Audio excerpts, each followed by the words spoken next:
Punjabi radio USA ਸੁਣ ਰਹੇ ਸਾਰੇ ਹੀ ਸਰੋਤਿਆਂ ਨੂੰ ਬਲਵਿੰਦਰ ਕੌਰ ਵੱਲੋਂ ਪਿਆਰ ਭਰੀ ਸਤਿ ਸ੍ਰੀ ਅਕਾਲ। ਸਰੋਤੇ ਪ੍ਰੋਗਰਾਮ ਖਬਰ ਤੇ ਨਜ਼ਰ ਵਿੱਚ ਹੁੰਦੇ ਨੇ ਸਾਡੇ ਨਾਵਲ ਤੇ ਸਪੰਨ ਜੀ ਦੱਸਦੇ ਨੇ ਭਾਰਤ ਵਿੱਚ ਪੰਜਾਬ ਦੇ ਵਿੱਚ ਕੀ ਕੁਛ ਹੋ ਰਿਹਾ। ਹੁਣ ਇਲੈਕਸ਼ਨ ਦੇ ਵਿੱਚ ਕੀ ਕੁਛ ਉੱਥਲ ਪੁੱਥਲ ਹੋ ਰਹੀ ਆ। ਖਬਰਾਂ ਤੇ ਝਾਤ ਮਾਰਾਂਗੇ। ਖਬਰਾਂ ਤੋਂ ਬਾਅਦ ਤੁਸੀਂ ਕਾਲ ਕਰ ਸਕੋਗੇ 4082725200। ਸਟੂਡੀਓ ਦਾ ਫੋਨ ਨੰਬਰ ਆ। ਸਾਡੇ ਅੱਜ ਦੇ ਬੁਲਟਨ ਦੇ ਸਪਾਂਸਰ ਖਾਲਸਾ ਇੰਸ਼ੋਰੈਂਸ ਏਜੰਸੀ ਸੈਨੋਜੇ 4082722500। ਘਰਾਂ ਦੀ ਕਾਰਾਂ ਦੀ ਲਾਈਫ ਦੀ ਹੈਲਥ ਦੀ ਬਿਜ਼ਨਸ ਦੀ ਇੰਸ਼ੋਰੈਂਸ ਕਰਦੇ ਨੇ। ਗੁਰਦੀਪ ਸਿੰਘ ਵਿਰਦੀ ਕਲੋਵ ਸਤਨਾਮ ਸਿੰਘ ਸ਼ੇਰਗਿੱਲ ਸਲਮਾ ਮਨਜੀਤ ਸਿੰਘ ਦੀਵਾਨਾ ਬੂਟਾ ਸਿੰਘ ਰਾਣੀਪੁਰ ਫਰੈਜ਼ਨੋ ਚਰਨਜੀਤ ਸਿੰਘ ਪਟਵਾਲ ਪਿਆਰਾ Singh Rahul Gurpal Singh Gill Sacramento Resham Singh Nijjar ਜੁੱਬਾ city Mandeep Singh ਕਾਲੋਂ Modesto Ravinder Singh Pritam Singh Gill Gurmeet Singh Surinder Kaur ਥਿੰਦਰ Raminder Basra Bakersfield Mandeep Singh Sarabjit Kaur ਸੈਨੋਜੇ ਟਰਕੀਆਨਾ immigration ਲਾ ਫਰਮ 4159090503। ਬਹੁਤ ਧੰਨਵਾਦ ਕਰਦੇ ਹਾਂ। ਪ੍ਰੋਗਰਾਮਾਂ ਨੂੰ ਸਪਾਂਸਰ ਕਰਦੇ ਹੋ, ਸਭ ਤੱਕ ਪਹੁੰਚਾਉਂਦੇ ਹੋ। ਬਹੁਤ ਬਹੁਤ ਤਹਿ ਦਿਲ ਤੋਂ ਧੰਨਵਾਦ। ਬਲਤੇਜ ਪੰਨਾ, ਸਤਿ ਸ਼੍ਰੀ ਅਕਾਲ, ਸਵਾਗਤ ਹੈ ਜੀ। ਸਤਿ ਸ਼੍ਰੀ ਅਕਾਲ ਜੀ, ਧੰਨਵਾਦ ਜੀ, ਬਹੁਤ ਮਿਹਰਬਾਨੀ। ਗੱਲ ਪ੍ਰਧਾਨ ਮੰਤਰੀ ਦੀ ਕਰਦੇ ਹੈਗੇ ਆ। ਅਜੀਬੋ ਗਰੀਬ ਜਿਹਾ ਪ੍ਰਧਾਨ ਮੰਤਰੀ ਮਿਲਿਆ ਭਾਰਤ ਨੂੰ। ਕਾਂਗਰਸ ਨੂੰ ਟੁਕੜੇ ਗੈਂਗ ਕਹਿ ਰਿਹਾ। ਐਕਚੁਅਲੀ ਜਿਹੜੀ ਰਾਹੁਲ ਗਾਂਧੀ ਨੇ ਸਪੀਚ ਦਿੱਤੀ ਸੀਗੀ ਰਾਸ਼ਟਰਪਤੀ ਦੇ ਭਾਸ਼ਣ ਦੇ ਉੱਤੇ, ਉਹਦਾ ਜਵਾਬ ਨੀਗਾ ਹੈਗਾ ਕੋਈ। ਉਹ ਚੁੱਭ ਰਹੀ ਆ ਕਿਤੇ ਨਾ ਕਿਤੇ ਭਾਜਪਾ ਨੂੰ। ਕਦੇ ਤਾਂ ਉਹਨੂੰ ਇਹ ਗੱਲ ਕਹਿੰਦੇ ਆ ਕਿ ਇਹ ਰਾਹੁਲ ਗਾਂਧੀ 14 ਤੋਂ ਪਹਿਲਾਂ ਦੀ ਗੱਲ ਕਰ ਰਿਹਾ, ਕਿਉਂਕਿ ਉਹਦੇ ਵਿੱਚ ਉਹਨੇ ਇਹ ਗੱਲ ਕਹੀ ਸੀ ਕਿ 2 ਹਿੰਦੁਸਤਾਨ ਬਣਾਏ ਜਾ ਰਹੇ ਆ, ਗਰੀਬਾਂ ਦਾ ਤੇ ਇੱਕ ਕਾਰਪੋਰੇਟਾਂ ਦਾ, ਬਹੁਤ ਅਮੀਰ ਜਿਹੜਾ। ਇਸ ਤੋਂ ਇਲਾਵਾ ਉਹਨੇ ਨਫ਼ਰਤ ਦੀ ਰਾਜਨੀਤੀ ਦੇ ਉੱਤੇ ਗੰਭੀਰ ਕੁਝ ਦੋਸ਼ ਲਾਏ ਸੀਗੇ। ਉਹਨਾਂ ਦੋਸ਼ਾਂ ਦਾ ਜਵਾਬ ਤਾਂ ਨਹੀਂ ਦੇ ਸਕਦੇ ਜਾਂ ਦੇ ਰਹੇ ਇਹ, ਪਰ ਇੰਨਾ ਹੈ ਕਿ ਹੁਣ ਪ੍ਰਧਾਨ ਮੰਤਰੀ ਨੇ ਕਾਂਗਰਸ ਦੇ ਉੱਤੇ ਸਿੱਧਾ ਅਟੈਕ ਕੀਤਾ। ਇਹ ਗੱਲ ਕਹੀ ਆ ਕਿ ਪਾਰਟੀ ਨੂੰ ਪਿਛਲੇ ਕਈ ਸਾਲਾਂ ਤੋਂ ਜਿਹੜੀਆਂ ਹਾਰਾਂ ਹੋ ਰਹੀਆਂ ਨੇ, ਉਹ ਪਾਪ ਦਾ ਇਸ਼ਾਰਾ ਕਰਦੇ ਆ ਕਿ ਪਾਰਟੀ ਅਗਲੇ 100 ਸਾਲ ਸੱਤਾ ਤੋਂ ਬਾਹਰ ਰਹਿਣ ਦਾ ਮਨ ਬਣਾ ਚੁੱਕੀ ਹੈ। ਪ੍ਰਧਾਨ ਮੰਤਰੀ ਨੇ ਇਹ ਗੱਲ ਕਹੀ ਕਿ ਕਾਂਗਰਸ ਦੀ ਇਸ ਇੱਛਾ ਨੂੰ ਪੂਰਾ ਕਰਨ ਲਈ ਉਹ ਵੀ ਪੂਰੀ ਤਿਆਰੀ ਖਿੱਚੀ ਬੈਠੇ ਆ। ਇੱਥੋਂ ਤੱਕ ਕਹਿਤਾ ਕਿ ਕਾਂਗਰਸ ਟੁਕੜੇ ਗੈਂਗ ਦੀ ਲੀਡਰ ਹੈ। ਟੁਕੜੇ ਗੈਂਗ ਜਿਹੜਾ JNU ਯੂਨੀਵਰਸਿਟੀ ਦੇ ਵਿੱਚ ਜਿਹੜੇ ਸਟੂਡੈਂਟ ਪੜ੍ਹਦੇ ਨੇ, ਉਹਨਾਂ ਦੇ ਉੱਤੇ ਇੱਕ ਖਾਸ ਫਿਰਕੇ ਦੇ ਉਹਨਾਂ ਦੇ ਉੱਤੇ, ਉਹਨਾਂ ਸਟੂਡੈਂਟਸ ਦੇ ਉੱਤੇ ABVP ਜਿਹੜਾ ਇਹਨਾਂ ਦਾ ਯੂਥ ਗਰੁੱਪ ਹੈ, ਉਹ ਉਹਨਾਂ ਖਾਸ ਫਿਰਕੇ ਵਾਲਿਆਂ ਨੂੰ ਨਾਮ ਦਿੰਦਾ ਸੀਗਾ ਟੁਕੜੇ ਗੈਂਗ। ਜਿਹੜਾ ਤੁਸੀਂ ਦੇਖਿਆ ਹੋਣਾ, ਜਿਹੜੇ ਸਟੂਡੈਂਟ ਆਗੂ ਸੀ, ਉਹਨਾਂ ਨੂੰ ਇਹ ਟੁਕੜੇ ਗੈਂਗ ਕਹਿ ਕੇ ਸੰਬੋਧਿਤ ਕਰਦੇ ਸੀ। ਇੱਕ ਕਿਸਮ ਦੇ ਨਾਲ ਪ੍ਰਧਾਨ ਮੰਤਰੀ ਹੋਰਾਂ ਨੇ ਕਾਂਗਰਸ ਨੂੰ ਟੁਕੜੇ ਗੈਂਗ ਕਹਿ ਕੇ ਇਹ ਕਹਿਣ ਦੀ ਕੋਸ਼ਿਸ਼ ਕੀਤੀ ਆ ਕਿ ਉਹ ਸਿਰਫ ਇੱਕ ਫਿਰਕੇ ਨੂੰ ਰਿਪਰੈਜ਼ੈਂਟ ਕਰਦੇ ਆ ਤੇ ਉਸ ਫਿਰਕੇ ਦੀ ਗੱਲ ਕਰਦੇ ਆ। ਜਿਵੇਂ ਜਦੋਂ ਕਿਸਾਨਾਂ ਦਾ ਅੰਦੋਲਨ ਚੱਲ ਰਿਹਾ ਸੀ ਤਾਂ ਉਦੋਂ ਕਿਸਾਨਾਂ ਨੂੰ ਅੰਦੋਲਨ ਜੀਵੀ ਆਖਿਆ ਗਿਆ ਸੀਗਾ। ਸੋ ਅੰਦੋਲਨ ਜੀਵੀ ਦਾ ਉਦੋਂ ਕਿਸੇ ਨੂੰ ਬਹੁਤਾ ਭਾਵ ਪਤਾ ਨਹੀਂ ਸੀ ਲੱਗਿਆ ਕਿ ਜਿਹੜੇ ਨਾਲੀ ਵਾਲੇ ਕੀੜੇ ਹੁੰਦੇ ਆ, ਉੱਥੋਂ ਤੱਕ ਉਹਨਾਂ ਦੇ ਨਾਲ ਤਸ਼ਬੀਹ ਦਿੱਤੀ ਗਈ ਸੀਗੀ। ਟੁਕੜੇ ਗੈਂਗ ਕਹਿਣ ਦਾ ਮਤਲਬ ਇਹ ਦੱਸਿਆ ਗਿਆ ਕਿਉਂਕਿ ਜਿਹੜੀ ਰਾਜਨੀਤੀ ਭਾਰਤੀ ਜਨਤਾ ਪਾਰਟੀ ਕਰਦੀ ਆ, ਉਹ ਵੋਟ ਪੋਲਰਾਈਜ਼ ਕਰਨ ਦੀ ਕਰਦੀ ਆ, ਧਰੁਵੀਕਰਨ ਜਿਹੜਾ ਵੋਟਾਂ ਦਾ। ਉੱਤਰ ਪ੍ਰਦੇਸ਼ ਦੇ ਵਿੱਚ ਚੋਣਾਂ ਨੇ, ਟੁਕੜੇ ਗੈਂਗ ਦਾ ਆਗੂ ਕਹਿਣਾ ਕਾਂਗਰਸ ਨੂੰ ਸਿੱਧਾ ਉਹਦਾ ਮਤਲਬ ਇਹ ਆ ਕਿ ਇਹ ਇੱਕੋ ਫਿਰਕੇ ਦੀ ਨੁਮਾਇੰਦਗੀ ਕਰਦੇ ਆ ਤੇ ਦੂਜਾ ਫਿਰਕਾ ਉਹਨਾਂ ਦੇ ਨਾਲ ਆ ਜੇ। ਪ੍ਰਧਾਨ ਮੰਤਰੀ ਨੇ ਕਿਹਾ ਕਿ ਪਾੜੋ ਤੇ ਰਾਜ ਕਰੋ ਨੀਤੀ ਨੂੰ ਇਹਨੇ ਆਪਣਾ ਕਿਰਦਾਰ ਬਣਾ ਲਿਆ ਔਰ ਉਹਨਾਂ ਨੇ ਕਿਹਾ ਕਿ ਦੇਸ਼ ਦੀ ਸਭ ਤੋਂ ਪੁਰਾਣੀ ਪਾਰਟੀ ਨੇ ਕਰੋਨਾ ਮਹਾਮਾਰੀ ਦੀ ਪਹਿਲੀ ਲਹਿਰ ਦੇ ਦੌਰਾਨ ਪ੍ਰਵਾਸੀ ਮਜ਼ਦੂਰਾਂ ਨੂੰ ਲੋਕਡਾਊਨ ਦੀ ਉਲੰਘਣਾ ਕਰਨ ਲਈ ਉਕਸਾਇਆ, ਜਿਹਦੇ ਕਰਕੇ ਕਰੋਨਾ ਅੱਗੇ ਤੋਂ ਅੱਗੇ ਫੈਲਦਾ ਗਿਆ। ਉਹਨਾਂ ਨੇ ਇਹ ਵੀ ਕਿਹਾ ਕਿ ਹੁਣ ਤੱਕ ਅਣਗਿਣਤ ਚੋਣਾਂ ਦੇ ਵਿੱਚ ਵੀ ਹਾਰ ਜਿਹੜੀ ਆ ਉਹ ਕਾਂਗਰਸ ਦੀ ਹਉਮੈ ਨੂੰ ਨਹੀਂ ਬਦਲ ਸਕੀ। ਇਹ ਵੀ ਕਿਹਾ ਕਿ ਕਰੋਨਾ ਮਹਾਮਾਰੀ ਦੀ ਪਹਿਲੀ ਲਹਿਰ ਦੇ ਦੌਰਾਨ ਤੁਸੀਂ ਮਹਾਰਾਸ਼ਟਰ ਸਰਕਾਰ, ਪ੍ਰਵਾਸੀ ਮਜ਼ਦੂਰਾਂ ਨੂੰ ਮੁੰਬਈ ਛੱਡਣ ਲਈ ਰੇਲ ਗੱਡੀ ਦੀਆਂ ਮੁਫਤ ਟਿਕਟਾਂ ਦਿੱਤੀਆਂ ਗਈਆਂ।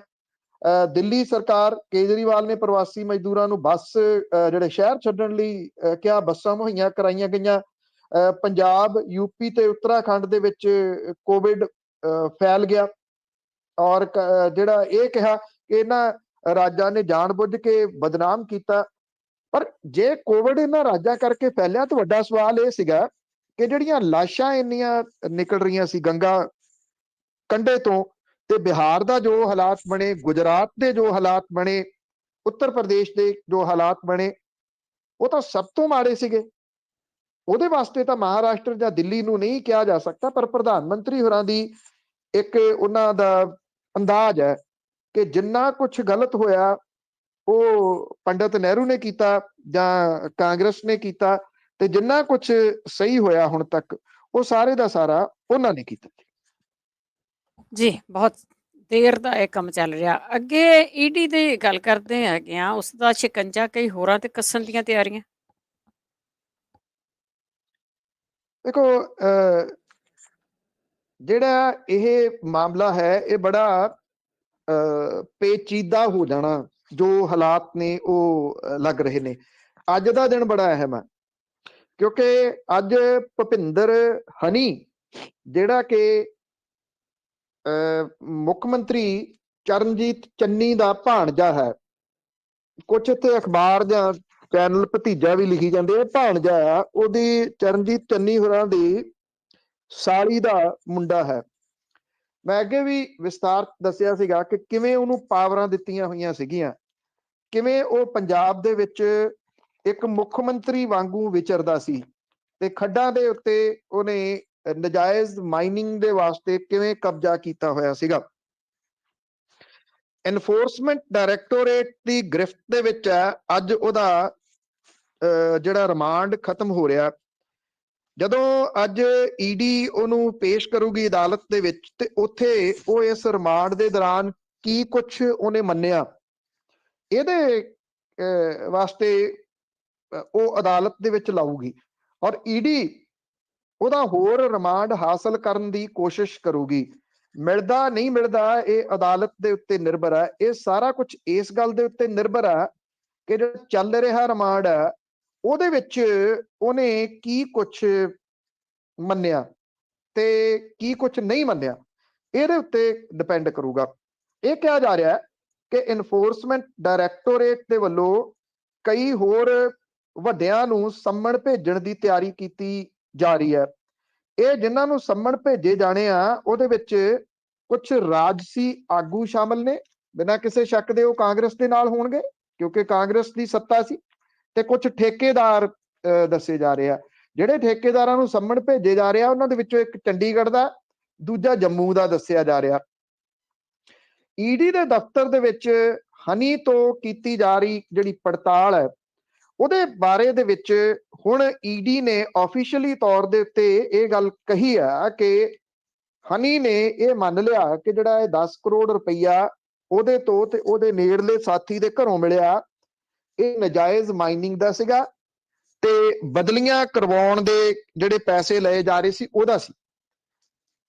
ਚਰਨਜੀਤ ਸਿੰਘ ਚੰਨੀ ਹੋਰੀ ਇੱਕ ਗੱਲ ਕਹਿੰਦੇ ਜਦੋਂ ਉਹਨਾਂ ਨੂੰ ਮੁੱਖ ਮੰਤਰੀ ਦਾ ਚਿਹਰਾ ਲਾਉਂਦੇ ਆ ਕਿ ਮੈਂ ਇਹ ਵਾਅਦਾ ਕਰਦਾ ਕਿ ਕੋਈ ਪ੍ਰਾਪਰਟੀ ਮੇਰੇ ਨਾਂ ਨਹੀਂ ਹੋਊਗੀ, ਮੈਂ ਆਪਣੇ ਨਾਂ ਤੇ ਕੋਈ ਬਿਜ਼ਨਸ ਨਹੀਂ ਕਰੂੰਗਾ, ਆਪਣੀ ਪਤਨੀ ਦੇ ਨਾਂ ਤੇ ਕੋਈ ਬਿਜ਼ਨਸ ਨਹੀਂ ਕਰੂੰਗਾ।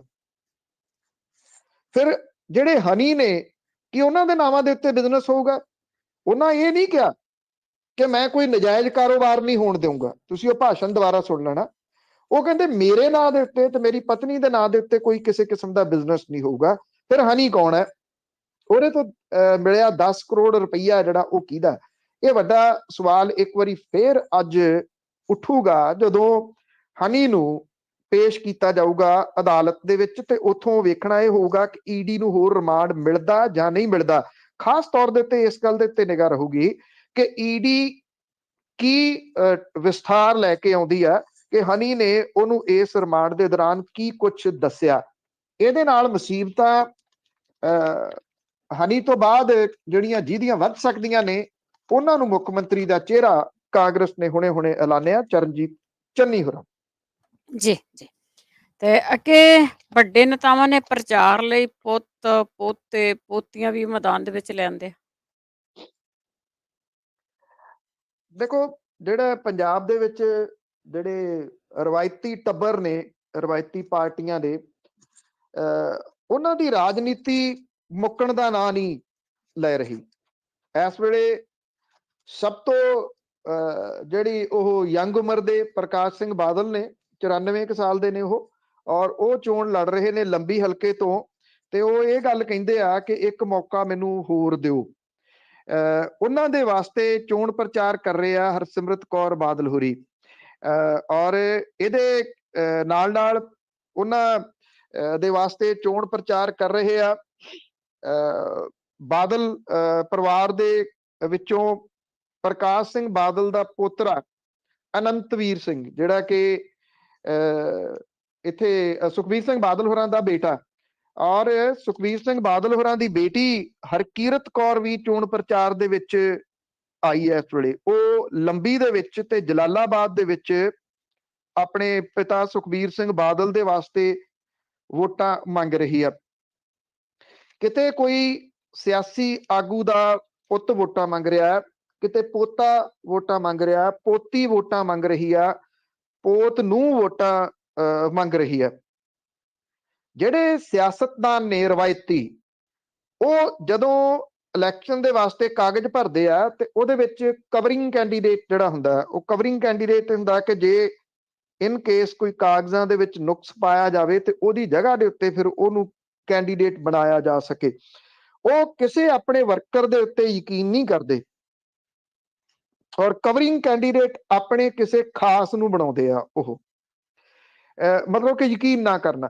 ਹੁਣ ਜੇ ਦੇਖਿਆ ਜਾਵੇ ਤਾਂ ਇਹ ਸਿਰਫ ਚੋਣ ਪ੍ਰਚਾਰ ਤੱਕ ਸੀਮਤ ਨਹੀਂ, ਬਲਕਿ ਇਹ ਦੱਸਣ ਦੇ ਯਤਨ ਨੇ ਕਿ ਜਿਹੜੀਆਂ ਅਗਲੀਆਂ ਪੀੜ੍ਹੀਆਂ ਨੇ ਇਹਨਾਂ ਰਵਾਇਤੀ ਆਗੂਆਂ ਦੀਆਂ, ਉਹ ਵੀ ਤਿਆਰ ਨੇ ਤੇ ਉਹ ਸਿਆਸਤ ਦੇ ਵਿੱਚ ਛੇਤੀ ਕੁੱਦਣਗੀਆਂ। ਇਸ ਵਾਰੀ ਨਹੀਂ ਵਿਧਾਨ ਸਭਾ ਦੇ, ਤੇ ਅਗਲੀ ਵਾਰੀ, ਉਦੋਂ ਪਹਿਲਾਂ ਜਦੋਂ 24 ਦੀਆਂ ਲੋਕ ਸਭਾ ਚੋਣਾਂ ਹੋਣਗੀਆਂ, ਉਦੋਂ ਵੀ ਉਹ ਆ ਸਕਦੇ ਆ ਇਸ ਚੋਣ ਮੈਦਾਨ ਦੇ ਵਿੱਚ। ਜਦੋਂ ਇਸ ਵੇਲੇ ਇਹ ਸਾਰੇ ਦੇ ਸਾਰੇ ਇਹਨਾਂ ਦੇ ਪੁੱਤ, ਪੋਤੇ, ਪੋਤੀਆਂ, ਪੋਤ ਨੂੰਹਾਂ, ਧੀਆਂ ਚੋਣ ਪ੍ਰਚਾਰ ਦੇ ਵਿੱਚ ਲੱਗੀਆਂ ਹੋਈਆਂ ਨੇ, ਤਾਂ ਦੂਜੇ ਪਾਸੇ ਜਿਹੜੇ ਆਮ ਲੋਕ ਨੇ, ਆਮ ਲੋਕਾਂ ਦੇ ਘਰਾਂ ਦੇ ਬੱਚੇ ਨੇ, ਉਹ ਤਾਂ ਜਿਹੜਾ ਪੜ੍ਹਨ ਦੇ ਨਾਂ ਦੇ ਹੇਠ, ਸਟੱਡੀ ਦੇ ਨਾਂ ਦੇ ਹੇਠ ਕੈਨੇਡਾ, ਅਮਰੀਕਾ, ਆਸਟ੍ਰੇਲੀਆ, ਇੰਗਲੈਂਡ ਦੇ ਵਿੱਚ ਜਾ ਰਹੇ ਨੇ। ਜਾਂ ਤਾਂ ਉਹ ਚਲੇ ਗਏ ਤੇ ਜਾਂ ਉਹ ਜਾਣ ਦੇ ਵਾਸਤੇ ਤਿਆਰ ਬੈਠੇ ਨੇ, ਕਿਉਂਕਿ ਉਹਨਾਂ ਦੇ ਵਾਸਤੇ ਡਿਗਰੀਆਂ ਲੈ ਕੇ ਨਾ ਇੱਥੇ ਨੌਕਰੀਆਂ ਨੇ, ਨਾ ਇੱਥੇ ਸਿਆਸਤ ਦੇ ਵਿੱਚ ਕੋਈ ਰਾਹ ਖੁੱਲਾ। ਜੇ ਕਿਸੇ ਜਗ੍ਹਾ ਦੇ ਉੱਤੇ ਕੋਈ ਆਮ ਘਰਾਂ ਦੇ ਜਿਹੜੇ ਉਮੀਦਵਾਰ ਖੜੇ ਨੇ, ਉਹਨਾਂ ਦੇ ਵਿੱਚ ਇਸ ਗੱਲ ਦਾ ਕ੍ਰੈਡਿਟ ਆਮ ਆਦਮੀ ਪਾਰਟੀ ਨੂੰ ਤਾਂ ਜਾਂਦਾ ਕਿ ਉਹਨਾਂ ਨੇ ਕੁਝ ਆਮ ਘਰਾਂ ਦੇ ਮੁੰਡੇ ਕੁੜੀਆਂ ਨੂੰ ਟਿਕਟਾਂ ਦਿੱਤੀਆਂ ਨੇ। ਜੇ ਤੁਸੀਂ ਸੰਗਰੂਰ ਤੋਂ ਦੇਖੋ ਤਾਂ ਇੱਥੇ ਨਰਿੰਦਰ ਭਰਾਜ ਹੈ, ਭਰਾਜ ਪਿੰਡ ਦੀ ਕੁੜੀ ਆਮ ਘਰ ਚੋਂ ਹੈ। ਭਦੌੜ ਦੇ ਵਿੱਚੋਂ ਭਾਗ ਸਿੰਘ ਉਗੋ ਕੇ ਮੁੰਡਾ ਨੌਜਵਾਨ ਜਿਹੜਾ ਖੜਾ, ਉਹਦੇ ਪਿੱਛੇ ਨੌਜਵਾਨੀ ਤਾਂ ਬਹੁਤ ਵੱਡੇ ਪੱਧਰ ਦੇ ਉੱਤੇ ਨਾਲ ਪੂਰੇ ਇਲਾਕੇ ਦੀ ਘੁੰਮ ਰਹੀ ਹੈ। ਪਰ ਕੀ ਉਹ ਚਰਨਜੀਤ ਸਿੰਘ ਚੰਨੀ, ਜਿਹੜੇ ਕਿ ਗਰੀਬ ਆਦਮੀ ਨੇ, ਸਿਰਫ 170 ਕਰੋੜ ਰੁਪਏ ਦੀ ਪ੍ਰਾਪਰਟੀ ਦੇ ਮਾਲਕ ਨੇ, ਉਹਦੇ ਨਾਲ ਉਹ ਮੁਕਾਬਲਾ ਕਰ ਸਕੂਗਾ? ਇਹ ਬੜਾ ਵੱਡਾ ਸਵਾਲ ਹੈ। ਵਿਜੇ ਇੰਦਰ ਸਿੰਗਲਾ ਸੰਗਰੂਰ ਤੋਂ ਉਮੀਦਵਾਰ ਨੇ, ਇਹਦੇ ਨਾਲ ਨਾਲ ਜਿਹੜੇ ਬਾਕੀ ਉਮੀਦਵਾਰ ਨੇ ਉਹ ਅਰਬਾਂਪਤੀ ਨੇ, ਉਹਦਾ ਮੁਕਾਬਲਾ ਨਰਿੰਦਰ ਕੌਰ ਭਰਾਜ ਕਰ ਸਕੂਗੀ? ਜਾਂ ਦਿਨੇਸ਼ ਚੱਡਾ ਇੱਥੇ ਰੋਪੜ ਤੋਂ ਉਮੀਦਵਾਰ ਹੈ, ਜਾਂ ਇਸ ਤਰ੍ਹਾਂ ਦੇ ਜਿਹੜੇ ਉਮੀਦਵਾਰ ਨੇ ਥਾਂ ਥਾਂ ਤੋਂ ਖੜੇ, ਕੀ ਉਹ ਇਹਨਾਂ ਰਵਾਇਤੀ ਪਰਿਵਾਰਾਂ ਦਾ ਮੁਕਾਬਲਾ ਕਰ ਸਕਣਗੇ? ਖੁੱਡੀਆਂ ਵੀ ਈਵਨ ਉਹਨਾਂ ਦੇ ਵਿੱਚ ਹੀ ਆਉਂਦੇ ਨੇ। ਗੁਰਮੀਤ ਸਿੰਘ ਖੁੱਡੀਆਂ ਲੰਬੀ ਤੋਂ ਬਿਨਾਂ ਕਿਸੇ ਸ਼ੱਕ ਦੇ ਉਹਨਾਂ ਨੇ ਸਾਰਾ ਟੱਬਰ ਤਾਂ ਕੱਢ ਦਿੱਤਾ। ਇਹ ਉਹਨਾਂ ਦੀ ਪ੍ਰਾਪਤੀ ਹੈ ਕਿ ਹੱਥਾਂ ਨੂੰ ਲਾਲੇ ਤਾਂ ਪੈ ਗਏ, ਕਿਉਂਕਿ ਗੁਰਮੀਤ ਸਿੰਘ ਖੁੱਡੀਆਂ ਭਲਾ ਮਾਨਸ ਹੈ, ਭਲਾ ਮਾਨਸ ਟੱਬਰ ਹੈ। ਔਰ ਉਹ ਕੀ ਇਹਨਾਂ ਰਵਾਇਤੀ ਪਰਿਵਾਰਾਂ ਨੂੰ ਉਹਨਾਂ ਤੋਂ ਜਿੱਤ ਸਕਣਗੇ? ਇਹ ਬੜਾ ਵੱਡਾ ਸਵਾਲ ਹੈ। ਤੁਸੀਂ ਦੇਖੋ ਬਠਿੰਡਾ ਸ਼ਹਿਰੀ ਦੇ ਵਿੱਚ ਉੱਥੇ ਜਗਰੂਪ ਸਿੰਘ ਗਿੱਲ, ਉਹਨਾਂ ਨਾਲ ਉਹ ਸਾਰੀ ਉਮਰ ਉਹਨਾਂ ਨੇ ਲਾਤੀ ਇੱਥੇ ਕਾਂਗਰਸ ਦੇ ਨਾਲ ਸਿਆਸਤ ਕਰਦੇ ਆ ਤੇ ਕਾਂਗਰਸ ਨੇ ਅਖੀਰ ਉਹਨਾਂ ਦੇ ਨਾਲ ਹੀ ਧੋਖਾ ਕੀਤਾ। ਉਹ ਛੱਡ ਕੇ ਆਮ ਆਦਮੀ ਪਾਰਟੀ 'ਚ ਆ ਗਏ। ਜਦੋਂ ਆਮ ਆਦਮੀ ਪਾਰਟੀ 'ਚ ਆ ਗਏ, ਵਕਤ ਪਿਆ ਤੇ ਉਹਦੇ ਨਾਲ ਇਹ ਹੋਇਆ ਇਸ ਵਕਤ ਦੇ ਨਾਲ ਕਿ ਬਾਦਲ ਪਰਿਵਾਰ ਇਕੱਠਾ ਹੋ ਗਿਆ ਔਰ ਬਾਦਲ ਪਰਿਵਾਰ ਇਕੱਠਾ ਹੋ ਕੇ ਸੁਖਬੀਰ ਸਿੰਘ ਬਾਦਲ ਹੋਰੀ ਮਨਪ੍ਰੀਤ ਸਿੰਘ ਬਾਦਲ ਹੋਰਾਂ ਦੇ ਹੱਕ ਦੇ ਵਿੱਚ ਖੜ ਗਏ। ਔਰ ਇਹ ਜਿਹੜਾ ਪਰਿਵਾਰ ਜਦੋਂ ਇਕੱਠਾ ਹੋ ਕੇ ਲੜਨ ਲੱਗ ਗਿਆ ਤੇ ਉੱਥੇ ਇੱਕ ਕਿਸਮ ਦੇ ਨਾਲ ਵਕਤ ਤਾਂ ਜਿਹੜਾ ਉਹ ਪਿਆ, ਉਹਨੇ ਜਗਰੂਪ ਸਿੰਘ ਗਿੱਲ ਹੋਰਾਂ ਨੇ ਪਾਇਆ। ਪਰ ਕੀ ਜਗਰੂਪ ਸਿੰਘ ਗਿੱਲ ਹੋਰੀ ਦੋ ਧਨਾੜ ਜਿਹੜੇ ਪਰਿਵਾਰ ਨੇ ਅਰਬਾਂ ਖਰਬਾਂ ਪਤੀ, ਉਹਨਾਂ ਤੋਂ ਉਹ ਜਿੱਤ ਜਾਣਗੇ? ਵੱਡਾ ਸਵਾਲ ਹੈ।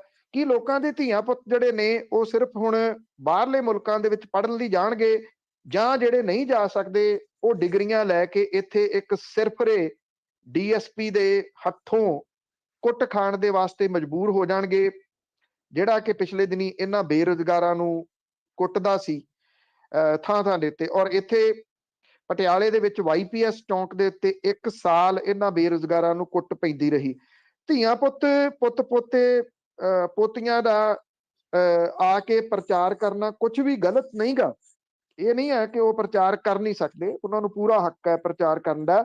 ਪਰ ਇਹ ਇੱਕ ਕਿਸਮ ਦੇ ਨਾਲ ਪ੍ਰਵਿਰਤੀ ਇਸ ਤਰ੍ਹਾਂ ਦੀ ਲੱਗ ਰਹੀ ਆ ਕਿ ਰਾਜ ਅਸੀਂ ਕਰਾਂਗੇ, ਕੋਈ ਹੋਰ ਬੰਦਾ ਆ ਕੇ ਰਾਜ ਨਹੀਂ ਕਰ ਸਕਦਾ। ਰਾਜ ਸਾਡਾ ਰਹੂਗਾ, ਅਸੀਂ ਨਹੀਂ ਕਰਾਂਗੇ ਤੇ ਸਾਡੇ ਚਾਚੇ ਤਾਏ ਦੇ ਪੁੱਤ ਕਰਨਗੇ, ਉਹ ਨਹੀਂ ਕਰਨਗੇ ਤੇ ਸਾਡੇ ਅੱਗੋਂ ਪੁੱਤ ਪੋਤੇ ਪੋਤੀਆਂ ਉਹ ਆ ਕੇ ਤੁਹਾਡੇ ਉੱਤੇ ਰਾਜ ਕਰਨਗੇ। ਔਰ ਰਵਾਇਤੀ ਪਾਰਟੀਆਂ ਦਾ ਇਹ ਜਿਹੜਾ ਬਣਿਆ ਹੋਇਆ ਰਾਜ ਹੈ ਇੰਨੇ ਸਾਲਾਂ ਦਾ, 70 ਸਾਲਾਂ ਦਾ, ਜਾਂ ਜਦੋਂ 66 ਦੇ ਵਿੱਚ ਤੁਸੀਂ ਇਹ ਕਹਿ ਲਓ ਕਿ ਪੰਜਾਬੀ ਸੂਬਾ ਬਣ ਗਿਆ, ਉਸ ਤੋਂ ਬਾਅਦ ਜਿਹੜਾ ਬਣਿਆ ਹੋਇਆ ਰਾਜ ਆ ਉਹ ਸ਼ਾਇਦ ਤੋੜਿਆ ਨਹੀਂ ਜਾ ਸਕੂਗਾ। ਇਹ ਤਾਂ ਹੁਣ ਲੋਕਾਂ ਤੇ ਆ, ਜੇ ਲੋਕ ਸਮਝਣਗੇ ਤਾਂ ਹੀ ਹੋਊਗਾ ਜੀ। ਤੇ ਅੱਗੇ ਫਿਰ ਕਾਂਗਰਸ ਦੀ ਜੇ ਗੱਲ ਕਰ ਲਈਏ, ਸੁਨੀਲ ਜਾਖੜ ਦਾ ਸਿਆਸਤ ਤੋਂ ਕਿਨਾਰਾ ਕਾਂਗਰਸ ਲਈ ਖਤਰਾ?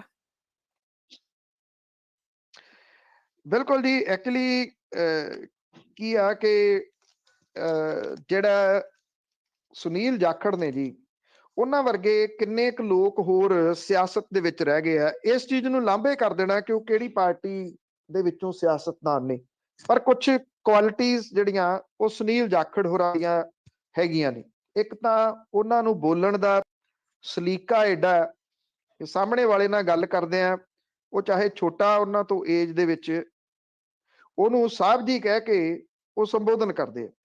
ਮੀਡੀਆ ਵਾਲੇ ਕੋਈ ਉਹਨਾਂ ਦੀ ਇੰਟਰਵਿਊ ਕਰ ਰਿਹਾ ਹੋਵੇ, ਏਡੇ ਸਲੀਕੇ ਦੇ ਨਾਲ ਗੱਲ ਕਰਦੇ ਆ, ਠਰਮੇ ਦੇ ਨਾਲ ਗੱਲ ਕਰਦੇ ਆ, ਕਦੇ ਕਾਲਾਪਨ ਉਹਨਾਂ ਦੇ ਸੁਭਾਅ ਦੇ ਵਿੱਚ ਵੇਖਿਆ ਨਹੀਂ। ਪਾਰਟੀ ਦੇ ਨਾਲ ਜੁੜੇ ਰਹੇ ਆ। ਬਲਰਾਮ ਜਾਖੜ ਹੋਰਾਂ ਦੇ ਬੇਟੇ ਨੇ ਗੁਰਦਾਸਪੁਰ ਚੋਣ ਲੜਨ ਲਈ ਪਾਰਟੀ ਨੇ ਭੇਜਿਆ, ਉਥੋਂ ਚੋਣ ਲੜ ਲਈ। ਪਤਾ ਸੀ ਸਨੀ ਦਿਓਲ ਇੱਕ ਫਿਲਮੀ ਕਲਾਕਾਰ ਹੈ, ਉਹਨੇ ਮੁੜ ਕੇ ਲੱਭਣਾ ਨਹੀਂ, ਲੋਕਾਂ ਨੇ ਵੋਟਾਂ ਪਾਤੀਆਂ, ਸੁਨੀਲ ਜਾਖੜ ਹਰਾਤਾ। ਇਹ ਗੁਰਦਾਸਪੁਰੀਆਂ ਦੀ ਸਭ ਤੋਂ ਵੱਡੀ ਬੇਵਕੂਫੀ ਸੀ ਇੱਕ ਕਿਸਮ ਦੇ ਨਾਲ। ਖੈਰ, ਉਹ ਸਿਆਸਤ ਦੇ ਵਿੱਚ ਚੱਲਦਾ ਰਹਿੰਦਾ। ਕਾਂਗਰਸ ਨੂੰ ਉਦੋਂ ਸੁਨੀਲ ਜਾਖੜ ਹੋਰਾਂ ਨੂੰ ਪੰਜਾਬ ਦੀ ਰਾਜਨੀਤੀ ਦੇ ਵਿੱਚ ਤੁਰੰਤ ਲੈ ਆਉਣਾ ਚਾਹੀਦਾ ਸੀ, ਜਿਹੜੇ ਵੀ ਤਰੀਕੇ ਦੇ ਨਾਲ ਲਿਆਉਂਦੇ। ਪਤਾ ਕਾਂਗਰਸ ਨੂੰ ਵੀ ਸੀਗਾ ਕਿ ਕੈਪਟਨ ਅਮਰਿੰਦਰ ਸਿੰਘ ਹੋਰੀ ਸੀਸਵਾਂ ਤੋਂ ਸਰਕਾਰ ਚਲਾ ਰਹੇ ਆ ਔਰ ਉਹਨਾਂ ਦੇ ਕੰਮਕਾਰ ਕਰਨ ਦਾ ਤਰੀਕਾ ਕੀ ਹੈ। ਉਹ ਸੁਨੀਲ ਜਾਖੜ ਹੋਰਾਂ ਨੂੰ ਐਕਟਿਵ ਕਰ ਲੈਂਦੇ ਤੇ ਸ਼ਾਇਦ ਹੋ ਸਕਦਾ ਸੀ ਕਾਂਗਰਸ ਦੇ ਮੌਜੂਦਾ ਹਾਲਾਤ ਜੋ ਬਣਦੇ ਜਾ ਰਹੇ ਆ ਪੰਜਾਬ ਦੇ ਵਿੱਚ ਉਸ ਤਰ੍ਹਾਂ ਦੇ ਨਾ ਬਣਦੇ। ਨਹੀਂ ਹੋਇਆ। ਕੈਪਟਨ ਅਮਰਿੰਦਰ ਸਿੰਘ ਹੋਰਾਂ ਨੂੰ ਜਦੋਂ ਲਾਇਆ ਗਿਆ, ਜੇ 42 ਵਿਧਾਇਕ ਇਹ ਕਹਿੰਦੇ ਸੀਗੇ ਕਿ ਸੁਨੀਲ ਜਾਖੜ ਨੂੰ ਅਸੀਂ ਮੁੱਖ ਮੰਤਰੀ ਵਜੋਂ ਪਸੰਦ ਕਰਦੇ ਆ, ਤਾਂ ਇਹਦਾ ਮਤਲਬ ਇਹ ਸੀਗਾ ਕਿ ਕਿਤੇ ਨਾ ਕਿਤੇ ਤਾਂ ਉਹਨਾਂ ਦੀ ਰਿਸਪੈਕਟ ਵਿਧਾਇਕਾਂ ਦੇ ਵਿੱਚ ਹੈਗੀ ਹੈ। ਕਿਉਂਕਿ ਸੁਨੀਲ ਜਾਖੜ ਇੱਕ ਇਸ ਤਰ੍ਹਾਂ ਦਾ ਨਾਮ ਹੈ, ਜੇ ਉਹਦੇ ਉਹ ਬੇਸ਼ੱਕ ਹਿੰਦੂ ਪਰਿਵਾਰ ਦੇ ਵਿੱਚੋਂ ਆ, ਸਿੱਖ ਪਰਿਵਾਰਾਂ ਦੇ ਵਿੱਚ ਵੀ ਓਨਾ ਹੀ ਉਹ ਸਤਿਕਾਰਤ ਹੈ, ਕਿਉਂਕਿ ਉਹ ਧਰਮ ਦੀ ਰਾਜਨੀਤੀ ਨਹੀਂ ਕਰਦਾ, ਉਹ ਵਰਗ ਵੰਡ ਵਰਣ ਵੰਡ ਵਾਲੀ ਗੱਲ ਜਿਹੜੀ ਉਹ ਨਹੀਂ ਕਰਦਾ। ਉਦੋਂ ਜੇ ਸੁਨੀਲ ਜਾਖੜ ਹੋਰਾਂ ਨੂੰ ਲੈ ਆਂਦਾ ਜਾਂਦਾ ਤੇ ਇਹ ਏਡੀ ਗੱਲ ਕੋਈ ਹੈ ਨਹੀਂ ਸੀ ਕਿ ਉਹ ਐਕਸੈਪਟ ਨਾ ਹੁੰਦੇ ਪੰਜਾਬ ਦੇ ਵਿੱਚ, ਬਲਕਿ ਕਾਂਗਰਸ ਨੂੰ ਉਹ ਪੈਰਾਂ ਸਿਰ ਕਰ ਸਕਦੇ ਸੀ। ਪਰ ਦਿੱਲੀ ਬੈਠੀ ਅੰਬਿਕਾ ਸੋਨੀ ਨੇ ਐਸਾ ਇੱਕ ਜਿਹੜਾ ਸੀ ਉਹ ਮਾੜਾ ਪੱਤਾ ਖੇਡਿਆ ਕਿ ਪੰਜਾਬ ਦੇ ਵਿੱਚ ਹਿੰਦੂ ਕੋਈ ਸੀਐਮ ਨਹੀਂ ਬਣ ਸਕਦਾ। ਇਹ ਪਤਾ ਨਹੀਂ ਕਿੱਥੋਂ ਉਹਨਾਂ ਕੱਢਿਆ। ਇਹ ਕਹਿ ਕੇ ਉਹਨਾਂ ਨੇ ਰਾਹ ਰੋਕ ਦਿੱਤਾ ਸੁਨੀਲ ਜਾਖੜ ਹੋਰਾਂ ਦਾ। ਤੇ ਕਿਤੇ ਨਾ ਕਿਤੇ ਉਹ ਜਿਹੜੀ ਖਿਝ ਸੀ ਉਹ ਸੁਨੀਲ ਜਾਖੜ ਹੋਰਾਂ ਦੇ ਮਨ ਦੇ ਵਿੱਚ ਰਹੀ, ਤੇ ਉਦੋਂ ਬਾਅਦ ਉਹਨਾਂ ਨੇ ਲਗਭਗ ਕਿਨਾਰਾ ਕਰਨਾ ਸ਼ੁਰੂ ਕਰ ਦਿੱਤਾ। ਬੇਸ਼ੱਕ ਹਾਈ ਕਮਾਂਡ ਨੇ ਉਹਨਾਂ ਨੂੰ ਜਿਹੜੀ ਕੰਪੇਨ ਕਮੇਟੀ ਦਾ ਚੇਅਰਮੈਨ ਬਣਾਤਾ, ਪਰ ਹੁਣ ਉਹ ਕਹਿੰਦੇ ਜੀ ਕਿ ਮੈਂ ਜਿਹੜੀ ਸਰਗਰਮ ਸਿਆਸਤ ਆ ਉਹਦੇ ਵਿੱਚ ਨਹੀਂ ਰਹਿਣਾ। ਉਹਨਾਂ ਨੇ ਕਿਨਾਰਾ ਕਰ ਲਿਆ। ਇਹ ਕਿਹਾ ਕਾਂਗਰਸ ਦੇ ਨਾਲ ਜੁੜੇ ਰਹਿਣਗੇ। ਕਾਂਗਰਸ ਦੇ ਨਾਲ ਜੁੜੇ ਰਹਿਣ ਦਾ ਕੀ ਆਈਡੀਆ ਜਿਹੜਾ ਉਹ ਰਹਿ ਗਿਆ, ਕਿਉਂਕਿ ਉਹਨਾਂ ਨੇ ਅਬੋਹਰ ਵਾਲੀ ਸੀਟ ਵੀ ਇਸ ਵਾਰੀ ਆਪ ਨਹੀਂ ਲਈ, ਆਪਣੇ ਭਤੀਜੇ ਨੂੰ ਦਬਾ ਦਿੱਤੀ ਹੈ। ਸੋ ਅਗਲੀ ਪੀੜ੍ਹੀ ਦੇ ਵਾਸਤੇ ਉਹਨਾਂ ਨੇ ਥਾਂ ਖਾਲੀ ਇੱਕ ਕਿਸਮ ਦੇ ਨਾਲ ਕਰ ਦਿੱਤੀ ਹੈ। ਪਰ ਇਹਦਾ ਖਮਿਆਜ਼ਾ ਸ਼ਾਇਦ ਕਿਤੇ ਨਾ ਕਿਤੇ ਕਾਂਗਰਸ ਨੂੰ ਤਾਂ ਭੁਗਤਣਾ ਪੈਣਾ ਹੀ ਆ, ਇਹਦੇ 'ਚ ਕੋਈ ਸ਼ੱਕ ਨਹੀਂ। ਇਹ ਪੰਜਾਬ ਦੇ ਵਾਸਤੇ ਵੀ ਕੋਈ ਚੰਗੀ ਗੱਲ ਨਹੀਂ ਗੀ। ਬੇਸ਼ੱਕ ਨਵਜੋਤ ਸਿੰਘ ਸਿੱਧੂ ਹੋਰੀ ਬੜਬੋਲੇ ਨੇ, ਜਿਹੋ ਜਿਹੇ ਮਰਜ਼ੀ ਨੇ, ਉਹਨਾਂ ਨੂੰ ਲਾਂਭੇ ਕਰ ਦੇਣਾ ਕਾਂਗਰਸ ਦੇ ਵੱਲੋਂ, ਤੇ ਉਹਨਾਂ ਨੇ ਹੁਣ ਇੱਕ ਸੀਟ ਤੱਕ ਸੀਮਤ ਹੋ ਜਾਣਾ ਕਿਸੇ ਵੀ ਰੂਪ ਦੇ ਵਿੱਚ। ਆ ਮੁੱਦੇ ਤਾਂ ਪੰਜਾਬ ਦੇ ਉਠਾਉਂਦੇ ਸੀ। ਸੁਨੀਲ ਜਾਖੜ ਹੋਰਾਂ ਦਾ ਸਿਆਸਤ ਤੋਂ ਹੀ ਕਿਨਾਰਾ ਕਰ ਲੈਣਾ, ਇਹ ਵੀ ਕਾਂਗਰਸ ਦੇ ਵਾਸਤੇ ਕਿਤੇ ਨਾ ਕਿਤੇ ਭਾਰਾ ਪਊਗਾ। ਔਰ ਕਾਂਗਰਸ ਜਿਹੜੀ ਚਿਹਰਿਆਂ ਦੇ ਉੱਤੇ ਰਾਜਨੀਤੀ ਕਰਦੀ ਹੈ, ਪੰਜਾਬ ਦੇ ਵਿੱਚ ਅਜੇ ਵੀ ਬੋਰਡ ਲੱਗੇ ਹੋਏ ਆ ਜਿਹਦੇ ਵਿੱਚ ਤਿੰਨਾਂ ਜਾਣਿਆਂ ਦਾ ਚਿਹਰਾ ਹੈ, ਨਵਜੋਤ ਸਿੰਘ ਸਿੱਧੂ, ਚਰਨਜੀਤ ਸਿੰਘ ਚੰਨੀ ਤੇ ਸੁਨੀਲ ਜਾਖੜ ਹੋਰਾਂ ਦਾ। ਜਦੋਂ ਕਾਂਗਰਸ ਨੇ ਲੋਕਾਂ ਤੋਂ ਰਾਏ ਪੁੱਛੀ ਮੁੱਖ ਮੰਤਰੀ ਦੇ ਚਿਹਰੇ ਲਈ, ਤੇ ਹਾਈ ਕਮਾਂਡ ਨੇ ਅਜੀਬੋ ਗਰੀਬ ਤਰੀਕੇ ਦੇ ਨਾਲ ਸੁਨੀਲ ਜਾਖੜ ਹੋਰਾਂ ਦਾ ਨਾਮ ਲਾਂਭੇ ਕਰ ਦਿੱਤਾ। ਉਹ 'ਚ ਦੋ ਜਾਣਿਆਂ ਦੇ ਵਾਸਤੇ ਰਾਏ ਪੁੱਛੀ। ਜੇ ਰਾਹੁਲ ਗਾਂਧੀ ਆਏ ਸੀ, ਕੋਈ ਸਿਆਣਪ ਮਾੜੀ ਮੋਟੀ ਹੁੰਦੀ, ਤੇ ਸਟੇਜ ਤੋਂ ਸੁਨੀਲ ਜਾਖੜ ਹੋਰਾਂ ਦੇ ਵਾਸਤੇ ਅਨਾਉਂਸ ਕਰਦੇ ਕਿ ਹਾਈ ਕਮਾਂਡ ਨੂੰ ਉਹਨਾਂ ਦੀ ਕਿੱਥੇ ਲੋੜ ਹੈ, ਤੇ ਇਦਾਂ ਹੀ ਕਹਿ ਦਿੰਦੇ ਕਿ ਮੈਂ ਉਹਨਾਂ ਨੂੰ ਆਪਣੇ ਨਾਲ ਦਿੱਲੀ ਲੈ ਕੇ ਜਾ ਰਿਹਾ, ਮੈਨੂੰ ਮੁਲਕ ਪੱਧਰ ਦੇ ਉੱਤੇ ਇੱਕ ਇਸ ਤਰ੍ਹਾਂ ਦੇ ਫੇਸ ਦੀ ਜ਼ਰੂਰਤ ਹੈ ਜਿਹੜਾ ਕਿ ਸਾਰੇ ਫਿਰਕਿਆਂ ਦੇ ਵਿੱਚ ਪ੍ਰਵਾਨਿਤ ਹੈ। ਅਜਿਹਾ ਨਹੀਂ ਹੋ ਸਕਿਆ। ਕਾਂਗਰਸ ਨੇ ਇੱਕ ਕਿਸਮ ਦੇ ਨਾਲ ਇੱਕ ਬਹੁਤ ਚੰਗਾ ਆਗੂ, ਠਰਮੇ ਵਾਲਾ, ਸਿਆਣਾ, ਜਿਹਨੂੰ ਫੈਕਟਸ ਐਂਡ ਫਿਗਰਸ ਸਾਰੇ ਉਂਗਲਾਂ ਦੇ ਪੋਟਿਆਂ ਦੇ ਉੱਤੇ ਯਾਦ ਨੇ, ਉਹ ਲਗਭਗ ਗਵਾ ਲਿਆ। ਜੀ ਜੀ। ਤੇ ਅਗਲੀ ਗੱਲ ਕਰਦੇ ਆ, ਡੇਰਾ ਮੁਖੀ ਦੀ ਫਰਲੋ, ਪੰਜਾਬ ਦੀ ਸਿਆਸਤ ਭਖੀ ਹੋਈ ਆ ਹੁਣ ਤੇ। 21 ਦਿਨਾਂ ਦੀ ਫਰਲੋ ਦੇ ਉੱਤੇ ਆਇਆ ਡੇਰਾ ਮੁਖੀ। ਉਹਨੇ ਆਪਣਾ ਠਹਿਰਾਓ ਜਿਹੜਾ ਉਹ ਗੁੜਗਾਉਂ ਦੇ ਵਿੱਚ ਕਰ ਲਿਆ, ਜਿਹਦਾ ਨਾਮ ਭਾਰਤੀ ਜਨਤਾ ਪਾਰਟੀ ਨੇ ਗੁਰੂਗ੍ਰਾਮ ਕੀਤਾ ਪਿਛਲੇ ਦਿਨੀ। ਯੂਪੀ ਸਣੇ 5 ਸੂਬਿਆਂ ਦੀਆਂ ਚੋਣਾਂ ਤੋਂ ਪਹਿਲਾਂ ਫਰਲੋ ਦਿੱਤੇ ਜਾਣ ਦੇ ਉੱਤੇ ਪੰਜਾਬ ਦੀ ਸਿਆਸਤ ਵੀ ਗਰਮਾ ਗਈ ਹੈ। ਡੇਰਾ ਮੁਖੀ ਨੂੰ ਫਰਲੋ ਤੇ ਛੱਡਿਆ ਗਿਆ। 21 ਦਿਨ ਦੀ ਰਿਹਾਈ ਤੋਂ ਬਾਅਦ 21 ਦਿਨਾਂ ਦੀ ਰਿਹਾਈ ਮਿਲਣ ਤੋਂ ਬਾਅਦ ਸਿਆਸੀ ਪਾਰਟੀਆਂ ਦੇ ਸਮੀਕਰਨ ਜਿਹੜੇ ਆ ਉਹ ਉਹਨਾਂ ਨੂੰ ਦੁਬਾਰਾ ਤੋਂ ਸੋਚਣੇ ਪੈ ਰਹੇ ਆ। ਡੇਰਾ ਸਿਰਸਾ ਦਾ ਮਾਲਵਾ ਖੇਤਰ ਦੇ ਪਟਿਆਲਾ, ਸੰਗਰੂਰ, ਬਰਨਾਲਾ, ਬਠਿੰਡਾ, ਮੁਕਤਸਰ ਦੇ ਵਿੱਚ ਆਧਾਰ ਹੈ। ਸੂਬੇ ਦੀਆਂ ਜਿਹੜੀਆਂ ਮਾਲਵੇ ਦੀਆਂ ਸੀਟਾਂ ਨੇ ਉਹਦੇ ਉੱਤੇ ਉਹਦਾ ਪ੍ਰੇਮੀਆਂ ਦਾ ਅਸਰ ਹੈਗਾ। ਕਿੰਨੀਆਂ ਦੇ ਉੱਤੇ ਆ ਦਾਅਵੇ ਬਹੁਤ ਵੱਡੇ ਕੀਤੇ ਜਾਂਦੇ ਆ, ਚਲੋ ਉਨੀਆਂ ਦੇ ਉੱਤੇ ਨਾ ਹੋਵੇ, ਪਰ ਅਸਰ ਤਾਂ ਡੇਰੇ ਦੀਆਂ ਵੋਟਾਂ ਦਾ ਹੈਗਾ। ਇਹਦੇ 'ਚ ਕੋਈ ਸ਼ੱਕ ਸ਼ੁਬਾ ਨਹੀਂਗਾ ਕਿ ਉਹਨੂੰ ਛਡਵਾਉਣ ਦੇ ਵਿੱਚ ਕਿਹਦਾ ਰੋਲ ਹੈ। ਕਹਿੰਦੇ ਭਾਰਤੀ ਜਨਤਾ ਪਾਰਟੀ ਇਹ ਕਹਿ ਰਹੀ ਆ, ਸਰਕਾਰ ਉਹਦੀ ਹਰਿਆਣੇ ਦੀ ਜੀ, ਕਿ ਦੇਖੋ 3 ਸਾਲ ਤੋਂ ਬਾਅਦ ਉਹਨੂੰ ਹੱਕ ਹੈ ਕਿ ਉਹ ਫਰਲੋ ਦੇ ਉੱਤੇ ਜਾ ਸਕਦਾ। ਬਿਲਕੁਲ ਹੱਕ ਹੈ, ਇਹਦੇ 'ਚ ਕੋਈ ਸ਼ੱਕ ਨਹੀਂ। ਪਰ ਉਹਨੂੰ ਤਾਂ 4.5 ਸਾਲ ਅੰਦਰ ਹੋ ਗਏ, ਤੇ 3 ਸਾਲ ਤੋਂ ਬਾਅਦ ਤਾਂ ਉਹਨੂੰ ਫਰਲੋ ਦੇ ਉੱਤੇ ਨਹੀਂ ਛੱਡਿਆ ਗਿਆ। ਉਹਨੂੰ ਰੱਖਿਆ ਗਿਆ ਕਿ ਜਦੋਂ ਜ਼ਰੂਰਤ ਹੈ ਉਦੋਂ ਉਹਨੂੰ ਵਰਤਾਂਗੇ, ਉਦੋਂ ਉਹਨੂੰ ਇਸ ਫਰਲੋ ਦੇ ਉੱਤੇ ਛੱਡਾਂਗੇ। ਤੇ ਹੁਣ ਇਹ ਜਿਹੜੀ ਪੰਜਾਬ ਦੇ ਵਿੱਚ ਪੈਰ ਲਾਉਣ ਦੀ ਕੋਸ਼ਿਸ਼ ਕੀਤੇ ਜਾ ਰਹੇ ਆ ਭਾਰਤੀ ਜਨਤਾ ਪਾਰਟੀ ਦੇ ਵੱਲੋਂ, ਉਹਨੇ ਹੁਣ ਉਹਨੂੰ ਬਾਹਰ ਕੱਢ ਕੇ ਲਿਆਂਦਾ। ਕਿੰਨੀਆਂ ਸੀਟਾਂ ਦੇ ਉੱਤੇ ਭਾਰਤੀ ਜਨਤਾ ਪਾਰਟੀ ਦੇ ਉਹਦੇ ਜਿਹੜੇ ਪ੍ਰੇਮੀ ਨੇ ਉਹ ਮਦਦ ਕਰ ਸਕਦੇ ਆ, ਇਹ ਇੰਟਰਸਟਿੰਗਲੀ ਵੇਖਣ ਵਾਲਾ ਹੋਊਗਾ। ਜਿਹੜਾ ਰਾਮਚੰਦਰ ਛਤਰਪਤੀ ਜਿਨ੍ਹਾਂ ਦਾ ਮਰਡਰ ਹੋ ਗਿਆ ਸੀ, ਉਹਨਾਂ ਦੇ ਬੇਟੇ ਅੰਸ਼ੁਲ ਛਤਰਪਤੀ ਨੇ ਇਹ ਗੱਲ ਕਹੀ ਹੈ ਕਿ ਉਹ ਇਸ ਹੁਕਮ ਦੇ ਖਿਲਾਫ ਅਦਾਲਤ ਦੇ ਵਿੱਚ ਜਾਣਗੇ। ਉਹਨਾਂ ਨੇ ਕਿਹਾ ਕਿ 2 ਕਤਲ ਤੇ ਜਬਰ ਜਨਾਹ ਦੇ 2 ਕੇਸਾਂ ਦੇ ਵਿੱਚ ਦੋਸ਼ੀ ਵਿਅਕਤੀ ਨੂੰ ਫਰਲੋ ਦਿੱਤੇ ਜਾਣਾ ਕਿਸੇ ਤਰ੍ਹਾਂ ਵੀ ਠੀਕ ਨਹੀਂ ਹੈ। ਅੰਸ਼ੁਲ ਨੇ ਇਹ ਗੱਲ ਕਹੀ ਹੈ। ਕਿ ਡੇਰਾ ਮੁਖੀ ਵੱਲੋਂ ਪਹਿਲਾਂ ਵੀ ਪੈਰੋਲ ਦੀ ਮੰਗ ਕੀਤੀ ਗਈ ਸੀ, ਪਰ ਪ੍ਰਸ਼ਾਸਨ ਨੇ ਸੁਰੱਖਿਆ ਦੇ ਸਵਾਲ ਖੜੇ ਕੀਤੇ ਸੀ। ਹੁਣ ਚੁੱਪ ਚਪੀਤੇ ਉਹਨੂੰ ਜੇਲ੍ਹ ਦੇ ਵਿੱਚੋਂ ਕੱਢ ਦਿੱਤਾ ਗਿਆ।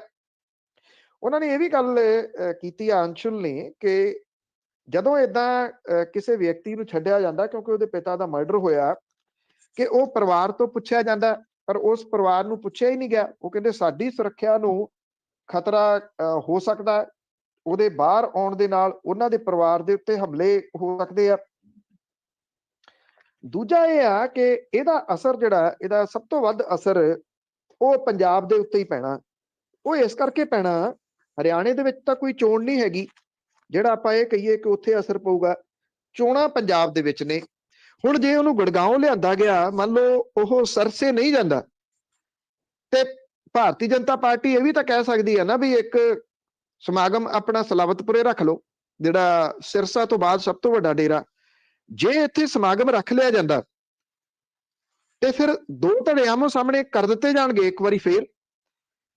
ਸ਼੍ਰੋਮਣੀ ਗੁਰਦੁਆਰਾ ਪ੍ਰਬੰਧਕ ਕਮੇਟੀ ਇਹਦਾ ਵਿਰੋਧ ਕਰ ਰਹੀ ਹੈ ਕਿ ਉਹਨੂੰ ਨਹੀਂ ਛੱਡਿਆ ਜਾਣਾ ਚਾਹੀਦਾ ਸੀ, ਪਰ ਸ਼੍ਰੋਮਣੀ ਗੁਰਦੁਆਰਾ ਪ੍ਰਬੰਧਕ ਕਮੇਟੀ ਇਸ ਗੱਲ ਦਾ ਤਾਂ ਜਵਾਬ ਅੱਜ ਤੱਕ ਨਹੀਂ ਦੇ ਸਕੀ ਨਾ ਕਿ ਉਹਦੇ ਅੰਡਰ ਜਿਹੜਾ ਅਕਾਲ ਤਖਤ ਦਾ ਜਥੇਦਾਰ ਆਉਂਦਾ, ਗੁਰਬਚਨ ਸਿੰਘ ਨੇ ਬਿਨਾਂ ਮੰਗੇ ਤੋਂ ਉਹਨੂੰ ਮੁਆਫੀ ਕਿਉਂ ਦਿੱਤੀ ਸੀ, ਔਰ ਸ਼੍ਰੋਮਣੀ ਗੁਰਦੁਆਰਾ ਪ੍ਰਬੰਧਕ ਕਮੇਟੀ ਨੇ ਉਸ ਮਾਫੀ ਨੂੰ ਜਾਇਜ਼ ਠਹਿਰਾਉਣ ਦੇ ਵਾਸਤੇ 90 ਲੱਖ ਤੋਂ ਉੱਪਰ ਦੇ ਇਸ਼ਤਿਹਾਰ ਅਖਬਾਰਾਂ ਦੇ ਵਿੱਚ ਕਿਉਂ ਦਿੱਤੇ ਸੀ। ਇਹ ਆਪਣੇ ਆਪ ਦੇ ਵਿੱਚ ਬੜਾ ਵੱਡਾ ਸਵਾਲ ਹੈ, ਇਹਦਾ ਕੋਈ ਜਵਾਬ ਨਹੀਂ ਹੈਗਾ। ਆਉਂਦੇ ਦਿਨਾਂ ਦੇ ਦੌਰਾਨ ਸੁੱਖ ਸਾਂਦ ਰਹੇ, ਇਹਦੀ ਆਸ ਸਮੁੱਚਾ ਪੰਜਾਬੀ ਭਾਈਚਾਰਾ ਜਿਹੜਾ ਉਹ ਲਾਈ ਬੈਠਾ। ਉਮੀਦ ਹੈ ਕਿ ਇਹ ਸੁੱਖ ਸਾਂਦ ਰਹੂਗੀ, ਪਰ ਇੰਨਾ ਆ ਕਿ ਸਿਆਸੀ ਧਿਰਾਂ ਨੇ ਕੋਈ ਕਸਰ ਨਹੀਂ ਛੱਡਣੀ। ਇੱਥੇ ਲੁਧਿਆਣੇ ਦੇ ਵਿੱਚ ਰਾਤ ਇੱਟਾਂ ਵੱਟੇ ਗੋਲੀਆਂ ਤੱਕ ਚੱਲੀਆਂ ਨੇ, ਬੈਂਸ ਭਰਾਵਾਂ ਦੇ ਪਾਰਟੀ ਤੇ ਕੜਵਲ ਦੇ ਵਿਚਾਲੇ, ਜਿਹੜੀ ਕਿ ਇਸ ਪਾਸੇ ਵੱਲ ਇਸ਼ਾਰਾ ਕਰਦੀ ਆ ਕਿ ਪੰਜਾਬ ਦੇ ਵਿੱਚ ਚੋਣ ਸਰਗਰਮੀਆਂ ਟੌਪ ਗੇਅਰ ਦੇ ਵਿੱਚ ਪੈ ਗਈਆਂ ਨੇ। ਤੇ ਅੱਗੋਂ ਜੇ ਇਸ ਤਰ੍ਹਾਂ ਦਾ ਕੋਈ ਸਮਾਗਮ ਇੱਥੇ ਪੰਜਾਬ ਦੇ ਵਿੱਚ ਰੱਖ ਲਿਆ ਜਾਂਦਾ ਤਾਂ ਉਹ ਨਵੀਂ ਮੁਸੀਬਤ ਪੰਜਾਬ ਦੇ ਲਾਅ ਐਂਡ ਆਰਡਰ ਦੇ ਵਾਸਤੇ ਖੜੀ ਕਰੂਗਾ। ਬਿਲਕੁਲ ਜੀ, ਬਿਲਕੁਲ। ਪਤਾ ਨਹੀਂ ਉਦੋਂ ਤੱਕ ਕੀ ਕਰਵਾ ਦੇਣਾ ਇਹਨਾਂ ਨੇ, ਕੀ ਹੋ ਜਾਣਾ ਆ। ਆਰਡਰ ਦਾ ਲੱਗਾ ਰਹਿੰਦਾ ਹੈ ਕਿ ਕੀ ਹੋਊਗਾ। ਤੇ ਇਸ ਤੇ ਕਾਲ ਕਰ ਸਕਦੇ ਆ ਖਬਰਾਂ ਤੋਂ ਬਾਅਦ 4082725200 408 272 5200। ਤੇ ਪੰਜਾਬ ਦੀ ਜੇ ਸਿੱਖਿਆ ਪ੍ਰਣਾਲੀ ਦੀ ਗੱਲ ਕਰੀਏ, ਹਕੀਕਤ ਤੋਂ ਕੋਹਾਂ ਦੂਰ। ਉਹ ਪੰਜਾਬ ਦੇ ਸਕੂਲਾਂ ਦੇ ਵਾਸਤੇ ਕੈਪਟਨ ਅਮਰਿੰਦਰ ਸਿੰਘ ਹੋਰਾਂ ਨੇ ਇਹ ਕਿਹਾ ਸੀਗਾ ਕਿ ਪੰਜਾਬ ਦਾ ਸੂਬਾ ਨੰਬਰ 1 ਦੇ ਉੱਤੇ ਆ ਗਿਆ। ਇੱਥੇ ਇਹਨਾਂ ਦੀ ਰੰਗ ਰੋਗਨ ਕਰਕੇ ਤੇ ਗੂੜੇ ਗੂੜੇ ਰੰਗ ਕਰਕੇ ਉਹਨਾਂ ਨੂੰ ਇਹ ਕਹਿ ਦਿੱਤਾ ਗਿਆ ਜੀ ਸਮਾਰਟ ਸਕੂਲ ਜਿਹੜੇ ਆ ਉਹ ਬਣਾ ਦਿੱਤੇ ਆ। ਪਰ ਜਿਹੜੀ ਹਕੀਕਤ ਹੈ ਤੇ ਜਿਹੜੇ ਦਾਅਵੇ ਨੇ ਉਹਦੇ ਵਿੱਚ ਬਹੁਤ ਵੱਡਾ ਫਰਕ ਹੈ। ਮੁਕਾਬਲੇ ਦੀ ਦੌੜ ਦੇ ਵਿੱਚ ਦੂਜੇ ਸੂਬਿਆਂ ਤੋਂ ਅੱਗੇ ਲੰਘਣ ਤੇ ਫੰਡ ਹਾਸਲ ਕਰਨ ਦੇ ਚੱਕਰ ਦੇ ਵਿੱਚ ਫਰਜ਼ੀ ਅੰਕੜੇ ਤਿਆਰ ਕੀਤੇ ਗਏ। 2008 ਦੇ ਵਿੱਚ ਪੜ੍ਹੋ ਪੰਜਾਬ ਮੁਹਿੰਮ ਚਲਾਈ ਗਈ। ਇਹਦੇ ਅਧੀਨ ਬੱਚਿਆਂ ਤੱਕ ਸਿੱਖਿਆ ਨਵੀਆਂ ਤਕਨੀਕਾਂ ਰਾਹੀਂ ਪਹੁੰਚਾਉਣ ਲਈ ਅਧਿਆਪਕਾਂ ਨੂੰ ਸਿਖਲਾਈ ਦਿੱਤੀ ਗਈ। ਇਹਨਾਂ ਤਕਨੀਕਾਂ ਦੇ ਨਾਲ ਬੱਚੇ ਤੇ ਅਧਿਆਪਕਾਂ ਦੇ ਵਿੱਚ ਦੂਰੀ ਵਧਣ ਲੱਗੀ। ਜਦੋਂ ਗ੍ਰੇਡਵਾਰ ਅੰਕੜੇ ਪੁੱਛੇ ਗਏ ਤਾਂ ਫਰਜ਼ੀਵਾੜਾ ਸ਼ੁਰੂ ਹੋ ਗਿਆ। ਬੱਚੇ ਸਿਲੇਬਸ ਤੋਂ ਦੂਰ ਹੁੰਦੇ ਚਲੇ ਗਏ। ਫਿਰ ਦਾਖਲਾ ਦਰ ਤੇ ਸਿੱਖਿਆ ਦੇ ਮਿਆਰ ਨੂੰ ਫਰਜ਼ੀ ਅੰਕੜਿਆਂ ਦੇ ਤਹਿਤ ਉੱਚਾ ਚੁੱਕਣ ਦੀ ਕੋਸ਼ਿਸ਼ ਕੀਤੀ ਗਈ। ਇਹ ਤੋਂ ਬਾਅਦ ਪੜ੍ਹੋ ਸਾਰੇ ਵਧੋ ਸਾਰੇ ਮੁਹਿੰਮ ਚਲਾਈ ਗਈ। ਇਹਦਾ ਬੱਚਿਆਂ ਨੂੰ ਕੋਈ ਫਾਇਦਾ ਨਹੀਂ ਹੋਇਆ। ਅਧਿਆਪਕ ਵਿਚਾਰੇ ਕਲਰਕ ਬਣ ਕੇ ਰਹਿ ਗਏ। ਜਿਹੜੇ ਕਰੋਨਾ ਕਾਲ ਦੇ ਦੌਰਾਨ 22 ਮਾਰਚ 2020 ਨੂੰ ਲੋਕਡਾਊਨ ਤੇ ਕਰਫਿਊ ਕਰਕੇ ਸਕੂਲ ਬੰਦ ਕਰਤੇ ਗਏ। ਵਿਕਸਿਤ ਦੇਸ਼ਾਂ ਦੀ ਤਰਜ਼ ਦੇ ਉੱਤੇ ਪੰਜਾਬ 'ਚ ਆਨਲਾਈਨ ਸਿੱਖਿਆ ਸ਼ੁਰੂ ਕੀਤੀ ਗਈ, ਪਰ ਗਰੀਬ ਵਰਗ ਦੇ ਨਾਲ ਸੰਬੰਧਿਤ ਬੱਚਿਆਂ ਕੋਲੇ ਕੋਈ ਸਮਾਰਟਫੋਨ ਨਹੀਂ, ਉਹਦੇ ਕਰਕੇ ਉਹ ਸਿੱਖਿਆ ਤੋਂ ਵਾਂਝੇ ਰਹਿ ਗਏ। ਲੰਮਾ ਸਮਾਂ ਸਕੂਲ ਬੰਦ ਰਹਿਣ ਕਰਕੇ ਬੱਚੇ ਦਿਹਾੜੀਆਂ ਤੇ ਲੱਗ ਗਏ ਤੇ ਪਿਤਾ ਪੁਰਖੀ ਕੰਮਾਂ ਦੇ ਵੱਲ ਨੂੰ ਚਲੇ ਗਏ। ਸਿੱਖਿਆ ਵਿਭਾਗ ਦੇ ਉੱਚ ਅਧਿਕਾਰੀਆਂ ਦੇ ਵੱਲੋਂ ਟੀਚਰਾਂ ਦੇ ਕੋਲੋਂ ਕਥਿਤ ਫਰਜ਼ੀ ਅੰਕੜੇ ਤਿਆਰ ਕਰਵਾ ਕੇ ਸਿੱਖਿਆ ਦਾ ਮਿਆਰ ਉੱਚਾ ਹੋਣ ਦਾ ਦਾਅਵਾ ਕੀਤਾ ਗਿਆ। ਇਸ ਵੇਲੇ ਜਨਤਕ ਥਾਵਾਂ ਦੇ ਉੱਤੇ ਰੇਲਵੇ ਸਟੇਸ਼ਨ, ਬੱਸ ਅੱਡੇ ਤੇ ਸਿਆਸੀ ਗਤੀਵਿਧੀਆਂ ਆਮ ਵਾਂਗੂ ਜਾਰੀ ਨੇ, ਪਰ ਸਕੂਲਾਂ ਦੇ ਵਿੱਚ ਕਰੋਨਾ ਨੂੰ ਦਹਿਸ਼ਤ ਦੇ ਰੂਪ ਦੇ ਵਿੱਚ ਪੇਸ਼ ਕੀਤਾ ਜਾ ਰਿਹਾ। ਹੁਣ ਫਿਰ ਤੋਂ ਸਕੂਲ ਬੰਦ ਕਰਕੇ ਆਨਲਾਈਨ ਪੜ੍ਹਾਈ ਸ਼ੁਰੂ ਕੀਤੀ ਗਈ ਹੈ। ਹਾਲਾਂਕਿ ਅਧਿਆਪਕ ਆਪਣੇ ਘਰ ਤੋਂ ਆਨਲਾਈਨ ਪੜ੍ਹਾਈ ਕਰਵਾ ਸਕਦੇ ਆ, ਪਰ ਅਧਿਆਪਕਾਂ ਨੂੰ ਸਕੂਲ ਸੱਦਿਆ ਜਾ ਰਿਹਾ। 6ਵੀਂ ਤੋਂ 8ਵੀਂ ਕਲਾਸ ਤੱਕ ਸਮਾਜਿਕ ਸਿੱਖਿਆ ਅਧਿਆਪਕ ਅੰਗਰੇਜ਼ੀ ਪੜ੍ਹਾ ਰਿਹਾ। ਭਰਤੀਆਂ ਦੇ ਮਾਮਲੇ ਦੇ ਵਿੱਚ ਸਰਕਾਰ ਫੇਲ ਹੋ ਗਈ। ਮੌਜੂਦਾ ਕਾਂਗਰਸ ਸਰਕਾਰ ਦੇ ਕਾਰਜਕਾਲ ਦੇ ਦੌਰਾਨ head teacher, centre head teacher, block ਸਿੱਖਿਆ ਅਫਸਰ ਭਰਤੀ ਸੰਬੰਧੀ ਜਿਹੜਾ ਜੀ 29 ਦਸੰਬਰ 2020 ਨੂੰ ਟੈਸਟ ਲਏ ਗਏ ਸੀ। ਇਸ ਤੋਂ ਪਹਿਲਾਂ 6 ਦਸੰਬਰ ਨੂੰ 2300 ETT ਪੋਸਟਾਂ ਲਈ ਲਿਖਤੀ ਪ੍ਰੀਖਿਆ ਲਈ ਗਈ ਸੀ। 6635 ETT ਦੀਆਂ ਪੋਸਟਾਂ ਦੀ ਲਿਖਤੀ ਪ੍ਰੀਖਿਆ ਹੋ ਚੁੱਕੀ ਹੈ। ਕੱਚੇ ਅਧਿਆਪਕਾਂ ਦੇ ਸੰਘਰਸ਼ ਦੇ ਮੂਹਰੇ ਝੁਕਦਿਆਂ ਸਰਕਾਰ ਨੇ ਕੋਈ 83 ਤੋਂ 93 ਭਰਤੀ ਪ੍ਰਕਿਰਿਆ ਸ਼ੁਰੂ ਕੀਤੀ ਸੀ। ਇਹ ਮਾਮਲੇ ਅਦਾਲਤ ਦੇ ਵਿੱਚ ਜਾਣ ਕਰਕੇ ਭਰਤੀ ਰੁਕ ਗਈ। ਸੀਨੀਅਰ ਸੈਕੰਡਰੀ ਸਕੂਲ ਇਸ ਵੇਲੇ 5404 ਨੇ। ਟੀਚਰਾਂ ਦੀ ਗਿਣਤੀ ਜਿਹੜੀ ਆ 1,36,755। ਵਿਦਿਆਰਥੀਆਂ ਦੀ ਗਿਣਤੀ ਜਿਹੜੀ ਆ ਉਹ 30,000 ਦੇ ਕਰੀਬ ਹੈ। ਹਾਈ ਸਕੂਲ ਜਿਹੜੇ ਨੇ ਉਹ 4404 ਨੇ। 56,000 ਤੇ 115 ਅਧਿਆਪਕ ਨੇ। 10,30,418 ਬੱਚੇ ਨੇ। ਮਿਡਲ ਸਕੂਲ ਜਿਹੜੇ ਨੇ ਉਹਨਾਂ ਦੀ ਗਿਣਤੀ 4999 ਹੈ। ਟੀਚਰਾਂ ਦੀ ਗਿਣਤੀ 29,919 ਹੈ, ਜਦੋਂ ਕਿ ਜਿਹੜੇ ਵਿਦਿਆਰਥੀ ਨੇ ਉਹਨਾਂ ਦੀ ਗਿਣਤੀ 40,90,000 ਹੈ। ਪ੍ਰਾਇਮਰੀ ਸਕੂਲ 13,760 ਨੇ। ਟੀਚਰਾਂ ਦੀ ਗਿਣਤੀ 43,991 ਹੈ। 14,86,000 ਵਿਦਿਆਰਥੀਆਂ ਦੀ ਜਿਹੜੀ ਉਹ ਗਿਣਤੀ ਹੈ। ਪਹਿਲਾਂ ਹੈੱਡ ਟੀਚਰ ਨੂੰ ਨਿਯੁਕਤੀ ਪੱਤਰ ਦੇਣੇ ਸ਼ੁਰੂ ਕੀਤੇ। ਜਦੋਂ ਉਹਦਾ ਸੈਂਟਰ ਹੈੱਡ ਟੀਚਰ ਚ ਨਾ ਆ ਗਿਆ ਤੇ ਉਹਨੇ ਹੈੱਡ ਟੀਚਰ ਦੀ ਪੋਸਟ ਛੱਡਤੀ। ਸੈਂਟਰ ਹੈੱਡ ਟੀਚਰ ਜਦੋਂ ਬਲਾਕ ਅਫਸਰ ਦੇ ਵਜੋਂ ਨਾ ਆਇਆ ਤੇ ਉਹਨੇ ਇਹ ਪੋਸਟ ਛੱਡਤੀ। 2 ਸਾਲ ਬਰਬਾਦ ਕਰ ਦਿੱਤੇ ਗਏ। 322 ਉਮੀਦਵਾਰਾਂ ਦੀ ਕਾਉਂਸਲਿੰਗ ਵੀ ਹੋ ਚੁੱਕੀ ਸੀ। ਅਗਸਤ 21 ਦੇ ਵਿੱਚ ਸਿੱਖਿਆ ਸਕੱਤਰ ਨੇ ਹੁਕਮ ਜਾਰੀ ਕਰਕੇ ਭਰਤੀ ਬੰਦ ਕਰਤੀ। ਕਹਾਣੀ ਉੱਥੇ ਦੀ ਉੱਥੇ ਰਹਿ ਗਈ। ਜਿਹੜਾ ਪੰਜਾਬ ਜਿਹੜਾ ਗੰਧਲਾ ਪੰਜਾਬ ਹੋ ਚੁੱਕਿਆ ਹੋਇਆ, ਉਹਨੂੰ ਚਰਨਜੀਤ ਸਿੰਘ ਚੰਨੀ ਹੋਰਾਂ ਨੇ ਆਉਂਦਿਆਂ ਸਾਰ ਬੋਰਡ ਲਾ ਕੇ ਬੋਰਡਾਂ ਦੇ ਰੂਪ ਦੇ ਵਿੱਚ ਰੰਗਲਾ ਪੰਜਾਬ ਕਰ ਦਿੱਤਾ ਜੀ। ਆ ਵੀ ਕਰਤਾ, ਆ ਵੀ ਕਰਤਾ। 36,000 ਕਾਮੇ ਪੱਕੇ ਕੀਤੇ, ਇੰਨੇ ਟੀਚਰ ਪੱਕੇ ਕੀਤੇ। ਜਿਸ ਦਿਨ ਮੁੱਖ ਮੰਤਰੀ ਦੇ ਅਹੁਦੇ ਦੀ ਅਨਾਉਂਸਮੈਂਟ ਹੋਈ ਆ, ਇੱਕ ਵਾਰੀ ਦੁਬਾਰਾ ਭਾਸ਼ਣ ਸੁਣਨਾ। ਉਹਦੇ ਵਿੱਚ ਕਿਤੇ ਸਕੂਲਾਂ ਦਾ ਜ਼ਿਕਰ ਹੈ, ਕਿਤੇ ਹਸਪੀਟਲਾਂ ਦਾ ਜ਼ਿਕਰ ਹੈ। 36,000 ਜਿਹੜੇ ਕਾਮੇ ਪੱਕੇ ਕੀਤੇ ਉਹਨਾਂ ਦਾ ਜ਼ਿਕਰ ਹੈ। ਜਿਹੜੇ ETT ਵਾਲੇ ਰੱਖੇ ਉਹਨਾਂ ਦਾ ਜ਼ਿਕਰ ਹੈ। ਜਿਹੜੀਆਂ ਪੁਲਿਸ ਚ ਭਰਤੀਆਂ ਕੀਤੀਆਂ ਉਹਨਾਂ ਦਾ ਜ਼ਿਕਰ ਹੈ ਨਹੀਂ ਹੈ, ਕਿਉਂਕਿ ਸਾਰਾ ਕੁਝ ਬੋਗਸ ਸੀਗਾ। ਪਤਾ ਨਹੀਂ ਪੰਜਾਬ ਨੂੰ ਕਿੰਨੀ ਦੇਰ ਚੀਜ਼ਾਂ ਬੋਗਸ ਦੇ ਵਿੱਚ ਹੀ ਮਿਲਦੀਆਂ ਰਹਿਣਗੀਆਂ। ਤੇ ਅਖੀਰਲੇ ਸਵਾਲ ਵੱਲ ਚੱਲਦੇ ਹਾਂ ਤਾਂ ਸਰੋਤਿਓ ਕਾਲ ਕਰ ਸਕਦੇ ਹੋ 4082725200। ਸਟੋਰੀ ਦਾ ਫੋਨ ਨੰਬਰ ਹੈ। ਪੰਜਾਬ ਦੇ ਵਿੱਚ ਵੈਸੇ ਪ੍ਰਚਾਰਕਾਂ ਦੀ ਘਾਟ ਹੈਗੀ ਸਾਰੀਆਂ ਪਾਰਟੀਆਂ ਦੇ ਕੋਲ, ਪਰ ਕਾਂਗਰਸ ਲਈ ਤਾਂ ਵੱਡਾ ਚੈਲੰਜ ਹੈ। ਦੇਖੋ, ਇਸ ਵੇਲੇ ਜਦੋਂ ਆਪਾਂ ਗੱਲ ਕਰ ਰਹੇ ਹਾਂ ਜੀ, ਸਾਡੇ ਇੱਥੇ 8 ਤਰੀਕ ਹੋ ਗਈ। 18 ਤਰੀਕ ਰਾਤ 8 ਵਜੇ ਤੱਕ ਚੋਣ ਪ੍ਰਚਾਰ ਹੋਣਾ।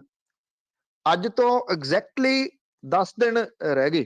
ਬਲਕਿ ਇਹ 10 ਦਿਨ ਦੇ ਵਿੱਚੋਂ ਜਦੋਂ ਮੈਂ ਤੁਹਾਡੇ ਨਾਲ ਗੱਲ ਕਰ ਰਿਹਾ ਤੇ ਜਿਹੜੀ ਘੜੀ ਆ ਉਹ ਇਹ ਕਹਿੰਦੀ ਆ ਜੀ ਕਿ ਇਸ ਵੇਲੇ 10:36 ਹੋ ਗਏ ਆ। ਮਤਲਬ ਕਿ ਇਹ 2.5 ਘੰਟੇ ਹੋਰ ਕੱਢ ਲਓ। ਉਹਦੇ ਵਿੱਚੋਂ 117 ਵਿਧਾਨ ਸਭਾ ਹਲਕੇ ਆ।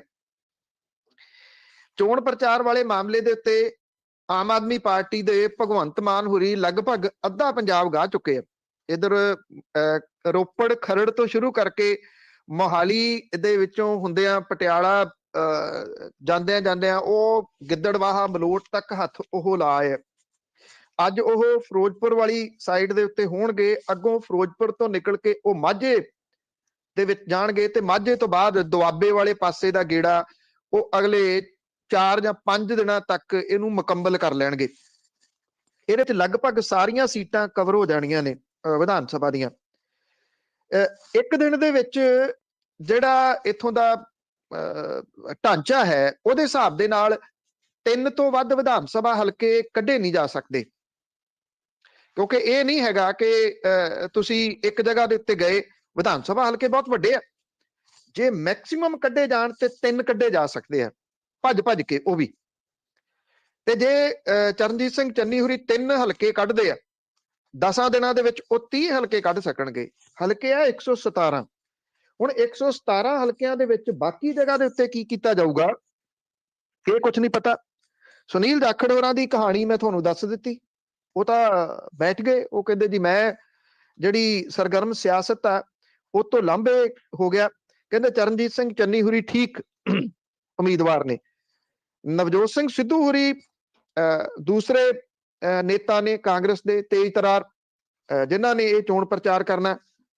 ਉਹ ਕਹਿੰਦੇ ਜੀ ਜਿਹੜਾ ਪੰਜਾਬ ਮਾਡਲ ਹੈ ਉਹਨੂੰ ਲਾਗੂ ਕਰਾਉਣਾ ਉਹ ਹੁਣ ਚਰਨਜੀਤ ਸਿੰਘ ਚੰਨੀ ਹੋਰਾਂ ਦੀ ਜ਼ਿੰਮੇਵਾਰੀ ਆ। ਜਿਹਨੂੰ ਜ਼ਿੰਮੇਵਾਰੀ ਮਿਲੀ ਆ ਉਹ ਪੰਜਾਬ ਮਾਡਲ ਲਾਗੂ ਕਰਾਵੇ। ਇਹਦਾ ਸਿੱਧਾ ਮਤਲਬ ਇਹ ਹੈ ਕਿ ਕਰੋ ਆਪੇ ਚੋਣ ਪ੍ਰਚਾਰ।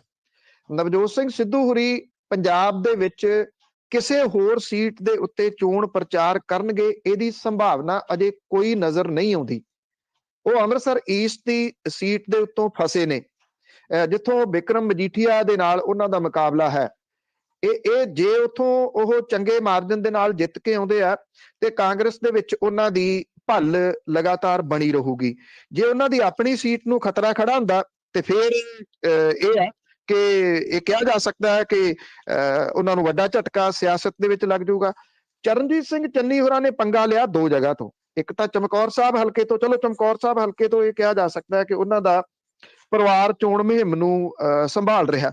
ਭਦੌੜ ਦੇ ਵਿੱਚ ਤਾਂ ਉਹਨਾਂ ਦਾ ਪਰਿਵਾਰ ਦਾ ਕੋਈ ਮੈਂਬਰ ਨਹੀਂ ਹੈਗਾ, ਜਾਂ ਉੱਥੇ ਨਾਲ ਉਹਨਾਂ ਦਾ ਡਾਇਰੈਕਟ ਲਿੰਕ ਨਹੀਂਗਾ। ਬੇਸ਼ੱਕ ਮੁਹੰਮਦ ਸਦੀਕ ਨੂੰ ਨਾਲ ਤੋੜਿਆ ਇਹ ਕਹਿ ਕੇ ਕਿ ਮੈਂ ਦੋਨਾਂ ਥਾਵਾਂ ਤੋਂ ਜਿੱਤ ਜਾਣਾ ਤੇ ਅਗਲੀ ਸੀਟ ਫਿਰ ਤੇਰੀ, ਇਹੀ ਕਹਿ ਕੇ ਦਰਬਾਰਾ ਸਿੰਘ ਗੁਰੂ ਨੂੰ ਨਾਲ ਤੋਰਿਆ ਕਿ ਮੈਂ ਦੋਵਾਂ ਥਾਵਾਂ ਤੋਂ ਜਿੱਤ ਜਾਣਾ ਤੇ ਫਿਰ ਮੈਂ ਅਸਤੀਫਾ ਦੇਣਾ ਭਦੌੜ ਵਾਲੀ ਸੀਟ ਤੋਂ। ਔਰ ਇਹ ਕਿਹਾ ਜਾਂਦਾ ਕਿ ਪਿਰਮਲ ਸਿੰਘ ਧੌਲਾ, ਜਿਹਨੂੰ ਉਸ ਹਲਕੇ ਦੇ ਲੋਕ ਘਰੋਂ ਬਾਹਰ ਨਹੀਂ ਨਿਕਲਣ ਦੇ ਰਹੇ, ਕਿਆ ਉਹਨੂੰ ਵੀ ਇਹੀ ਗਿਆ ਕਿ ਭਦੌੜ ਤੋਂ ਤੈਨੂੰ ਜਿਹੜੀ ਆ ਮੈਂ ਸੀਟ ਛੱਡ ਦੇਣੀ ਆ। ਕਿਹਨੂੰ ਸੀਟ ਛੱਡਦੇ ਆ ਚਰਨਜੀਤ ਸਿੰਘ ਚੰਨੀ ਇਹ ਨਹੀਂ ਪਤਾ। ਦੋ ਸੀਟਾਂ ਤੋਂ ਉਹਨਾਂ ਨੂੰ ਪੰਗਾ ਦਵਾਤਾ ਹਾਈ ਕਮਾਂਡ ਨੇ। ਇਹਨਾਂ ਦੋ ਸੀਟਾਂ ਦੇ ਉੱਤੇ ਜਾਣਗੇ, 117 ਤੇ ਜਾਣਗੇ। ਕਿੰਨੀਆਂ ਸੀਟਾਂ ਇੱਕ ਦਿਨ ਦੇ ਵਿੱਚ ਕਵਰ ਕਰਨਗੇ ਇਹ ਬੜਾ ਵੱਡਾ ਸਵਾਲ ਹੈ। ਅਜੇ ਤੱਕ ਕਾਂਗਰਸ ਹਾਈ ਕਮਾਂਡ ਦੇ ਵੱਲੋਂ ਕੋਈ ਵੱਡਾ ਵਿਅਕਤੀ ਨਹੀਂ ਆਇਆ। ਔਰ ਇਸ ਵਾਰੀ ਰੈਲੀਆਂ ਹੋ ਨਹੀਂ ਸਕਣੀਆਂ ਵੱਡੀਆਂ। ਪਹਿਲਾਂ ਤਾਂ ਵੱਡੀਆਂ ਰੈਲੀਆਂ ਦੇ ਨਾਲ ਸਰ ਜਾਂਦਾ ਸੀਗਾ, ਅਜਿਹਾ ਨਹੀਂ ਹੋ ਸਕਣਾ। ਡੋਰ ਟੂ ਡੋਰ ਪ੍ਰਚਾਰ ਹੈ। ਜਿੰਨੇ ਲੋਕਾਂ ਤੱਕ ਪਹੁੰਚ ਹੋਊਗੀ ਉਹੀ ਪਾਰਟੀ ਦੇ ਨਾਲ ਤੁਰਨਗੇ। ਸੋ ਵੱਡੀ ਮੁਸ਼ਕਲ ਚਰਨਜੀਤ ਸਿੰਘ ਚੰਨੀ ਹੋਰਾਂ ਦੇ ਵਾਸਤੇ ਖੜੀ ਆ। ਉਧਰੋਂ ਈਡੀ ਖੜੀ।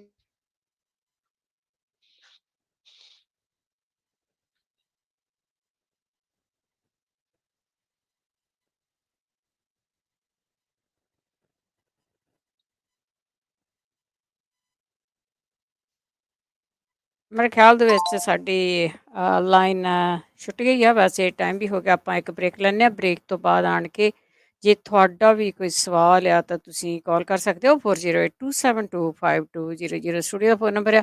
ਇੱਕ ਬ੍ਰੇਕ ਤੋਂ ਬਾਅਦ ਤੁਸੀਂ ਸੁਣ ਰਹੇ ਹੋ Punjabi radio USA KCVR 1570 AM Stockton Modesto, KOBO Yuba City 1450 AM, KIID Sacramento 1470 AM, KWRU Fresno 1300 AM, KLHC Bakersfield 1350 AM.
ਹਾਂਜੀ ਹਾਂਜੀ, ਉਹ ਦੂਸਰਾ ਮੇਰਾ ਨਾ ਕਨੈਕਟ ਨਹੀਂ ਹੋ ਰਿਹਾ, ਤੇ ਕਰ ਲੈਂਦੇ ਹਾਂ।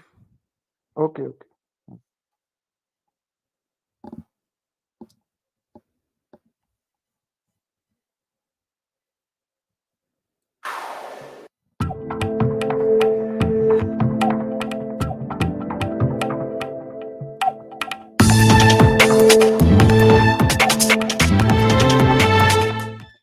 ਪੰਜਾਬੀ ਰੇਡੀਓ USA ਸੁਣ ਰਹੇ ਸਾਰੇ ਹੀ ਸਰੋਤਿਆਂ ਨੂੰ ਇੱਕ ਵਾਰੀ ਫਿਰ ਬਲਵਿੰਦਰ ਕੌਰ ਵੱਲੋਂ ਪਿਆਰ ਭਰੀ ਸਤਿ ਸ਼੍ਰੀ ਅਕਾਲ। ਸਰੋਤੇ ਪ੍ਰੋਗਰਾਮ ਖਬਰ ਤੇ ਨਜ਼ਰ ਪ੍ਰੋਗਰਾਮ ਦੇ ਇਸ ਹਿੱਸੇ ਦੇ ਵਿੱਚ ਤੁਸੀਂ ਕਾਲ ਕਰਕੇ ਤੁਹਾਡਾ ਕੋਈ ਵੀ ਸਵਾਲ ਆ ਪੁੱਛ ਸਕਦੇ ਆ। 4082725200 ਸਟੋਰੀ ਦਾ ਨੰਬਰ ਹੈ। ਬਲਤੇਜ ਪੰਨੂ ਜੀ, ਇੱਕ ਵਾਰ ਫਿਰ ਸਵਾਗਤ ਹੈ ਜੀ। ਬਹੁਤ ਮਿਹਰਬਾਨੀ ਜੀ, ਧੰਨਵਾਦ। ਸਾਡੇ ਨਾਲ ਜੁੜੇ ਨੇ ਜਤਿੰਦਰ ਜੀ, ਸਤਿ ਸ਼੍ਰੀ ਅਕਾਲ। ਹੈਲੋ ਜੀ, ਸਤਿ ਸ਼੍ਰੀ ਅਕਾਲ ਜੀ। ਸਤਿ ਸ਼੍ਰੀ ਅਕਾਲ। ਹਾਂਜੀ, ਮੇਰਾ ਸਵਾਲ ਸੀਗਾ ਜੀ, ਜਿਹੜੇ ਆਪਣਾ ਭੁਪਿੰਦਰ ਸਿੰਘ ਹਨੀ ਆ, ਤੇ ਉਹਦਾ ਪੰਨੂ ਸਾਹਿਬ ਕੀ ਲੱਗਦਾ ਆ ਅੱਗੇ ਫਿਊਚਰ, ਮਤਲਬ ਕਿ ਕੀ ਨੈਕਸਟ ਸਟੈਪ ਕੀ ਹੋਊਗਾ, ਜਿਸ ਤਰ੍ਹਾਂ ਉਹਨੇ ਅਸੈਪਟ ਕਰ ਲਿਆ ਕਿ ਸਾਰਾ ਕੁਝ ਉਹਨੇ ਕੀਤਾ। ਕੱਟਿਓ ਨਾ ਜੀ ਪਲੀਜ਼ ਜੀ। ਦੇਖੋ, ਜਿਵੇਂ ਮੈਂ ਕਵਰ ਕੀਤਾ ਜੀ, ਪਹਿਲੀ ਤਾਂ ਗੱਲ ਅੱਜ ਜਿਹੜਾ ਦੇਖਣਾ ਹੋਊਗਾ ਸਭ ਤੋਂ ਪਹਿਲਾਂ ਤਾਂ, ਕਿ ਜਦੋਂ ਉਹਨੂੰ ਪੇਸ਼ ਕੀਤਾ ਜਾਂਦਾ ਆ ਅਦਾਲਤ ਦੇ ਵਿੱਚ, ਤੇ ਈਡੀ ਕੀ ਕਹਿੰਦੀ ਆ ਕਿ ਉਹਨੇ ਕੀ ਕੁਛ ਉਹਨਾਂ ਦੇ ਕੋਲੇ ਲਿਖਤੀ ਰੂਪ ਦੇ ਵਿੱਚ ਮੰਨਿਆ, ਕਿਉਂਕਿ ਇਹ ਥੋੜੀ ਜਿਹੀ ਚੀਜ਼ ਇੰਨੀ ਕੁ ਛੱਡੀ ਆ ਈਡੀ ਨੇ ਕਿ ਜੀ ਉਹਨੇ ਐਕਸੈਪਟ ਕਰ ਲਿਆ। ਬਾਕੀ ਜਿਹੜੀ ਨਹੀਂ ਅਜੇ ਉਹਨੇ ਕੁਝ ਵੀ ਦੱਸਿਆ, ਇਹ ਅਹਿਮ ਹੋਊਗਾ। ਦੂਜਾ ਇਹ ਅਹਿਮ ਹੋਊਗਾ ਕਿ ਉਹਨੇ ਕਿਹਦਾ ਨਾਮ ਲਿਆ, ਇਹ ਜ਼ਿਆਦਾ ਅਹਿਮ ਜਿਹੜਾ ਉਹ ਰਹੂਗਾ ਜੀ। ਇਹ ਸਭ ਨੂੰ ਪਤਾ ਹੈ ਕਿ ਈਡੀ ਜਿਹੜੀ ਆ ਉਹ ਸੈਂਟਰ ਦੇ ਅੰਡਰ ਹੈ, ਤੇ ਇਹ ਵੀ ਸਭ ਨੂੰ ਪਤਾ ਹੈ। ਜੇ ਹੁਣ ਤੁਹਾਡੇ ਨਾਲ ਕਿੰਨੇ ਦਿਨਾਂ ਤੋਂ ਇਹ ਗੱਲ ਕਰ ਰਹੇ ਆ ਕਿ ਕਿੰਨੀ ਉਹਨੂੰ ਸਿਕਿਉਰਿਟੀ ਦਿੱਤੀ ਹੋਈ ਸੀਗੀ, ਈਵਨ ਜਿਹੜੀ ਮੁੱਖ ਮੰਤਰੀ ਦੇ ਗਾਰਡ ਹੁੰਦੇ ਆ ਮੇਨ ਜਿਹੜੇ, ਉਹ ਵੀ ਉਹਨੂੰ ਮਿਲੇ ਹੋਏ ਸੀਗੇ। ਇੱਕਦਮ ਇੰਨਾ ਪੈਸਾ ਕਿੱਥੋਂ ਆ ਗਿਆ? ਮੁੱਖ ਮੰਤਰੀ ਬਣਦਿਆਂ ਸਾਰ ਪਰਿਵਾਰ ਦੇ ਸਾਰੇ ਮੈਂਬਰਾਂ ਦੇ ਕੋਲੇ ਜਿਹੜੀਆਂ ਟੌਪ ਸੀਰੀਜ਼ ਦੀਆਂ ਕਾਰਾਂ ਨੇ, ਏਡੀਆਂ ਮਹਿੰਗੀਆਂ, ਉਹ ਕਿਵੇਂ ਆ ਗਈਆਂ? ਇਹ ਬੜੇ ਸਾਰੇ ਸਵਾਲ ਨੇ। ਈਡੀ ਨੇ ਸਿਰਫ 10 ਕਰੋੜ ਰੁਪਈਆ ਨਹੀਂ ਉਦੋਂ ਉੱਥੋਂ ਚੁੱਕਿਆ, ਉਹਨੇ ਕੋਈ 54-55 ਕਰੋੜ ਰੁਪਈਏ ਦੀ ਜਾਇਦਾਦ ਦੇ ਪੇਪਰ ਵੀ ਚੁੱਕੇ ਨੇ। ਇਹ ਜਿਹੜੇ ਜਾਇਦਾਦ ਦੇ ਪੇਪਰ ਨੇ, ਇਹ ਕਿਹਦੇ ਨਾਂ ਦੇ ਉੱਤੇ ਜਾਇਦਾਦ ਹੈ, ਕੀ ਜਾਇਦਾਦ ਹੈ? ਇਹ ਬੜੇ ਅਹਿਮ ਸਵਾਲ ਨੇ। ਸੋ ਮੇਰੀ ਜਾਚੇ ਬਜਾਏ ਦੇ ਕਿ ਮੈਂ ਅਟਕਲ ਜਿਹੜੀ ਕੋਈ ਲਾਵਾਂ ਕਿ ਅਗਲਾ ਨਾਮ ਕਿਹਦਾ ਆਊਗਾ, ਅੱਜ ਦਾ ਦਿਨ ਹੈ। ਜਦੋਂ ਕੱਲ ਨੂੰ ਇਸ ਸੈਗਮੈਂਟ ਦੇ ਵਿੱਚ ਗੱਲ ਕਰਾਂਗੇ ਤੇ ਉਦੋਂ ਤੱਕ ਕਾਫੀ ਕੁਝ ਕਲੀਅਰ ਹੋ ਚੁੱਕਿਆ ਹੋਊਗਾ। ਕੁਝ ਸਮਾਂ ਜਿਹੜਾ ਜੀ ਉਹ ਦਿਓ। ਬੈਟਰ ਇਹੀ ਹੈ ਕਿ ਆਫੀਸ਼ੀਅਲੀ ਤੌਰ ਦੇ ਉੱਤੇ ਈਡੀ ਕੀ ਲਾਉਂਦੀ ਆ ਉਹ ਸਾਹਮਣੇ ਆ ਜੇ, ਫਿਰ ਆਪਾਂ ਗੱਲ ਕਰਾਂਗੇ ਜੀ। ਬਰਵਿੰਦਰ ਸਿੰਘ ਜੀ।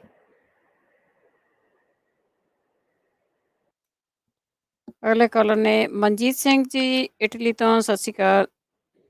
ਸਤਿ ਸ਼੍ਰੀ ਅਕਾਲ ਜੀ ਪੰਨੂ ਜੀ, ਸਤਿ ਸ਼੍ਰੀ ਅਕਾਲ ਜੀ। ਸਤਿ ਸ਼੍ਰੀ ਅਕਾਲ ਜੀ। ਸਤਿ ਸ਼੍ਰੀ ਅਕਾਲ ਪੰਨੂ ਸਰ ਜੀ, ਮੈਨੂੰ ਇੱਕ ਸਵਾਲ ਸਮਝ ਲਓ ਜਾਂ ਇਹਨੂੰ ਕੁਝ ਸਮਝ ਲਓ। ਮੇਰੇ ਟੈਕਨੀਕਲੀ ਮੇਰੇ ਹਿਸਾਬ ਨਾਲ ਪੰਜਾਬ 'ਚ ਕੀ ਵੋਟਾਂ ਨਹੀਂ ਹੋ ਸਕਦੀਆਂ, ਕਿਉਂਕਿ ਪੰਜਾਬ ਦੇ ਵਿੱਚ ਜਿਸ ਤਰ੍ਹਾਂ ਗਏ ਆਪਣੇ ਭੋਗ ਪੈ ਰਹੇ, ਵਿਆਹ ਹੋ ਰਿਹਾ, ਰੈਲੀਆਂ ਹੋ ਰਹੀਆਂ, ਸਾਰਾ ਕੁਝ ਹੋ ਰਹੀਆਂ, ਪੋਲੀਟੀਕਲ ਲੋਕਾਂ ਨੇ ਵੋਟਾਂ ਪਾਉਣ ਵਾਸਤੇ ਸਕੂਲੇ ਜਾਣਾ, ਸਕੂਲਾਂ ਵਿੱਚ ਤੇ ਕਰੋਨਾ ਵਾ।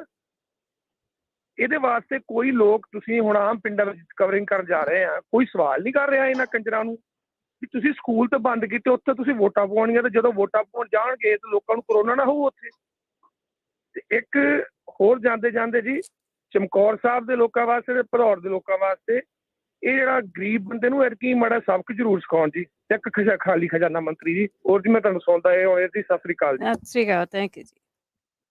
ਦੇਖੋ, ਜਿਹੜੇ ਇਹ ਐਕਚੁਅਲੀ ਲੋਕ ਚੌਂਕਾਂ ਵਿੱਚ ਨਿਕਲ ਕੇ ਆ ਗਏ 3-4 ਦਿਨ ਪਹਿਲਾਂ, ਇਹਦੇ 'ਚ ਕਿਸਾਨ ਜਥੇਬੰਦੀਆਂ ਵੀ ਆ ਗਈਆਂ। ਕਿਸਾਨ ਜਥੇਬੰਦੀਆਂ ਜਿਹੜੀਆਂ ਚੋਣਾਂ ਨਹੀਂ ਲੜ ਰਹੀਆਂ, ਜਿਹੜੇ ਸਿਆਸੀ ਹੋ ਗਏ ਉਹ ਨਹੀਂ, ਉਹ ਇਹਨਾਂ ਸਾਰਿਆਂ ਨੇ ਸਕੂਲ ਖੋਲਣ ਦੇ ਵਾਸਤੇ ਜਦੋਂ ਸੜਕਾਂ ਦੇ ਉੱਤੇ ਆਏ ਤੇ ਇੱਕਦਮ ਸਰਕਾਰ ਨੇ ਫੈਸਲਾ ਲੈ ਲਿਆ ਪਰਸੋਂ, ਇੱਥੋਂ ਦੇ ਮੁਤਾਬਕ ਰਾਤ ਨੂੰ ਇਹ ਆ ਗਿਆ ਕਿ ਸਵੇਰ ਤੋਂ ਸਕੂਲ ਖੁੱਲ ਰਹੇ ਆ। ਅੱਛਾ, ਤੁਸੀਂ ਦੇਖੋ, ਕੋਈ ਸੈਨੀਟਾਈਜ਼ ਨਹੀਂ ਕੀਤਾ ਗਿਆ ਸਕੂਲਾਂ ਨੂੰ, ਕਿਸੇ ਕਾਲਜ ਨੂੰ ਸੈਨੀਟਾਈਜ਼ ਨਹੀਂ ਕੀਤਾ ਗਿਆ। ਸਰਕਾਰ ਦੇ ਅੱਲੇ ਪੱਲੇ ਹੀ ਕੁਝ ਨਹੀਂ ਹੈਗਾ ਕਿ ਉਹ ਸੈਨੀਟਾਈਜ਼ ਵੀ ਨਹੀਂ ਕਰ ਸਕਦੀ ਸਕੂਲਾਂ ਨੂੰ। ਉਹਨੇ ਨਹੀਂ ਕੀਤਾ ਜੀ, ਸਕੂਲ ਖੋਲਤੇ। ਹੁਣ ਕੱਲ ਤਾਂ ਉੱਥੇ ਕੋਈ ਬਹੁਤਾ ਜ਼ਿਆਦਾ ਜਿਹੜੇ ਬੱਚੇ ਨਹੀਂ ਗਏ ਇੱਕਦਮ। ਦੇਖੋ ਪੇਰੈਂਟਸ ਨੇ ਵੀ ਆਫਟਰ ਆਲ ਆਪਣੇ ਬੱਚਿਆਂ ਨੂੰ ਸੁਰੱਖਿਅਤ ਭੇਜਣਾ ਕਿ ਉਹ ਸੁਰੱਖਿਅਤ ਰਹਿਣ, ਤੇ ਉਹ ਇੱਕਦਮ ਕਿਵੇਂ ਕਹਿ ਸਕਦੇ ਹਾਂ ਸਵੇਰ ਤੋਂ ਤੁਸੀਂ ਸਕੂਲ ਜਾਓ। ਇੰਨੇ ਵੀ ਤੰਗ ਪੇਰੈਂਟਸ ਨਹੀਂ, ਪੇਰੈਂਟ ਤੰਗ ਜ਼ਰੂਰ ਨੇ, ਇੰਨੇ ਵੀ ਤੰਗ ਨਹੀਂ ਕਿ ਉਹ ਬਿਨਾਂ ਦੇਖੇ ਬੁੱਝੇ ਤੋਂ ਸਾਰਾ ਕੁਝ ਜਿਹੜਾ ਉਹ ਕਰ ਦੇਣ। ਇਹ ਅੰਡਰ ਪ੍ਰੈਸ਼ਰ ਜਿਹੜਾ ਉਹ ਸਰਕਾਰ ਨੇ ਫੈਸਲਾ ਲਿਆ। ਤੁਹਾਡੀ ਗੱਲ ਬਿਲਕੁਲ ਠੀਕ ਹੈ। ਇੱਕ ਪਾਸੇ ਰੈਲੀਆਂ ਪਹਿਲਾਂ 100 ਸੀ, ਫਿਰ 500 ਹੋ ਗਈ, ਹੁਣ 1000 ਦੀ ਹੋ ਗਈ। 1000 ਤਾਂ ਕਿਸੇ ਕਲਾਸ ਦੇ ਵਿੱਚ ਬੱਚਾ ਨਹੀਂ ਹੁੰਦਾ, ਬੱਚੇ ਤਾਂ ਉਹੀ 30 35 ਕੀ ਹੁੰਦੇ ਆ ਨਾ। ਉਹਨਾਂ ਨੂੰ ਡਿਸਟੈਂਸ ਦੇ ਉੱਤੇ ਬਿਠਾਇਆ ਜਾ ਸਕਦਾ ਸੀਗਾ, ਪਰ ਜੇ ਕਿਸੇ ਨੂੰ ਫਿਕਰ ਹੋਵੇ ਸਿੱਖਿਆ ਦਾ ਤਾਂ ਹੈ ਨਾ। ਮੈਂ ਤਾਂ ਤੁਹਾਨੂੰ ਆ ਸਿੱਖਿਆ ਢਾਂਚੇ ਦੀ ਸਟੋਰੀ ਸੁਣਾਈ ਹੈ ਜੀ, ਜਿਹੜੇ ਕਹਿੰਦੇ ਸੀ ਪਹਿਲੇ ਨੰਬਰ ਦੇ ਉੱਤੇ ਆ ਗਿਆ ਸਾਡਾ ਸੂਬਾ ਸਿੱਖਿਆ ਦੇ ਖੇਤਰ ਦੇ ਵਿੱਚ। ਰਿਐਲਿਟੀ ਕੀ ਆ ਉਹ ਤੁਸੀਂ ਸੁਣ ਲਈ ਹੋਣੀ ਹੈ ਜੀ। ਅੱਗੇ ਬਲਵਿੰਦਰ ਸਿੰਘ ਜੀ, ਸਤਿ ਸ਼੍ਰੀ ਅਕਾਲ। ਪੰਨੂ ਸਾਹਿਬ ਦੇ ਭੈਣ ਜੀ ਦੋਨਾਂ ਨੂੰ ਸਤਿ ਸ੍ਰੀ ਅਕਾਲ। ਸਤਿ ਸ਼੍ਰੀ ਅਕਾਲ। ਸਤਿ ਸ਼੍ਰੀ ਅਕਾਲ ਜੀ। ਸਤਿ ਸ਼੍ਰੀ ਅਕਾਲ। ਪੰਨੂ ਸਾਹਿਬ ਜੀ, ਮੇਰਾ ਇੱਕੋ ਸਵਾਲ ਹੈ ਵੀ ਜਿਹੜਾ ਸੌਦਾ ਸਾਹਿਬ ਨੂੰ ਛੱਡਿਆ ਕੀ ਆਪਣਾ ਆਂਦੇ ਆ ਵੀ ਬੇਲ ਵੀ ਜਾਂ ਕਿਸੇ ਨੂੰ ਕੈਦੀ ਨੂੰ ਛੱਡਿਆ ਹੋਵੇ ਤੇ ਕੋਰਟ ਨਹੀਂ ਦਿੰਦੀ ਜਾਂ ਰੱਦ ਕਰ ਦਿੰਦੀ, ਇਹਨੂੰ ਵਾਪਸ ਪਾ ਦਿੰਦੇ, ਕੀ ਇਹ ਹੋ ਸਕਦਾ ਕਿ ਨਹੀਂ ਹੋ ਸਕਦਾ? ਨੰਬਰ 2, ਜਿਹੜਾ ਮੋਦੀ ਸਾਹਿਬ ਨੇ ਯੂਪੀ ਦੇ ਵਿੱਚ ਰੈਲੀ ਕਰਨੀ ਸੀ, ਉਹ ਜਾਣ ਕੇ ਪੰਜਾਬ ਨੂੰ ਵੀ ਕੈਂਸਲ ਕਰ ਦਿੱਤੀ ਆ ਵੀ ਮੌਸਮ ਖਰਾਬ ਹੈ, ਜਦ ਕਿ ਜੋਗੀ ਦਾ ਹੈਲੀਕਾਪਟਰ ਉੱਥੇ ਉਤਰ ਗਿਆ। ਤੇ ਵਿਰੋਧ ਬਹੁਤ ਜ਼ਿਆਦਾ ਪਿੰਡਾਂ ਥਾਵਾਂ 'ਚ ਹੋ ਰਿਹਾ। ਅਜੀਤ ਅੰਜਨ ਦੀ ਰਿਪੋਰਟ ਇਹੋ ਹੀ ਆ, ਤੇ ਪ੍ਰਸੰਨ ਵਾਜਪਾਈ ਦੀ ਵੀ ਰਿਪੋਰਟ ਮੈਂ ਸੁਣੀ ਆ, ਉਹ ਵੀ ਇਹੋ ਹੀ ਆ ਵੀ ਵਿਰੋਧ ਬਹੁਤ ਜ਼ਿਆਦਾ ਹੋ ਰਿਹਾ। ਤੁਹਾਡੇ ਕੀ ਵਿਚਾਰ ਨੇ? Thank you. Thank you. ਸੁਣ ਲੈਂਦੇ ਭੈਣ ਜੀ। ਠੀਕ ਹੈ ਜੀ। ਦੇਖੋ ਜਿਹੜਾ ਜਿੱਥੋਂ ਤੱਕ ਉੱਤਰ ਪ੍ਰਦੇਸ਼ ਦੀ ਗੱਲ ਹੈ, ਉੱਤਰ ਪ੍ਰਦੇਸ਼ ਦੀ ਗੱਲ ਆਮ ਘੱਟ ਜਿਹੜਾ ਆਉਂਦੇ। ਮੈਂ ਤੁਹਾਡਾ ਧੰਨਵਾਦ ਕਰਦਾ ਇਸ ਗੱਲੋਂ ਕਿ ਤੁਸੀਂ ਸਵਾਲ ਤਾਂ ਪੁੱਛਿਆ, ਕਿਉਂਕਿ ਨੈਸ਼ਨਲ ਪੋਲਿਟਿਕਸ ਨੂੰ ਜਾਣਨਾ ਬੜਾ ਜ਼ਰੂਰੀ ਆ। ਜੇ ਤੁਸੀਂ ਨੈਸ਼ਨਲ ਪੋਲਿਟਿਕਸ ਦੀ ਗੱਲ ਕਰਨੀ ਆ ਤਾਂ ਉੱਤਰ ਪ੍ਰਦੇਸ਼ ਦੀਆਂ ਚੋਣਾਂ ਨੂੰ ਤੁਸੀਂ ਅੱਖੋਂ ਪਰੋਖੇ 1% ਵੀ ਨਹੀਂ ਕਰ ਸਕਦੇ, ਕਿਉਂਕਿ ਦਿੱਲੀ ਦੀ ਗੱਦੀ ਵਾਇਆ ਲਖਨਊ ਆਉਂਦੀ ਆ। ਉੱਥੇ ਇਸ ਵੇਲੇ ਭਾਰਤੀ ਜਨਤਾ ਪਾਰਟੀ ਨੂੰ ਲਾਲੇ ਪਏ ਹੋਏ ਆ ਆਪਣੀ ਗੱਦੀ ਬਚਾਉਣ ਦੇ ਵਾਸਤੇ। ਅਖਿਲੇਸ਼ ਯਾਦਵ ਚੜਿਆ ਆਉਂਦਾ ਬੜੀ ਤੇਜ਼ੀ ਦੇ ਨਾਲ।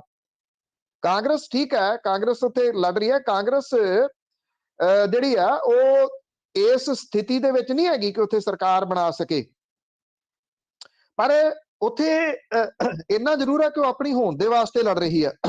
ਪਹਿਲਾਂ ਜਿਹੜੀ ਭਾਰਤੀ ਜਨਤਾ ਪਾਰਟੀ ਆ ਉਹਨੇ ਪ੍ਰਚਾਰ ਕਰ ਰੱਖਿਆ ਬੀਐਸਪੀ ਖਤਮ, ਬੀਐਸਪੀ ਖਤਮ। ਹੁਣ ਉਹਨਾਂ ਨੂੰ ਇਹ ਲੱਗਿਆ ਕਿ ਬੀਐਸਪੀ ਵਾਲੀਆਂ ਵੋਟਾਂ ਇੱਧਰ ਨਹੀਂ ਆ ਰਹੀਆਂ, ਉਹਨਾਂ ਨੇ ਇਹ ਕਹਿਣਾ ਸ਼ੁਰੂ ਕਰਤਾ ਬੀਐਸਪੀ ਬਹੁਤ ਸਟਰੋਂਗ ਹੋ ਗਈ। ਬੀਐਸਪੀ ਸਟਰੋਂਗ ਨਹੀਂ ਹੈਗੀ ਉੱਥੇ, ਇਹ ਮੰਨਣ ਵਾਲੀ ਗੱਲ ਹੈ। ਬੀਐਸਪੀ ਦੀਆਂ ਜਿਹੜੀਆਂ ਵੋਟਾਂ ਨੇ ਉਹ ਭਾਰਤੀ ਜਨਤਾ ਪਾਰਟੀ ਨੂੰ ਨਹੀਂ ਆ ਰਹੀਆਂ, ਉਹ ਜਾ ਰਹੀਆਂ ਨੇ ਸਮਾਜਵਾਦੀ ਪਾਰਟੀ ਨੂੰ ਜਾਂ ਕਾਂਗਰਸ ਨੂੰ। ਕਾਂਗਰਸ ਨੇ ਜਿਹਨੇ ਕਿ ਉਮੀਦਵਾਰ ਵੀ ਕੁਝ ਜਿਹੜੇ ਆ ਉਹ ਵਧੀਆ ਦਿੱਤੇ ਆ, ਜਿਹੜੀ ਚੀਜ਼ ਚੰਗੀ ਆ ਉਹ ਚੰਗੀ ਹੁੰਦੀ ਹੈ। ਪਰ ਅਖਿਲੇਸ਼ ਯਾਦਵ ਬਹੁਤ ਸਿਸਟਮੈਟਿਕਲੀ ਉੱਥੇ ਆ ਰਿਹਾ, ਵਿਰੋਧ ਹੋ ਰਿਹਾ, ਇਹਦੇ ਚ ਕੋਈ ਸ਼ੱਕ ਵਾਲੀ ਜਿਹੜੀ ਗੱਲ ਨਹੀਂ ਗੀ। ਵਿਰੋਧ ਹੋ ਰਿਹਾ ਔਰ ਇਹ ਸਾਰਾ ਕੁਝ ਤੁਹਾਡੇ ਸਾਹਮਣੇ ਆ ਜਾਣਾ। ਉਂਝ ਵੈਸੇ ਅੱਜ ਵਰਚੁਅਲੀ ਪੰਜਾਬ ਦੇ ਵਿੱਚ ਪ੍ਰਧਾਨ ਮੰਤਰੀ ਨਰਿੰਦਰ ਮੋਦੀ ਹੋਰਾਂ ਨੇ ਸੰਬੋਧਨ ਕਰਨਾ। ਫਿਜ਼ੀਕਲੀ ਤਾਂ ਉਦੋਂ ਆਏ ਸੀ, ਸਭ ਨੂੰ ਪਤਾ ਕਿ ਕਿਸ ਤਰੀਕੇ ਦੇ ਨਾਲ ਉਹ ਸਾਰੀ ਕੰਟਰੋਵਰਸੀ ਹੋ ਗਈ ਸੀਗੀ। ਔਰ ਜਿਹੜਾ ਉੱਤਰ ਪ੍ਰਦੇਸ਼ ਦੀ ਜਿਹੜੀ ਤੁਸੀਂ ਜਿਸ ਤੱਕ ਗੱਲ ਕੀਤੀ ਆ, ਯੋਗੀ ਦਾ ਵੀ ਵਿਰੋਧ ਹੋ ਰਿਹਾ, ਤਾਂ ਹੀ ਕਰਕੇ ਉਹਨੂੰ ਉਹ ਕਿੱਥੋਂ ਜਾ ਕੇ ਚੋਣ ਲੜਨੀ ਪੈ ਗਈ ਆ। ਉੱਥੇ 5 ਸਾਲਾਂ ਦੇ ਵਿੱਚ ਹੋਇਆ ਕੀ ਆ, ਉਹ ਸਾਰੀ ਕਹਾਣੀ ਜਿਹੜੀ ਹੁਣ ਨਿਕਲ ਕੇ ਸਾਹਮਣੇ ਆ ਰਹੀ ਆ, ਦੱਸਿਆ ਕੁਝ ਜਾ ਰਿਹਾ। ਇਸ ਵੇਲੇ ਜਿਹੜੀ ਟੇਕ ਹੈ ਇਹਨਾਂ ਦੀ ਇੱਕੋ ਚੀਜ਼ ਦੇ ਉੱਤੇ ਲੱਗੀ ਹੋਈ ਆ, ਮੰਦਿਰ ਦੇ ਉੱਤੇ, ਮੰਦਿਰ ਦੀ ਰਾਜਨੀਤੀ ਦੇ ਉੱਤੇ। ਅਸੀਂ ਮੰਦਿਰ ਬਣਾਤਾ। 80 ਤੇ 20 ਦੀ ਗੱਲ ਕੀਤੀ ਜਾ ਰਹੀ ਹੈ ਜੀ। ਇੱਕ ਪਾਸੇ 80% ਹੈ, ਇੱਕ ਪਾਸੇ 20% ਹੈ। ਉਸ ਚੀਜ਼ ਨੂੰ ਉਭਾਰ ਕੇ ਰਾਜਨੀਤੀ ਕੀਤੀ ਜਾ ਰਹੀ ਹੈ। ਉੱਥੇ ਲੋਕਾਂ ਨੂੰ ਰੋਟੀ ਦੇ ਲਾਲੇ ਪਏ ਆ, ਉਹਨਾਂ ਨੇ 80% ਤੇ 20% ਦੇ ਵਿੱਚੋਂ ਜਿਹੜਾ ਜੀ ਉਹ ਕੀ ਲੈਣਾ। ਇਹ ਬੜਾ ਵੱਡਾ ਜਿਹੜਾ ਸਵਾਲ ਹੈ। ਲੋਕ ਤੰਗ ਨੇ, ਠੋਕੋ ਰਾਜਨੀਤੀ ਜਿਹੜੀ ਸੀ ਉਹਦੇ ਤੋਂ ਉਕਤਾ ਗਏ ਜਾਪਦੇ ਆ। ਖਾਸ ਤੌਰ ਦੇ ਉੱਤੇ ਜੇ ਤੁਸੀਂ ਉੱਤਰ ਪ੍ਰਦੇਸ਼ ਦੀ ਰਾਜਨੀਤੀ ਨੂੰ ਸਮਝੋ ਤੇ ਯਾਦਵਾਂ ਤੇ ਚੌਧਰੀਆਂ ਦਾ ਗੱਠਜੋੜ ਇਹ ਭਾਰਤੀ ਜਨਤਾ ਪਾਰਟੀ ਦੇ ਵਾਸਤੇ ਵਕਤ ਹੈ। ਔਰ ਬਿਨਾਂ ਕਿਸੇ ਸ਼ੱਕ ਦੇ ਰਕੇਸ਼ ਟਕੈਤ ਇਸ ਵੇਲੇ ਬਹੁਤ ਵੱਡੀ ਆਵਾਜ਼ ਹੈ ਉੱਤਰ ਪ੍ਰਦੇਸ਼ ਦੀ। ਜਿਹੜੀ ਸਿਆਣਪ ਉਹਨੇ ਰਾਜਨੀਤੀ ਦੇ ਵਿੱਚ ਨਾ ਜਾ ਕੇ ਕੀਤੀ ਹੈ, ਉਹ ਐਡਾ ਵੱਡਾ ਥ੍ਰੈਟ ਬਣਿਆ ਪਿਆ ਇਸ ਵੇਲੇ ਕਿ ਜੋ ਉਹ ਕਹਿੰਦਾ ਕਿਸਾਨ ਉਹ ਕਰਦੇ ਆ, ਉਹ ਮੂੰਹ ਉਹਨਾਂ ਕੁ ਖੋਲਦਾ ਜਿੰਨੀ ਲੋੜ ਆ। ਉਹ ਕਹਿੰਦਾ ਕਿਸਾਨੋਂ ਕੋ ਪਤਾ ਹੀ ਹੈ ਕਿਧਰ ਡਾਲਣੀ ਹੈ, ਬਸ ਇੰਨੀ ਗੱਲ ਜਿਹੜੀ ਉਹ ਕਹਿੰਦਾ। ਇਹਦੇ ਨਾਲ ਕਿਸਾਨ ਜਿਹੜੇ ਆ ਉਹ ਇਸ ਤਰੀਕੇ ਨਾਲ ਲੱਗੇ ਹੋਏ ਆ ਕਿ ਇੱਕ ਵਾਰੀ ਹੁੰਝਾ ਜਿਹੜਾ ਉਹ ਫੇਰ ਦੇਣਗੇ। ਤੁਸੀਂ ਦੇਖਣਾ ਉੱਤਰ ਪ੍ਰਦੇਸ਼ ਦੇ ਨਤੀਜੇ ਹੈਰਾਨ ਕਰ ਦੇਣ ਵਾਲੇ ਹੋਣਗੇ। ਇਹ ਪੰਜਾਬ ਦੇ ਵਿੱਚ ਵੀ ਨਤੀਜੇ ਹੈਰਾਨ ਕਰ ਦੇਣ ਵਾਲੇ ਹੋ ਸਕਦੇ ਸੀ ਜੇ ਇਸੇ ਤਰੀਕੇ ਦਾ ਪ੍ਰੈਸ਼ਰ ਗਰੁੱਪ ਜਾਂ ਪ੍ਰੈਸ਼ਰ ਧੜਾ ਕਿਸਾਨ ਬਣਾ ਲੈਂਦੇ। ਇੱਥੇ ਕਿਸਾਨ ਪਾੜ ਲਏ ਗਏ ਔਰ ਉਹਨਾਂ ਨੇ ਕੀ ਕੱਢਣਾ ਪਾਉਣਾ, ਕੀ ਖੱਟਣਾ, ਉਹ ਵੀ ਤੁਹਾਡੇ ਸਾਹਮਣੇ ਆ ਜਾਣਾ। ਉਹ ਤਾਂ ਪਹਿਲਾਂ ਹੀ ਪਾਟੇ ਹੋਏ ਸੀ, ਪਾਟਿਆਂ ਨੇ ਕੀ ਇਕੱਠੇ ਹੋਣਾ। ਕਮਲਜੀਤ ਜੀ ਸਤਿ ਸ਼੍ਰੀ ਅਕਾਲ ਜੀ। ਸਤਿ ਸ਼੍ਰੀ ਅਕਾਲ ਭੈਣ ਜੀ, ਸਤਿ ਸ਼੍ਰੀ ਅਕਾਲ ਪੰਨੂ ਸਾਹਿਬ ਜੀ। ਜੀ। ਸਤਿ ਸ਼੍ਰੀ ਅਕਾਲ ਜੀ। ਤੇ ਪੰਨੂ ਸਾਹਿਬ, ਜਿੱਦਾਂ ਵੇਖੋ ਹੁਣ ਪੰਜਾਬ 'ਚ ਜਾਂ 5 ਸਟੇਟਾਂ 'ਚ ਹੋਰ ਵੀ ਚੋਣਾਂ ਹੋ ਰਹੀਆਂ ਵਾ, ਤੇ ਕਿਸੇ ਵੀ ਪਾਰਟੀ ਦੇ, ਤੁਸੀਂ ਵੀ ਇਹਨਾਂ ਵਿਕਸਿਤ ਮੁਲਕਾਂ 'ਚ ਰਹਿ ਕੇ ਗਏ ਜੇ, ਇੱਥੇ ਵੀ MLA MPਆਂ ਨੂੰ ਕੋਈ 2-3 ਵਾਰ ਇਲੈਕਸ਼ਨਾਂ ਜਿੱਤਦੇ, ਉਸ ਤੋਂ ਬਾਅਦ 'ਚ ਇੱਕ ਪੈਨਸ਼ਨ ਮਿਲਦੀ ਹੈ ਕਿ ਮੈਨੂੰ ਪੂਰਾ ਪਤਾ ਨਹੀਂ, ਸ਼ਾਇਦ ਇਹ ਕੀ ਹੈ। ਤੇ ਸਾਡੇ ਮੁਲਕ 'ਚ ਹਰ 5 ਸਾਲ ਦੀ ਟਰਮ ਦੇ ਬਾਅਦ ਇਹਨਾਂ ਨੂੰ ਪੈਨਸ਼ਨਾਂ ਮਤਲਬ ਮਿਲ ਰਹੀਆਂ, MLA ਨੂੰ, MPਆਂ ਨੂੰ, ਹੋਰ ਵੀ ਜਿੰਨੇ ਇਹ ਇਲੈਕਸ਼ਨ ਕਿਰਿਆ 'ਚ ਰਹਿੰਦੇ ਆ। ਤੇ ਇਹ 6 ਮਤਲਬ ਪੈਨਸ਼ਨਾਂ ਲੈਂਦੇ, ਲਗਭਗ ਲੱਖਾਂ ਦੀ ਗਿਣਤੀ ਦੇ ਵਿੱਚ, ਕਰੋੜਾਂ ਦਾ ਜਿਹੜਾ, ਖਰਬਾਂ ਦਾ ਜਿਹੜਾ ਦੇਸ਼ ਦੇ ਖਜ਼ਾਨੇ ਨੂੰ ਚੂਨਾ ਲਾ ਰਹੇ ਆ। ਤੇ ਇਹ ਚੋਣ ਮੈਨੀਫੈਸਟੋ 'ਚ ਕੋਈ ਨਹੀਂ ਇਹ 'ਚ ਬਦਲਾਅ ਆ ਰਿਹਾ ਵੀ ਇੱਕ ਹੀ ਪੈਨਸ਼ਨ ਮਿਲੂਗੀ ਜਾਂ ਕਿੱਦਾਂ। ਕੋਈ ਸਰਕਾਰੀ ਜੋਬ ਕਰਦਾ 30 ਸਾਲ ਕਰਦਾ ਤਾਂ ਉਹਨੂੰ ਇੱਕ ਪੈਨਸ਼ਨ ਮਿਲਦੀ ਆ। ਇਹ ਕਿਹਦੇ ਵਾਸਤੇ, ਤੁਸੀਂ ਦੱਸਿਓ ਜ਼ਰੂਰ। ਨੰਬਰ 2, ਪੰਨੂ ਸਾਹਿਬ, ਤੁਸੀਂ ਬੜੀ ਵਧੀਆ ਪੱਤਰਕਾਰੀ ਕਰਦੇ ਜੇ, ਉਹਦੇ ਵਿੱਚ ਤੁਸੀਂ ਨਾ ਹੁਣੇ ਗੱਲ ਕਰ ਰਹੇ ਸੀ ਸੁਨੀਲ ਜਾਖੜ ਦੀ। ਸੁਨੀਲ ਜਾਖੜ ਕੈਪਟਨ ਦੇ ਨਾਲ 4.5 ਸਾਲ ਪੰਜਾਬ ਕਾਂਗਰਸ ਦਾ ਪ੍ਰਧਾਨ ਰਿਹਾ। ਜਿੰਨੀਆਂ ਰੇਤਾ ਦੀਆਂ ਖੱਡਾਂ ਤੇ ਜਿੰਨੇ ਕਮਿਸ਼ਨ ਹੈ ਉਹਦੇ ਰਾਹੀਂ ਲੋਕਾਂ ਨੂੰ ਮਿਲਦੇ ਰਹੇ, ਜਿਹੜੇ ਇਹਨਾਂ ਵਿਧਾਇਕਾਂ ਦੇ ਚਿਮਚੇ ਹੁੰਦੇ ਆ। ਈਵਨ ਕਿ ਸਾਡੇ ਪਿੰਡਾਂ ਦੇ ਲਾਗੇ ਹੀ ਇੱਕ ਖੱਡ ਚੱਲਦੀ ਰਹੀ ਹੈ, ਉਹਦੇ ਵਿੱਚ ਬੜਾ ਵੱਡਾ ਇਹਦਾ ਕਮਿਸ਼ਨ ਰਿਹਾ। 4.5 ਸਾਲ ਸੁਨੀਲ ਜਾਖੜ ਜ਼ਬਾਨ ਤੱਕ ਨਹੀਂ ਖੋਲੀ ਉਹਨੇ ਕਰਪਸ਼ਨ ਦੇ ਖਿਲਾਫ। ਕੇਵਲ ਤੇ ਕੇਵਲ ਨਵਜੋਤ ਸਿੰਘ ਸਿੱਧੂ ਆ ਜਿਹਨੇ ਆ ਕੇ ਕੈਪਟਨ ਦਾ ਤਖਤਾ ਪਲਟਿਆ। ਤੁਹਾਨੂੰ ਸਾਹਿਬ ਦੋਵੇਂ ਸਵਾਲਾਂ ਜਵਾਬ ਦਿਓ। ਭੈਣ ਜੀ ਕੱਟਿਓ ਨਾ ਇੱਕ ਮਿੰਟ। ਥੈਂਕ ਯੂ ਜੀ। ਦੇਖੋ, ਜਿਹੜੀ ਜਿੱਥੋਂ ਤੱਕ ਪੈਨਸ਼ਨ ਦੀ ਤੁਸੀਂ ਗੱਲ ਕੀਤੀ ਹੈ, ਇਹ ਬਿਲਕੁਲ ਤੁਹਾਡੇ ਗੱਲ ਸਹੀ ਹੈ। ਚਾਹੇ ਪੈਨਸ਼ਨ ਤੇ ਈਵਨ ਭੱਤੇ ਵੀ, ਮੈਂ ਤਾਂ ਇਹ ਕਹਿੰਦਾ, ਜੇ ਅੱਜ ਵੀ ਜਿਹੜੀ ਗੱਲ ਤਾਂ ਹੋ ਰਹੀ ਹੈ ਨਾ ਕਿ ਪੰਜਾਬ ਕਰਜ਼ਾਈ ਹੋ ਗਿਆ, ਪੰਜਾਬ ਦੇ ਸਿਰ ਕਿੰਨਾ ਕਰਜ਼ਾ ਚੜ ਗਿਆ, ਪਰ ਇਹਦੇ ਵਿੱਚ ਕੋਈ ਇਹ ਗੱਲ ਨਹੀਂ ਕਰ ਰਿਹਾ ਕਿ ਅਸੀਂ ਸਰਕਾਰੀ ਖਰਚੇ ਜਿਹੜੇ ਆ ਉਹ ਘਟਾਵਾਂਗੇ। 4-4 ਕਨਾਲਾਂ ਦੀਆਂ ਕੋਠੀਆਂ ਲਈ ਬੈਠੇ ਨੇ ਜੀ ਇਹ ਮੰਤਰੀ ਸੰਤਰੀ ਜਾਂ ਉਹਨਾਂ ਦੇ ਅੱਗੋਂ ਜਿਹੜੇ ਸਲਾਹਕਾਰ।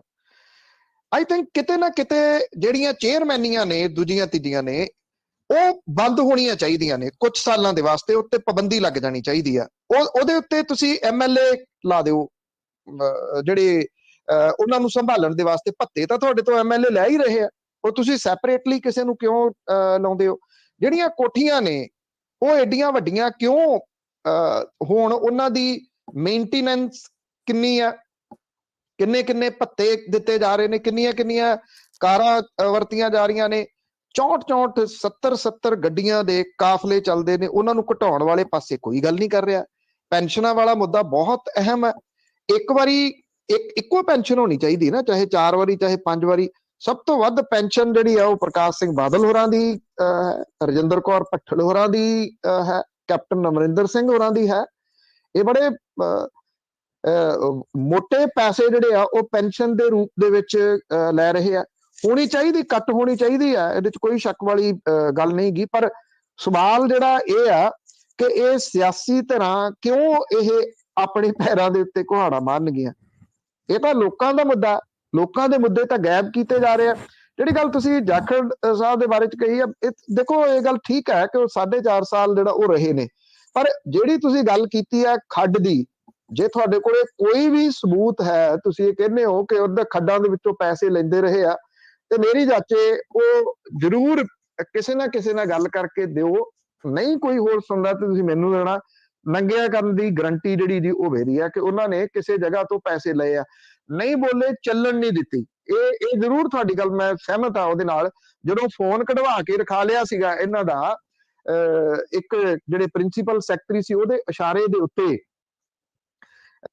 ਸੁਨੀਲ ਜਾਖੜ ਉਹਨਾਂ ਨੂੰ ਉਦੋਂ ਹੀ ਲਾਂਭੇ ਹੋ ਜਾਣਾ ਚਾਹੀਦਾ ਸੀਗਾ ਕਿ ਕੈਪਟਨ ਅਮਰਿੰਦਰ ਸਿੰਘ ਦੇ ਜਿਹੜੇ ਮੁੱਖ ਮੰਤਰੀ ਦੇ ਨਿਵਾਸ ਦੇ ਵਿੱਚ ਉਹ ਫੋਨ ਲੈ ਕੇ ਨਹੀਂ ਸੀ ਜਾ ਸਕਦੇ। ਪਾਰਟੀ ਦਾ ਪ੍ਰਧਾਨ ਉਹ ਉੱਪਰ ਹੁੰਦਾ ਸਰਕਾਰ ਤੋਂ। ਇਹ ਬਿਲਕੁਲ ਤੁਹਾਡੀ ਗੱਲ ਸਹੀ ਹੈ, ਔਰ ਉਹਨਾਂ ਨੂੰ ਉਹ ਉਦੋਂ ਰੋਲ ਨਿਭਾਉਣਾ ਜ਼ਰੂਰ ਚਾਹੀਦਾ ਸੀ, ਪਰ ਫਿਰ ਵੀ ਕਰਪਟ ਵਿਅਕਤੀ ਨਹੀਂ ਗਏ, ਉਹ ਨਹੀਂ ਬੋਲੇ। ਹਾਂ, ਇਹ ਤੁਹਾਡੀ ਗੱਲ ਜਿਹੜੀ ਠੀਕ ਹੈ ਕਿ ਉਹ ਨਹੀਂ ਬੋਲੇ, ਉਹਨਾਂ ਨੂੰ ਉਦੋਂ ਬੋਲਣਾ ਜ਼ਰੂਰ ਚਾਹੀਦਾ ਸੀਗਾ। ਨਵਜੋਤ ਸਿੰਘ ਸਿੱਧੂ ਹੋਰੀ ਜੇ ਮੌਨ ਨਾ ਧਾਰਦੇ ਸਾਲ ਡੇਢ ਸਾਲ, ਤੇ ਉਹ ਹੋ ਸਕਦਾ ਸੀ ਫਿਰ ਇੰਨਾ ਨੁਕਸਾਨ ਨਾ ਹੁੰਦਾ। ਹੁਣ 125 ਬੰਦੇ ਮਰ ਗਏ ਸੀ ਜ਼ਹਿਰੀਲੀ ਸ਼ਰਾਬ ਪੀ ਕੇ। ਉੱਥੋਂ ਕੋਈ 12-13 ਕਿਲੋਮੀਟਰ ਦੂਰ ਦੇ ਜਿਹੜਾ ਜੀ ਘਰ ਸੀਗਾ ਨਵਜੋਤ ਸਿੰਘ ਸਿੱਧੂ ਹੋਰਾਂ ਦਾ, ਜੰਡਿਆਲਾ ਗੁਰੂ ਤੋਂ। ਉਹਨਾਂ ਨੇ ਇੱਕ ਅੱਖਰ ਵੀ ਨਹੀਂ ਉਸ ਟਾਈਮ ਦੇ ਉੱਤੇ ਬੋਲਿਆ ਜੀ।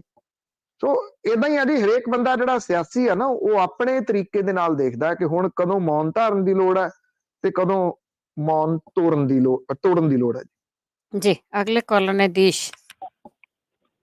ਹਾਂਜੀ, ਸਤਿ ਸ੍ਰੀ ਅਕਾਲ। ਸਤਿ ਸ਼੍ਰੀ ਅਕਾਲ ਜੀ।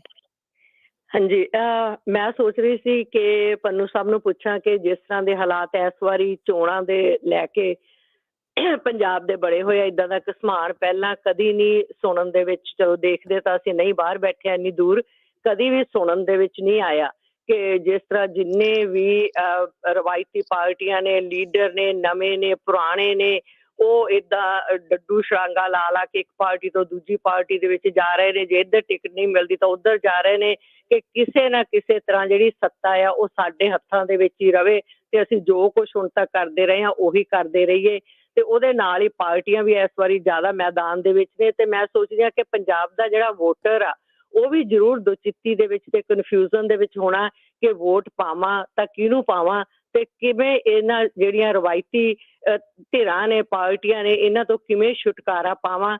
ਤੇ ਮੈਂ ਪਰਸਨਲੀ ਇਹ ਸੋਚਦੀ ਹਾਂ ਕਿ ਉਹਨਾਂ ਨੂੰ ਇਸ ਵਾਰੀ ਪਾਰਟੀ ਜਿਹੜੀਆਂ ਪਾਰਟੀ ਲੀਹਾਂ ਤੋਂ ਉੱਪਰ ਉੱਠ ਕੇ ਜਿਹੜਾ ਉਮੀਦਵਾਰ ਕੋਈ ਜਿਹੜਾ ਵੀ ਇਮਾਨਦਾਰ ਆ, ਜਿਹਦਾ ਵੀ ਜਿਹੜਾ ਪਿਛੋਕੜ ਆ ਸਾਫ਼ ਆ, ਸਵੱਛ ਆ, ਤੇ ਜਿਹਨੇ ਕੋਈ ਸਮਾਜ ਸੇਵਾ ਕੀਤੀ ਹੋਈ ਆ ਤੇ ਰਵਾਇਤੀ ਨਹੀਂ ਹੈਗਾ ਤੇ ਉਹਨੂੰ ਵੋਟ ਪਾਉਣੀ ਚਾਹੀਦੀ ਹੈ। ਜੇ ਕੋਈ ਵੀ ਯੋਗ ਉਮੀਦਵਾਰ ਨਹੀਂ ਹੈਗਾ ਤਾਂ ਨੋਟਾ ਦੇ ਉੱਪਰ, ਨਨ ਆਫ ਦਾ ਅਬਵ ਦੇ ਉੱਪਰ ਆਪਣੀ ਸਟੈਂਪ ਲਾਉਣੀ ਚਾਹੀਦੀ ਆ, ਤਾਂ ਕਿ ਜਿਹੜੀਆਂ ਉਹਨਾਂ ਨੂੰ ਦੁਬਾਰਾ ਆਪਣੇ ਸਵੱਛ ਫਰੈਸ਼ ਚਿਹਰੇ, ਇਮਾਨਦਾਰ ਲੋਕ ਲੈ ਕੇ ਆਉਣੇ ਪੈਣ।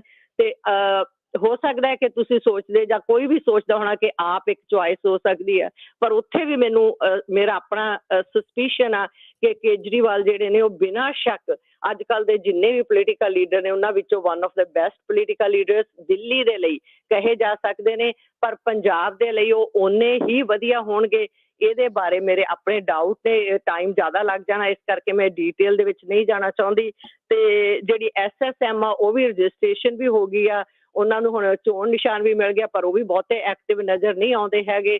ਤੇ ਇਸ ਕਰਕੇ ਤੁਹਾਡਾ ਇਹਦੇ ਬਾਰੇ ਕੀ ਵਿਚਾਰ ਆ ਕਿ ਵੋਟਰ ਜਿਹੜਾ ਆ ਉਹਨੂੰ ਇਸ ਟਾਈਮ ਤੇ ਉਹ ਇਹ ਫੈਸਲਾ ਕਿਸ ਤਰ੍ਹਾਂ ਕਰੇ? ਥੈਂਕ ਯੂ ਜੀ, ਥੈਂਕ ਯੂ। ਦੇਖੋ, ਇਸ ਤਰ੍ਹਾਂ ਹੈ ਕਿ ਨੋਟਾ ਦੱਬਣ ਦਾ ਤਾਂ ਕੋਈ ਫਾਇਦਾ ਨਹੀਂ ਹੈ ਜੀ, ਕਿਉਂਕਿ ਜੇ ਤਾਂ ਨੋਟਾ ਦੀ ਕਾਊਂਟਿੰਗ ਹੈ ਜਿਹੜੀ ਉਹ ਕਿਸੇ ਜਗ੍ਹਾ ਦੇ ਉੱਤੇ ਉਹਦਾ ਕੋਈ ਅਸਰ ਪੈਣਾ ਹੋਵੇ ਵੀ ਜੇ ਇੰਨੇ % ਨੋਟਾ ਦੱਬੀ ਗਈ ਫਿਰ ਆ ਹੋਊਗਾ। ਨੋਟਾ ਮਹਿਜ਼ ਇੱਕ ਆਪਸ਼ਨ ਦੇ ਤੌਰ ਦੇ ਉੱਤੇ ਦਿੱਤਾ। ਜਿੰਨੀ ਦੇਰ ਤੱਕ ਇਹ ਨਹੀਂ ਗਿਣਿਆ ਜਾਂਦਾ ਕਿ ਮੰਨ ਲਓ ਜੇ ਨੋਟਾਂ ਨੂੰ ਵੱਧ ਵੋਟਾਂ ਪੈ ਗਈਆਂ ਤੇ ਉੱਥੋਂ ਦੀ ਚੋਣ ਰੱਦ ਹੋ ਜੂਗੀ ਕਿ ਅਸੀਂ ਨਵੇਂ ਉਮੀਦਵਾਰ ਦੇਵਾਂਗੇ, ਫਿਰ ਤਾਂ ਮੈਂ ਤੁਹਾਡੇ ਨਾਲ ਇਸ ਗੱਲ ਨੂੰ ਵੀ ਪ੍ਰਚਾਰਾਂ ਜੀ ਤੁਸੀਂ ਨੋਟਾ ਦੱਬ ਦਿਓ।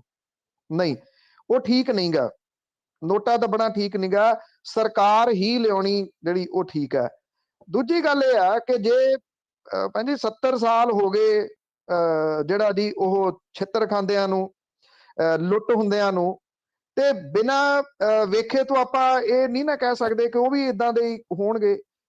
ਜਦੋਂ ਜ਼ਿਆਦਾ ਬੰਦਾ ਜਦੋਂ ਹਸਪੀਟਲ ਜਿਹੜੇ ਉਹ ਜਵਾਬ ਦੇ ਦੇਣ ਤੇ ਫਿਰ ਉਹ ਕਹਿੰਦੇ ਵੀ ਬਜ਼ੁਰਗ ਦੀ ਸੇਵਾ ਕਰ ਲਓ, ਜਾਂ ਕਈ ਕਹਿੰਦੇ ਵੀ ਚਲੋ ਢੋਲਾ ਕਰਾ ਕੇ ਦੇਖ ਲਓ, ਕਈ ਵਾਰੀ ਜਿਹੜਾ ਉਹ ਕੰਮ ਕਰ ਜਾਂਦਾ। ਤੋ ਉੱਜੜ ਪੁੱਜੜ ਤਾਂ ਚੱਲੇ ਹੀ ਆ ਲਗਭਗ। ਜੇ ਹੁਣ ਰਵਾਇਤੀ ਪਾਰਟੀ ਦੇ ਹੱਥ ਫੇਰ ਸੂਬਾ ਆ ਗਿਆ ਤਾਂ ਯਕੀਨ ਕਰਨਾ ਅੱਜ ਤੋਂ ਪਤਾ ਨਹੀਂ ਕੌਣ ਹੋਊਗਾ 5 ਸਾਲ ਬਾਅਦ, ਕੌਣ ਨਹੀਂ ਹੋਊਗਾ। 5 ਸਾਲ ਬਾਅਦ ਘੱਟੋ ਘੱਟ ਅਜਿਹੀ ਗੱਲ ਕਰ ਰਿਹਾ ਦੇ ਵਿੱਚੋਂ ਮੈਂ ਨਹੀਂ ਹੋਊਗਾ ਇੱਥੇ ਇਸ ਜਗ੍ਹਾ ਦੇ ਉੱਤੇ ਕਿ ਇਹਨਾਂ ਪਲੇਟਫਾਰਮਾਂ ਦੇ ਉੱਤੇ, ਕਿਉਂਕਿ ਫੇਰ ਬੋਲੀ ਜਾਣ ਦਾ ਕੋਈ ਆਈਡੀਆ ਨਹੀਂ ਗਾ। ਜੇ ਤੁਸੀਂ ਰਵਾਇਤੀ ਪਾਰਟੀਆਂ ਦੇ ਹੱਥਾਂ ਦੇ ਵਿੱਚ ਹੀ ਸਾਰਾ ਕੁਝ ਫੇਰ ਦੇ ਦੇਣਾ, ਆਈ ਥਿੰਕ ਇਹ ਸਮਾਂ ਹੈਗਾ, ਜੇ ਓਪਨਲੀ ਕਹਿਣਾ ਹੋਵੇ ਤੇ ਇੱਕ ਵਾਰੀ ਟਰਾਈ ਕਰ ਲੈਣ ਦੇ ਵਿੱਚ ਕੋਈ ਹਰਜ ਨਹੀਂਗਾ। 5 ਸਾਲ ਬਾਅਦ ਫੇਰ ਮੌਕਾ ਆ ਜਾਣਾ, ਚੁੱਕ ਕੇ ਬਾਹਰ ਜਿਹੜਾ ਜੀ ਉਹ ਸੁੱਟ ਦਿਓ। ਨੋਟਾ ਕੋਈ ਹੱਲ ਨਹੀਂਗਾ ਜੀ, 1% ਵੀ ਮੈਂ ਤੁਹਾਡੇ ਨਾਲ ਸਹਿਮਤ ਨਹੀਂਗਾ ਕਿ ਤੁਸੀਂ ਨੋਟਾ ਦੱਬ ਦਿਓ। ਉਹਦੇ ਨਾਲ ਕੀ ਹੋਊਗਾ ਜੀ? ਸਿਰਫ ਵੋਟਾਂ ਆ ਜਾਣਗੀਆਂ ਨਾ, ਇੰਨੀਆਂ ਵੋਟਾਂ ਨੋਟਾਂ ਨੂੰ ਪੈ ਗਈਆਂ, ਬਸ ਇਸ ਤੋਂ ਵੱਧ ਹੋਰ ਕੁਝ ਨਹੀਂ। ਇੰਦਰਪਾਲ ਜੀ ਸਤਿ ਸ਼੍ਰੀ ਅਕਾਲ। ਹਾਂਜੀ, ਸਤਿ ਸ੍ਰੀ ਅਕਾਲ ਜੀ, ਸਤਿ ਸ੍ਰੀ ਅਕਾਲ ਪੰਨੂ ਸਾਹਿਬ। ਮੇਰਾ ਸਵਾਲ ਪਿਛਲੀਆਂ ਇਲੈਕਸ਼ਨਾਂ ਤੋਂ ਬਾਅਦ ਜਿਹੜਾ EVM ਮਸ਼ੀਨਾਂ ਨੂੰ ਲੈ ਕੇ ਇੱਕ ਰੌਲਾ ਜਿਹਾ ਪਿਆ ਸੀਗਾ, ਉਹਦੇ ਲਈ ਹੈ ਕਿ ਜਿਹੜੇ ਇਲੈਕਸ਼ਨ ਕਮਿਸ਼ਨ ਹੈ ਇਸ ਵੇਲੇ ਪੰਜਾਬ ਦੀ ਗੱਲ ਕਰੀਏ ਜੇ ਆਪਾਂ, ਤੇ ਉਹਦੇ 'ਚ ਉਹ ਕੀ ਪਾਰਦਰਸ਼ਿਤਾ ਰੱਖ ਰਿਹਾ ਜਾਂ ਕੀ ਆਪਾਂ ਨੂੰ ਅਸ਼ੋਰਟੀ ਦਵਾ ਰਿਹਾ, ਪਾਰਟੀਆਂ ਨੂੰ ਕੀ ਅਸ਼ੋਰਟੀ ਹੈ ਕਿ ਵੀ ਹਾਂ ਇਹਦੇ 'ਚ ਕੋਈ ਪ੍ਰੋਬਲਮ ਨਹੀਂ, ਜਾਂ ਪਿੰਡ ਦੇ ਸਰਪੰਚਾਂ ਨੂੰ ਇਕੱਠਿਆ ਕੀਤਾ ਜਾਊਗਾ, ਜਾਂ ਕੀ ਕੀਤਾ ਜਾਊਗਾ ਵੀ ਉਹਨੂੰ ਸਮਝਾਇਆ ਜਾਊਗਾ ਦੇਖ ਇੱਦਾਂ ਦੀਆਂ ਮਸ਼ੀਨਾਂ ਇਹਨੂੰ ਆਹ ਨੱਪਾਂਗੇ ਤੇ ਰਿਜ਼ਲਟ ਜਿਹੜੇ ਸਹੀ ਆਉਣਗੇ। ਸੋ ਇੱਕ ਤੇ ਮੇਰਾ ਇਹ ਹੈ, ਤੇ ਦੂਸਰਾ ਇਹ ਹੈ ਵੀ ਇਹ ਨਾ ਹੋਵੇ ਜਿੱਦਾਂ ਉਹ ਆਪਾਂ ਬੰਗਾਲ ਦੇ ਵਿੱਚ ਸੁਣਿਆ ਸੀਗਾ ਕਿ ਉੱਥੇ 2 ਮਸ਼ੀਨਾਂ ਦੇ ਟਰੱਕ ਫੜੇ ਗਏ, ਤੇ ਮਗਰੋਂ ਆਪਾਂ ਜਿੱਦਾਂ ਪ੍ਰਚਾਰ ਕਰੀ ਜਾਂਦੇ ਹਾਂ ਸਾਰੇ, ਜਾਂ ਤੁਸੀਂ ਇੰਟਰਵਿਊ ਲਈ ਜਾਂਦੇ ਹੋ, ਤੇ ਅਗਲੇ ਜਿਹੜੇ ਟਰੱਕਾਂ ਦੇ ਟਰੱਕ ਭਰ ਕੇ ਇਲੈਕਸ਼ਨ ਹੋ ਜਾਣ, ਮਸ਼ੀਨਾਂ ਭਰ ਕੇ ਤੇ ਉਹ ਰੇਤਾ ਦੇ ਖੱਡਾਂ ਸੁੱਟ ਦੇਣ, ਤੇ ਨਵੇਂ ਸਿਰਿਓਂ ਜਿਹੜੀਆਂ ਬ੍ਰਾਂਡ ਨਿਊ ਮਸ਼ੀਨਾਂ ਆ ਉਹ ਲਿਆ ਕੇ ਜਮ੍ਹਾਂ ਕਰਾ ਦੇਣ। ਸੋ ਇਹਦੇ ਬਾਰੇ ਥੋੜਾ ਦੱਸੋ ਸਾਨੂੰ। ਹਾਂਜੀ, ਥੈਂਕ ਯੂ ਥੈਂਕ ਯੂ। ਦੇਖੋ, ਜਿੱਥੇ ਤੱਕ ਟ੍ਰੇਨਿੰਗ ਦੀ ਗੱਲ ਆ, ਉਹ ਟ੍ਰੇਨਿੰਗ ਪੂਰੀ ਹੋ ਚੁੱਕੀ ਜਿਹੜੀ ਹੋਈ ਹੈ ਜੀ। ਇਹ ਬਕਾਇਦਾ ਤੌਰ ਦੇ ਉੱਤੇ ਟ੍ਰੇਨਿੰਗ ਹੁੰਦੀ ਆ ਹਰ ਪੋਲਿੰਗ ਬੂਥ ਲੈਵਲ ਦੇ ਉੱਤੇ, ਜਿਹੜੀ ਟ੍ਰੇਨਿੰਗ ਹੁੰਦੀ ਆ। ਇੱਥੇ ਬੂਥ ਲੈਵਲ ਆਫੀਸਰ ਨੇ, BLO ਕਹਿੰਦੇ ਆ ਉਹਨੂੰ, ਤੇ ਉਹ ਇਹਦੀ ਟ੍ਰੇਨਿੰਗ ਦਿੰਦੇ ਆ।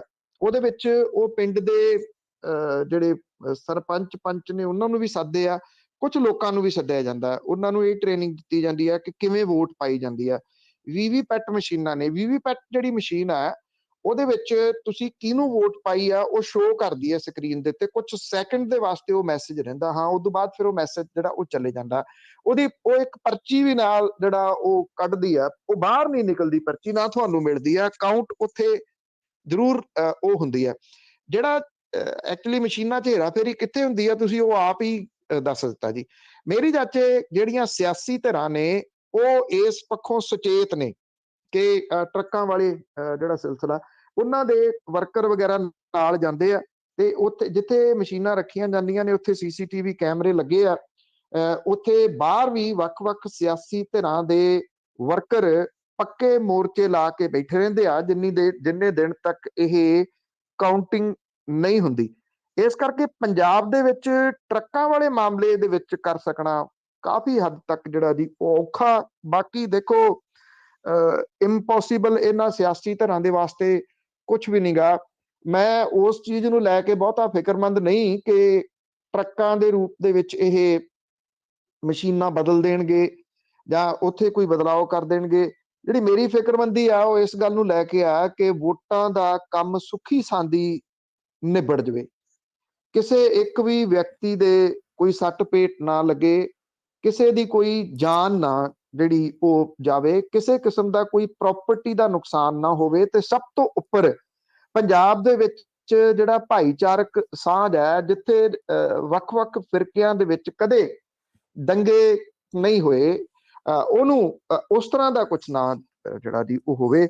ਇਸ ਚੀਜ਼ ਦੇ ਵਾਸਤੇ ਦੁਆ ਕਰਨੀ ਚਾਹੀਦੀ। ਬਾਕੀ ਸਾਰੀਆਂ ਗੱਲਾਂ ਬਾਅਦ ਦੇ ਵਿੱਚ ਨੇ, ਕੌਣ ਪਾਵਰ ਚਾਹੁੰਦਾ, ਕੌਣ ਕੀ ਜਿਹੜਾ ਜੀ ਉਹ ਕਰਦਾ, ਇਹ ਭਾਈਚਾਰਕ ਸਾਂਝ ਰਹਿਣੀ ਬੜੀ ਜ਼ਰੂਰੀ ਆ। ਤੇ ਅਪਡੇਟ ਵੀ ਨਾਲ ਦੀ ਨਾਲ ਮੈਂ ਤੁਹਾਨੂੰ ਦੇ ਦੇਵਾਂ ਕਿ ਇਸ ਤੋਂ ਪਹਿਲਾਂ ਕਿ ਅਗਲੀ ਕਾਲ ਦੇ ਉੱਤੇ ਤੁਸੀਂ ਜਾਓ।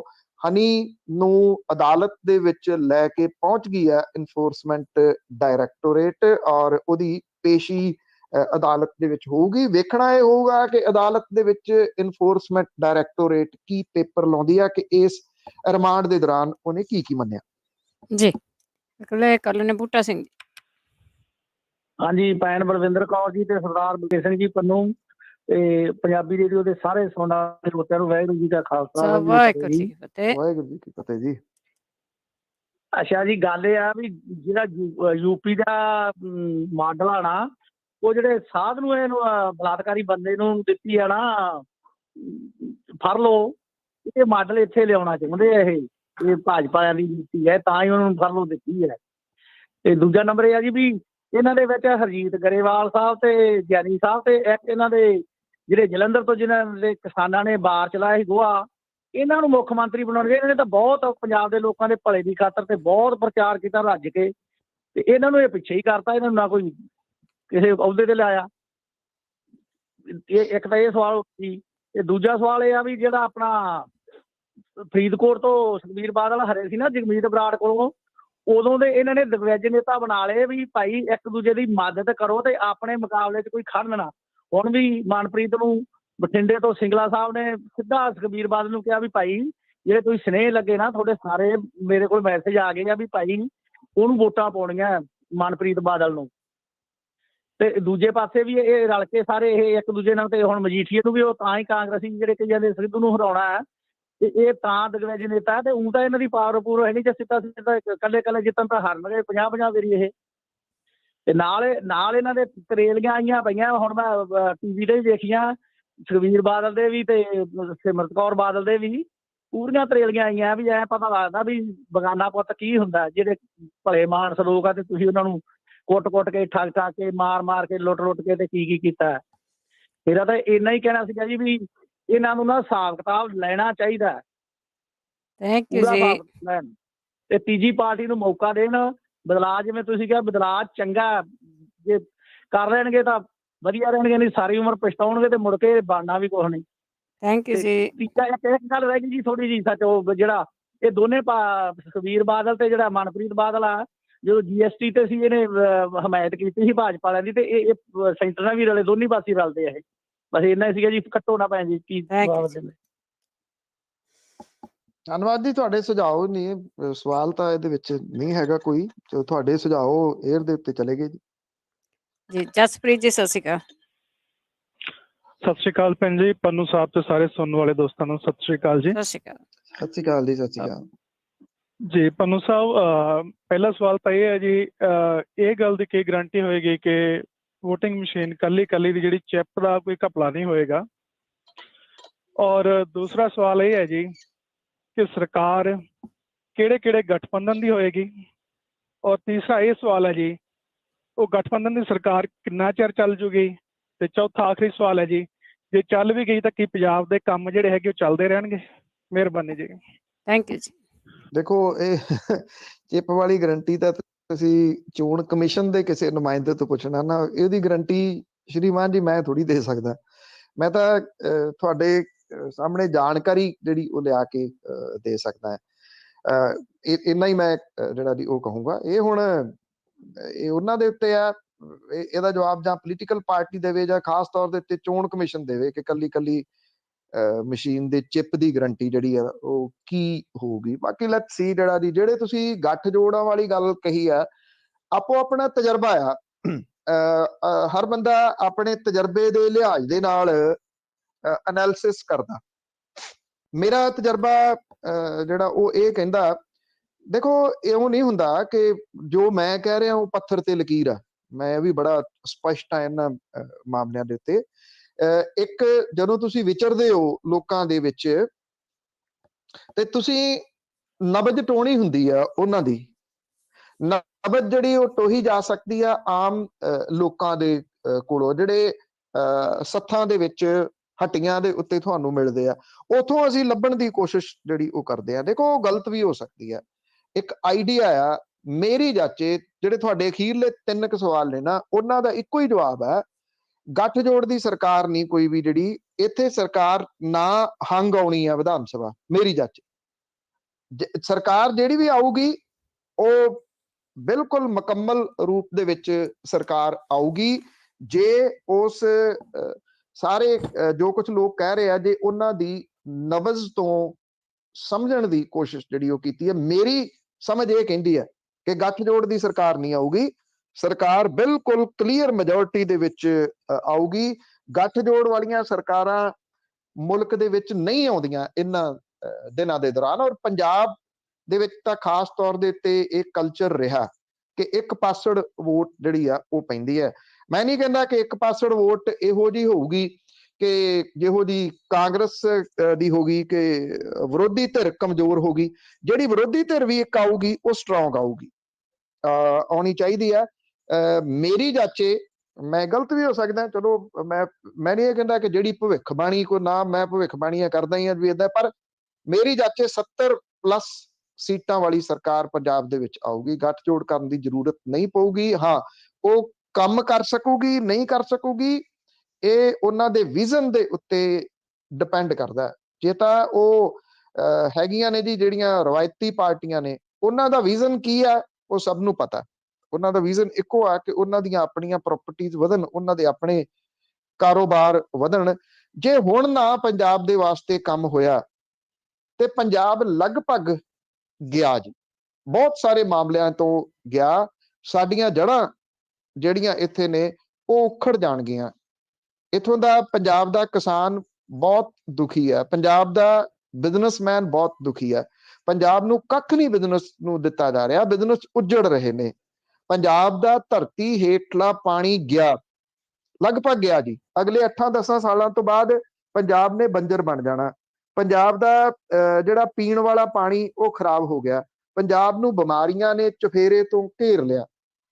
ਪੰਜਾਬ ਦਾ ਭਵਿੱਖ ਜਿਹੜਾ ਉਹ ਐਜੂਕੇਸ਼ਨ ਦੇ ਰੂਪ ਦੇ ਵਿੱਚ ਕਿਤੇ ਨਜ਼ਰ ਨਹੀਂ ਆਉਂਦਾ। ਪੰਜਾਬ ਦੇ ਜਿਹੜਾ ਮੈਡੀਕਲ ਸਿਸਟਮ ਹੈ, ਜਿਹੜਾ ਸਰਕਾਰੀ ਢਾਂਚਾ, ਉਹ ਹਿੱਲ ਗਿਆ। ਆਮ ਗਰੀਬ ਬੰਦਾ ਜਿਹੜਾ ਉਹ ਵੱਡੇ ਪ੍ਰਾਈਵੇਟ ਹਸਪੀਟਲ ਦੇ ਸਾਹਮਣੇ ਲੰਘਦੀ ਸੜਕ ਤੋਂ ਨਹੀਂ ਲੰਘ ਸਕਦਾ, ਕਿਉਂਕਿ ਉਹਦੀ ਜੇਬ ਖਾਲੀ ਜਿਹੜੀ ਉਹ ਹੋ ਜਾਣੀ ਹੈ। ਜੇ ਇਸ ਪਾਸੇ ਵੱਲ ਧਿਆਨ ਨਾ ਦਿੱਤਾ ਗਿਆ, ਪੰਜਾਬ ਜਿਸ ਤਰੀਕੇ ਦੇ ਨਾਲ ਕਰਜ਼ਾਈ ਹੁੰਦਾ ਤੁਰਿਆ ਜਾ ਰਿਹਾ, ਕਿੰਨੀ ਦੇਰ ਸਰਵਾਈਵ ਕਰੂਗਾ? ਇਹ ਬੜਾ ਵੱਡਾ ਜਿਹੜਾ ਜੀ ਉਹ ਸਵਾਲ ਹੈ ਇਸ ਵੇਲੇ। ਸੋ ਪੰਜਾਬ ਦਾ ਭਵਿੱਖ 2022 ਦੀਆਂ ਚੋਣਾਂ ਦੇ ਵਿੱਚ ਮੁਕੰਮਲ ਰੂਪ ਦੇ ਵਿੱਚ ਛੁਪਿਆ ਹੋਇਆ ਜੀ, ਵੀ ਕੌਣ ਆਉਂਦਾ। ਸਤਨਾਮ ਸਿੰਘ ਜੀ, ਸਤਿ ਸ਼੍ਰੀ ਅਕਾਲ। ਹਾਂ, ਸਤਿ ਸ਼੍ਰੀ ਅਕਾਲ ਭੈਣ ਜੀ। ਪੰਨੂ ਭਾਈ ਸਤਿ ਸ਼੍ਰੀ ਅਕਾਲ ਜੀ। ਜੀ ਸਤਿ ਸ਼੍ਰੀ ਅਕਾਲ ਜੀ। ਵੀਰ ਜੀ, ਮੇਰੇ 2 ਸਵਾਲ। ਇੱਕ ਤਾਂ ਪਹਿਲਾ ਇਹ ਸਵਾਲ ਹੈ ਵੀ ਜਿੱਦਾਂ ਸਾਰੇ ਹੁਣ ਵਿਧਾਇਕ ਜੇ ਚੋਣ ਲਾ ਰਹੇ, ਸਾਰਿਆਂ ਨੇ ਆਪਣੀ ਜਿਹੜੀ ਜਾਇਦਾਦ ਉਹ ਨਹੀਂ ਡਿਕਲੇਅਰ ਕੀਤੀ ਆ, ਕਿ ਜਿਹੜੇ ਇਨਕਮ ਟੈਕਸ ਵਾਲੇ ਉਹਨਾਂ ਸਾਰਾ ਹੁਣ ਪਤਾ ਉਹ ਇਹਨਾਂ ਦੀ ਉਹਨਾਂ ਫਰਜ਼ ਨਹੀਂ ਪਤਾ ਵੀ ਇਹਨਾਂ ਬਾਅਦ ਵਿੱਚ ਇਹਨਾਂ ਸਾਰੀ ਜਾਣ ਪੀਣ ਵੀ ਉਹਨੂੰ ਲੀਗਲ ਇਹਨੇ ਟੈਕਸ ਪੇ ਕੀਤਾ ਉਹਦਾ ਕਿ ਨਹੀਂ।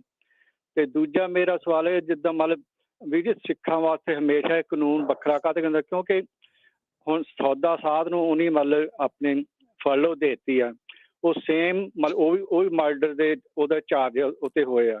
ਦੂਜਾ ਰਾਜੋ ਆਣਾ, ਉਹਨੂੰ ਵਿਚਾਰ ਨੂੰ ਇੱਕ ਉਹਦੇ ਪਿਤਾ ਜੀ ਦੇ ਉਹਨਾਂ ਦੇ ਜਾਣ ਵਾਸਤੇ ਤੇ ਸਿਰਫ 1 ਘੰਟਾ ਦਿੱਤਾ, ਉਹ ਵੀ ਜਿਸ ਹਾਲਾਤ ਨਾਲ ਲੈ ਕੇ ਗਏ, ਲੋਕਾਂ ਦਾ ਮਨ ਵੀ ਦੁਖੀ ਹੋਇਆ ਹੋਊਗਾ ਦੇਖ ਕੇ ਵੀ। ਇਹਦਾ ਮਤਲਬ ਕਿਸ ਹਿਸਾਬ ਨਾਲ ਇਹਨਾਂ ਦਾ ਕਾਨੂੰਨ ਵਰਕ ਕਰਦਾ ਇਹਨਾਂ ਦਾ, ਇਹ ਦੱਸਿਓ ਜੀ। ਥੈਂਕ ਯੂ ਜੀ।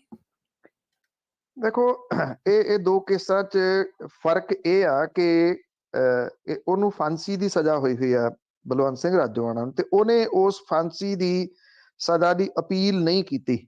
ਇਹ ਤਕਨੀਕੀ ਤੌਰ ਦੇ ਉੱਤੇ ਜੇਕਰ ਦੇਖਿਆ ਜਾਵੇ, ਪਰ ਮੈਂ ਇਹ ਤੁਹਾਡੀ ਗੱਲ ਮੁਕੰਮਲ ਰੂਪ ਦੇ ਵਿੱਚ ਕੱਟੂੰਗਾ ਨਹੀਂ। ਇਸ ਕਰਕੇ ਨਹੀਂ ਕੱਟੂੰਗਾ ਕਿ ਹੋਰ ਬਹੁਤ ਸਾਰੇ ਮਾਮਲਿਆਂ ਦੇ ਵਿੱਚ ਸਜ਼ਾਵਾਂ ਭੁਗਤ ਰਹੇ, ਔਰ ਖਾਸ ਤੌਰ ਦੇ ਉੱਤੇ 25-25, 26-26, 27-27 ਸਾਲ ਜਿਨ੍ਹਾਂ ਨੂੰ ਹੋ ਗਏ। ਜੇ 3 ਸਾਲ ਦੀ ਫਰਲੋ ਜਿਹੜੀ ਆ ਉਹ 3 ਸਾਲ ਤੋਂ ਬਾਅਦ ਇਹ ਫਰਲੋ ਮਿਲਦੀ ਆ 21 ਦਿਨ ਦੇ ਵਾਸਤੇ, ਤੇ ਉਹਨਾਂ ਨੂੰ ਇਹ ਫਰਲੋ ਉਹ ਵੀ ਤਾਂ ਡਿਜ਼ਰਵ ਕਰਦੇ ਨੇ, ਪੈਰੋਲ ਉਹ ਵੀ ਡਿਜ਼ਰਵ ਕਰਦੇ ਨੇ। ਇਹ ਸਾਰਿਆਂ ਦੇ ਵਾਸਤੇ ਇੱਕੋ ਜਿਹੇ ਹੋਣੇ ਚਾਹੀਦੇ ਨੇ। ਜਦੋਂ ਗੱਲ ਚੱਲਦੀ ਹੈ ਨਾ, ਪਹਿਲਾਂ ਵੀ ਕਈ ਦਿਨ ਜਿਹੜੀ ਉਹ ਗੱਲ ਚੱਲਦੀ ਰਹੀ ਆ।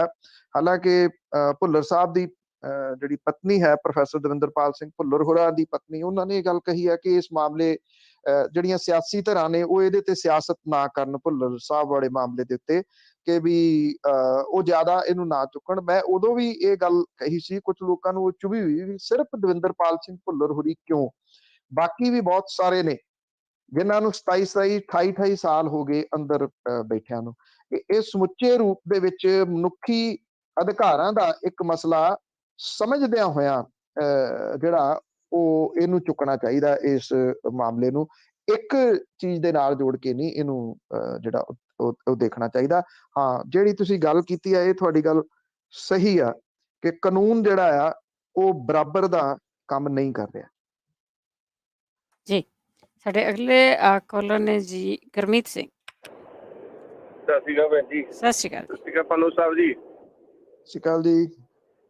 ਅਜੀ ਮੈਂ ਤਾਂ ਇੰਨਾ ਵੀ ਪੁੱਛਣਾ ਵੀ ਜਿਹੜੇ ਬੈਂਸ ਬ੍ਰਦਰ ਨੇ ਲੁਧਿਆਣੇ ਵਾਲੇ, ਇਹ ਜਦੋਂ ਵੀ ਕੋਈ ਇਲੈਕਸ਼ਨ ਹੁੰਦੀ ਆ, ਵੈਸੇ ਆਮ ਵੀ ਇਹ ਪਹਿਲਾਂ ਪਿੱਛੇ ਆਪਦੀ ਫੈਕਟਰੀ 'ਚ ਵੀ ਇਹ ਪੂਰੀ ਗੁੰਡਾਗਰਦੀ ਕਰਦੇ ਨੇ, ਇਹਨਾਂ ਨੂੰ ਹੱਥ ਪਾਉਣ ਵਾਲਾ ਕੋਈ ਨਹੀਂ ਹੈਗਾ ਜੀ।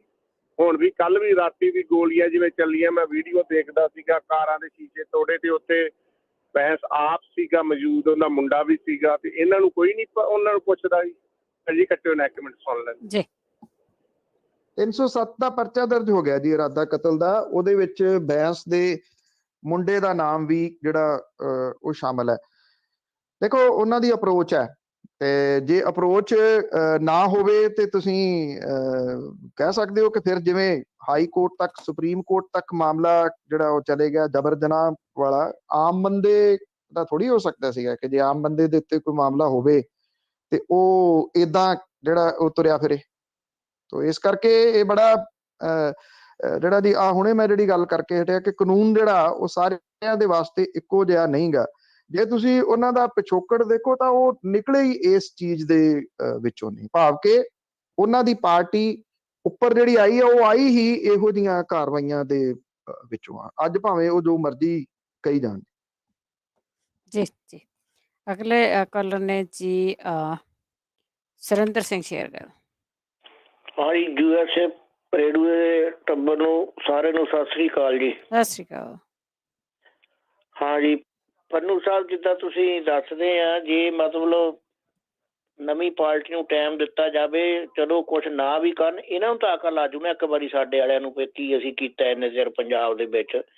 ਤੇ ਦੂਜਾ ਇੱਕ ਮੋਟਾ ਜਿਹਾ ਅੰਦਾਜ਼ਾ ਦੱਸੇ ਵੀ ਜਦੋਂ ਇਹ ਤੁਰੇ ਆ ਜਿੰਨੇ ਵੀ ਵਜ਼ੀਰ MLA, ਜੇ ਇਹਨਾਂ ਦੀ ਸਾਰੀ ਜਾਇਦਾਦ ਉੱਤੋਂ ਲਾ ਕੇ ਹੁਣ ਤੇ ਗਿਣੀ ਜਾਵੇ ਤਾਂ ਪੰਜਾਬ ਦਾ ਕਰਜ਼ਾ ਮੇਰੇ ਕੋਲ ਲਿੱਥ ਸਕਦਾ ਜੀ।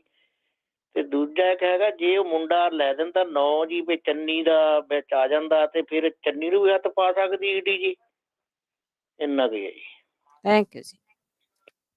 ਦੇਖੋ ਹੱਥ ਪਾਉਣ ਨੂੰ ਤਾਂ ਹੱਥ ਤਾਂ ਕਿਸੇ ਨੂੰ ਵੀ ਪੈ ਸਕਦਾ, ਉਹ ਕੋਈ ਇਹ ਨਹੀਂ ਹੈਗਾ ਕਿ ਨਹੀਂ ਪੈ ਸਕਦਾ, ਵਿਰੋਧੀਆਂ ਨੂੰ ਤਾਂ ਖਾਸ ਤੌਰ ਦੇ ਉੱਤੇ ਪੈ ਸਕਦਾ।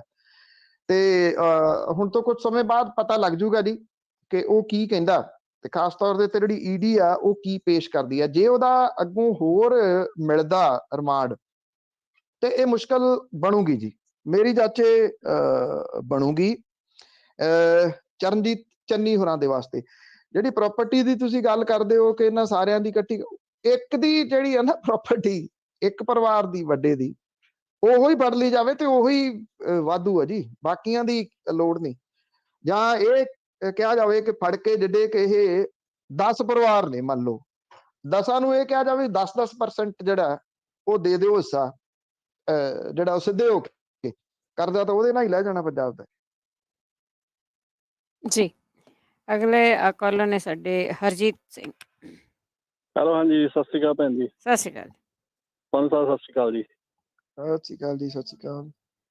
ਹਾਂਜੀ ਪੰਨੂ ਸਾਹਿਬ, ਮੇਰਾ ਇੱਕ ਕੁਐਸਚਨ ਇੱਕੋ ਹੀ ਆ ਜੀ, ਜਿੱਦਾਂ ਸਿੱਧੂ ਸਾਹਿਬ ਨੇ, ਜੇ ਰੱਬ ਨਾ ਕਰੇ ਉਹ ਹਾਰਦੇ ਆ, ਚਲੋ ਕੱਲ ਦਾ ਤਾਂ ਪਤਾ ਨਹੀਂ, ਤੇ ਕੀ ਲੱਗਦਾ ਜੀ ਉਹਨਾਂ ਦੀ ਹਾਰ ਦਾ ਕਾਰਨ ਉਹਨਾਂ ਦੀ ਆਪ ਦੀ ਇਹ ਜ਼ੁਬਾਨ ਹੀ ਬਣੇਗੀ?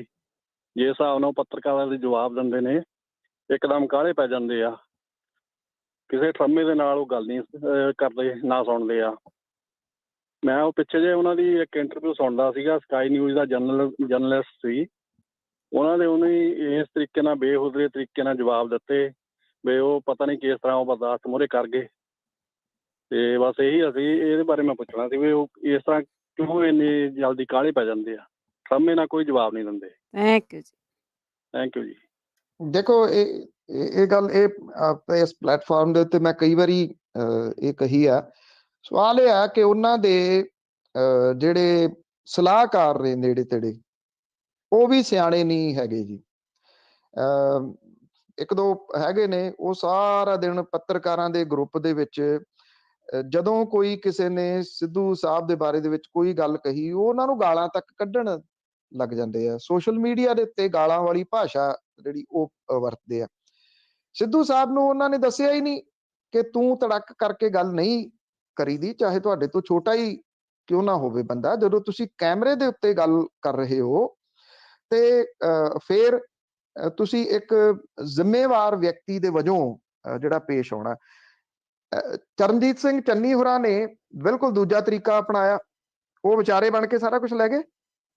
ਤੋ ਇਹ ਚੀਜ਼ਾਂ ਈਵਨ ਜਿਸ ਤਰੀਕੇ ਦੇ ਨਾਲ ਭਗਵੰਤ ਮਾਨ ਨੇ ਆਪਣੇ ਆਪ ਨੂੰ ਪਿਛਲੇ ਦਿਨਾਂ ਦੇ ਵਿੱਚ ਚੇਂਜ ਕੀਤਾ ਜਾਂ ਤਬਦੀਲ ਕੀਤਾ, ਉਹਨੇ ਮੈਚੋਰਿਟੀ ਜਿਹੜੀ ਉਹ ਸ਼ੋ ਕੀਤੀ ਹੈ, ਉਹ ਲੋਕਾਂ ਨੂੰ ਵੀ ਤਾਂ ਪਸੰਦ ਜਿਹੜੀ ਉਹ ਆ ਰਹੀ ਹੈ ਨਾ। ਲੋਕ ਜਿਹੜੇ ਨੇ, ਆਮ ਲੋਕ ਨੇ, ਉਹ ਇਹ ਸੋਚਦੇ ਨੇ ਕਿ ਜਿਹੜਾ ਬੰਦਾ ਜਿਹਨੂੰ ਅਸੀਂ ਸੁਣ ਰਹੇ ਹਾਂ, ਜਿਹੜਾ ਗੱਲ ਕਰ ਰਿਹਾ, ਉਹ ਮੈਚੋਰ ਤਰੀਕੇ ਦੇ ਨਾਲ ਆਪਣੀ ਗੱਲ ਰੱਖੇ, ਜਿਹੜੀ ਸਾਨੂੰ ਸਮਝ ਵੀ ਆਵੇ, ਤੇ ਉਹਦੇ ਵਿੱਚ ਭਾਸ਼ਾ ਦੀ ਮਰਿਆਦਾ ਖਾਸ ਤੌਰ ਦੇ ਉੱਤੇ ਬਹੁਤ ਵਧੀਆ ਹੋਵੇ। ਸਿਆਸਤ ਦੇ ਵਿੱਚ ਤੁਸੀਂ ਜਿਹੜੀ ਭਾਸ਼ਾ ਦੀ ਮਰਿਆਦਾ ਜਿਹੜੇ ਨਾ ਰੱਖਣ ਵਾਲੇ ਲੋਕ ਨੇ, ਉਹ ਕਦੀ ਨਹੀਂ ਚੱਲਦੇ, ਲੰਬੇ ਸਮੇਂ ਦੇ ਵਾਸਤੇ ਖਾਸ ਤੌਰ ਦੇ ਉੱਤੇ ਕਦੀ ਵੀ ਨਹੀਂ ਚੱਲ ਸਕਦੇ। ਇਹ ਸਿੱਧੂ ਸਾਹਿਬ ਨੂੰ ਗੱਲ ਸਮਝ ਆਉਣੀ ਚਾਹੀਦੀ ਹੈ। ਅਵਿਸ਼ ਕੇ ਸਿੱਧੂ ਸਾਹਿਬ ਜਿੱਤ ਜਾਣ, ਕਿਉਂਕਿ ਉਹਨਾਂ ਦਾ ਜਿੱਤਣਾ ਵੀ ਇਸ ਪੱਖੋਂ ਜ਼ਰੂਰੀ ਆ ਕਿ ਉਹ ਸਿਆਸਤ ਦੇ ਵਿੱਚ ਰਹਿਣ, ਨਹੀਂ ਤਾਂ ਉਹਨਾਂ ਦਾ ਸਿਆਸਤ ਦੇ ਵਿੱਚੋਂ ਐਗਜ਼ਿਟ ਹੈ ਕਿ ਉਹ ਅੱਗੋਂ ਜਿਹੜਾ ਕਿਹੜੀ ਸਿਆਸੀ ਪਾਰਟੀ ਦੇ ਕੋਲੇ ਜਾਣਗੇ। ਤੇ ਉਹਨਾਂ ਨੂੰ ਜਿਹੜੀ, ਤੁਹਾਨੂੰ ਜੇ ਯਾਦ ਹੋਵੇ ਤਾਂ ਇੱਥੇ ਹੀ ਮੈਂ ਗੱਲ ਕੀਤੀ ਸੀ ਕਾਫੀ ਦੇਰ ਪਹਿਲਾਂ, ਵੀ ਜਿਹੜੀਆਂ ਮੈਚੋਰਿਟੀ ਸ਼ੋ ਕਰੋ, ਖਟੈਕ, ਠੋਕੋ ਤਾੜੀ, ਟਕਾ ਕੇ ਠੋਕੋ, ਇਹ ਜਿਹੜੀਆਂ ਚੀਜ਼ਾਂ ਨੇ ਨਾ, ਇਹਨਾਂ ਨੂੰ ਕਿਸੇ ਵੀ ਹਾਲਤ ਦੇ ਵਿੱਚ ਤੁਸੀਂ ਇੱਕ ਪ੍ਰੌੜ ਸਿਆਸਤਦਾਨ ਦੇ ਤੌਰ ਦੇ ਉੱਤੇ ਨਹੀਂ ਵਰਤ ਸਕਦੇ ਜੀ, ਕਦੀ ਵੀ ਨਹੀਂ, ਕਦੀ ਵੀ ਨਹੀਂ। ਕਿਉਂਕਿ ਜਦੋਂ ਤੁਹਾਨੂੰ ਕਹਿ ਕੇ ਤਾੜੀ ਮਰਵਾਉਣੀ ਪਵੇ, ਔਰ ਤੁਸੀਂ ਹਰ 30 ਸੈਕਿੰਡ ਤੋਂ ਬਾਅਦ, ਹਰ ਮਿੰਟ ਤੋਂ ਬਾਅਦ ਇਹ ਉਹੀ ਗੱਲ ਰਿਪੀਟ ਕਰੋ, ਠੋਕੋ ਠੋਕੋ, ਟਕਾ ਕੇ ਠੋਕੋ, ਉਹ ਇਮੈਚੁਰ ਜਿਹੜੀ ਆ ਉਹ ਤੁਹਾਡੀ ਇਮੇਜ ਸਾਹਮਣੇ ਆਉਂਦੀ ਆ। ਜਦੋਂ ਤੁਸੀਂ ਇੱਕ ਪਾਸੇ ਕਹਿੰਦੇ ਹੋ ਕਿ ਮੇਰੇ ਕੋਲ ਇੱਕ ਮਾਡਲ ਆ, ਮੈਂ ਆਪਣਾ ਉਹ ਮਾਡਲ ਲਾਗੂ ਕਰਵਾਉਣਾ ਜਿਹੜਾ ਕਿ ਪੰਜਾਬ ਦੀਆਂ ਸਮੱਸਿਆਵਾਂ ਦਾ ਹੱਲ ਕਰੂਗਾ, ਤੇ ਉਹ ਮਾਡਲ ਲਾਗੂ ਕਰਵਾਉਣ ਵਾਲਾ ਬੰਦਾ ਇੰਨੀ ਇਮੈਚੁਰਿਟੀ ਸ਼ੋ ਕਰੇ ਕਿ ਉਹ ਇੱਕੋ ਹੀ ਗੱਲ ਰਿਪੀਟ ਕਰੀ ਜਾਵੇ, ਤੇ ਉਹ ਗੱਲ ਨਹੀਂ ਸਮਝ ਕਿਸੇ ਨੂੰ ਜਿਹੜਾ ਉਹ ਆਉਣੀ। ਹੁਣ ਉਹ ਕਹਿੰਦੇ ਜੀ ਮੇਰੀ ਥੋੜੀ ਜ਼ਿੰਮੇਵਾਰੀ ਹੈ, ਇਹ ਤਾਂ ਚਰਨਜੀਤ ਚੰਨੀ ਦੀ ਜ਼ਿੰਮੇਵਾਰੀ ਜਿਹੜੀ ਉਹ ਬਣ ਗਈ। ਬਿਲਕੁਲ, ਜੇ ਉਹ ਸੀਐਮ ਦਾ ਫੇਸ ਉਹਨਾਂ ਨੂੰ ਬਣਾਤਾ ਤੇ ਉਹਦੀ ਜ਼ਿੰਮੇਵਾਰੀ ਬਣ ਗਈ, ਪਰ ਪੰਜਾਬ ਤਾਂ ਪੰਜਾਬ ਹੈ ਨਾ, ਪੰਜਾਬ ਦੇ ਵਾਸਤੇ ਤਾਂ ਜ਼ਿੰਮੇਵਾਰੀ ਹੈਗੀ ਆ। ਉਹ ਜ਼ਿੰਮੇਵਾਰੀ ਥੋੜੀ ਸਿੱਧੂ ਸਾਹਿਬ ਨੂੰ ਛੱਡਣੀ ਜਿਹੜੀ ਉਹ ਚਾਹੀਦੀ ਆ। ਕੋਈ ਕਿਸੇ ਵੀ ਚੀਜ਼ ਤੋਂ ਪਹਿਲਾਂ ਮੇਰੀ ਚਾਚੇ ਉਹ ਇਹ ਕਹਿੰਦੇ ਆ ਕਿ ਮੈਂ ਧਿਆਨ ਬਹੁਤ ਲਾਉਣਾ, ਮੈਂ ਤਾਂ ਮੌਨ ਦੇ ਉੱਤੇ ਬਹੁਤ ਜਾਣਾ। ਉਹਨਾਂ ਨੂੰ ਸੈਲਫ ਐਨਾਲਿਸਿਸ ਕਰਨ ਦੀ ਜ਼ਰੂਰਤ ਆ, ਔਰ ਇਹ ਸੈਲਫ ਐਨਾਲਿਸਿਸ ਜਿਹੜਾ ਉਹ ਉਹਨਾਂ ਦਾ ਆਪਣੀ ਪਰਸਨੈਲਿਟੀ ਡਿਵੈਲਪਮੈਂਟ ਦੇ ਵਾਸਤੇ ਚਾਹੀਦਾ। ਜੇ ਉਹਨਾਂ ਦਾ ਕੋਈ ਜਾਣਕਾਰ, ਉਹਨਾਂ ਦਾ ਨੇੜਲਾ ਇਹ ਸੁਣ ਰਿਹਾ ਹੋਵੇ, ਤੇ ਉਹ ਉਹਨਾਂ ਤੱਕ ਇਹ ਗੱਲ ਜੇ ਪਹੁੰਚਾ ਸਕੇ ਕਿ ਜੇ ਉਹ ਇਹਦੇ ਵਿੱਚ ਸੁਧਾਰ ਲੈ ਆਉਂਦੇ ਆ ਤੇ ਉਹਨਾਂ ਦਾ ਸਿਆਸਤ ਦੇ ਵਿੱਚ ਭਵਿੱਖ ਹੈਗਾ, ਨਹੀਂ ਤਾਂ ਨਹੀਂ ਹੈ ਜੀ। ਤੇ ਅਗਲੇ ਕਾਲਰ ਵੱਲ ਜਾਵਾਂਗੇ। ਸਰੋਤਿਓ, ਜਦੋਂ ਸੁਣਨਾ ਹੁੰਦਾ, ਸੁਣਨੇ ਲਈ ਤੁਸੀਂ ਐਪ ਨੂੰ ਪਲੀਜ਼ ਜ਼ਰੂਰ ਡਾਊਨਲੋਡ ਕਰ ਲਓ। Punjabi radio USA app orange colour ਦੀ, ਉਸ ਨੂੰ ਜ਼ਰੂਰ ਡਾਊਨਲੋਡ ਕਰ ਲਓ। ਬਲਵਿੰਦਰ ਸਿੰਘ, ਜਸਵਿੰਦਰ ਸਿੰਘ ਜੀ, ਸਤਿ ਸ਼੍ਰੀ ਅਕਾਲ ਭੈਣ ਜੀ। ਸਤਿ ਸ਼੍ਰੀ ਅਕਾਲ। ਸਤਿ ਸ਼੍ਰੀ ਅਕਾਲ ਭਾਜੀ। ਹਾਂਜੀ, ਕੀ ਸਵਾਲ ਜੀ? ਹਾਂਜੀ ਪੰਨੂ ਸਾਹਿਬ, ਮੈਂ ਪੁੱਛਣਾ ਸੀ ਜਿਹੜੇ ਆਪਣੇ ਬੰਦੀ ਸਿੰਘਾਂ ਦੀ ਰਿਹਾਈ ਵਾਸਤੇ ਆਪਣੇ ਅਕਾਲ ਤਖਤ ਦੇ ਜਥੇਦਾਰ ਆ ਜਾਂ ਸ਼੍ਰੋਮਣੀ ਕਮੇਟੀ ਦਾ ਇੰਨਾ ਬਜਟ ਆ, ਇਹ ਕੁਝ ਨਹੀਂ ਕਰ ਸਕਦੇ? ਥੈਂਕ ਯੂ ਜੀ। ਦੇਖੋ, ਜਿਹੜੇ ਹੁਣ ਸਿਆਸਤ ਕਰ ਰਹੇ ਆ ਉਹ ਤੁਸੀਂ ਚਲੋ ਪਿਛਲੀ ਛੱਡ ਦਿਓ, 97 ਤੋਂ ਤਾਂ ਬਣੇ ਨਾ, 97 ਤੋਂ 2002 ਤੱਕ ਬਣੇ, ਫਿਰ 7 ਤੋਂ 17 ਤੱਕ ਰਹੇ। ਇਹਨਾਂ 15 ਸਾਲਾਂ ਦੇ ਦੌਰਾਨ ਸਰਕਾਰ ਦੇ ਵਿੱਚ ਰਹਿੰਦਿਆਂ ਉਹਨਾਂ ਨੇ ਕੁਝ ਨਹੀਂ ਕੀਤਾ।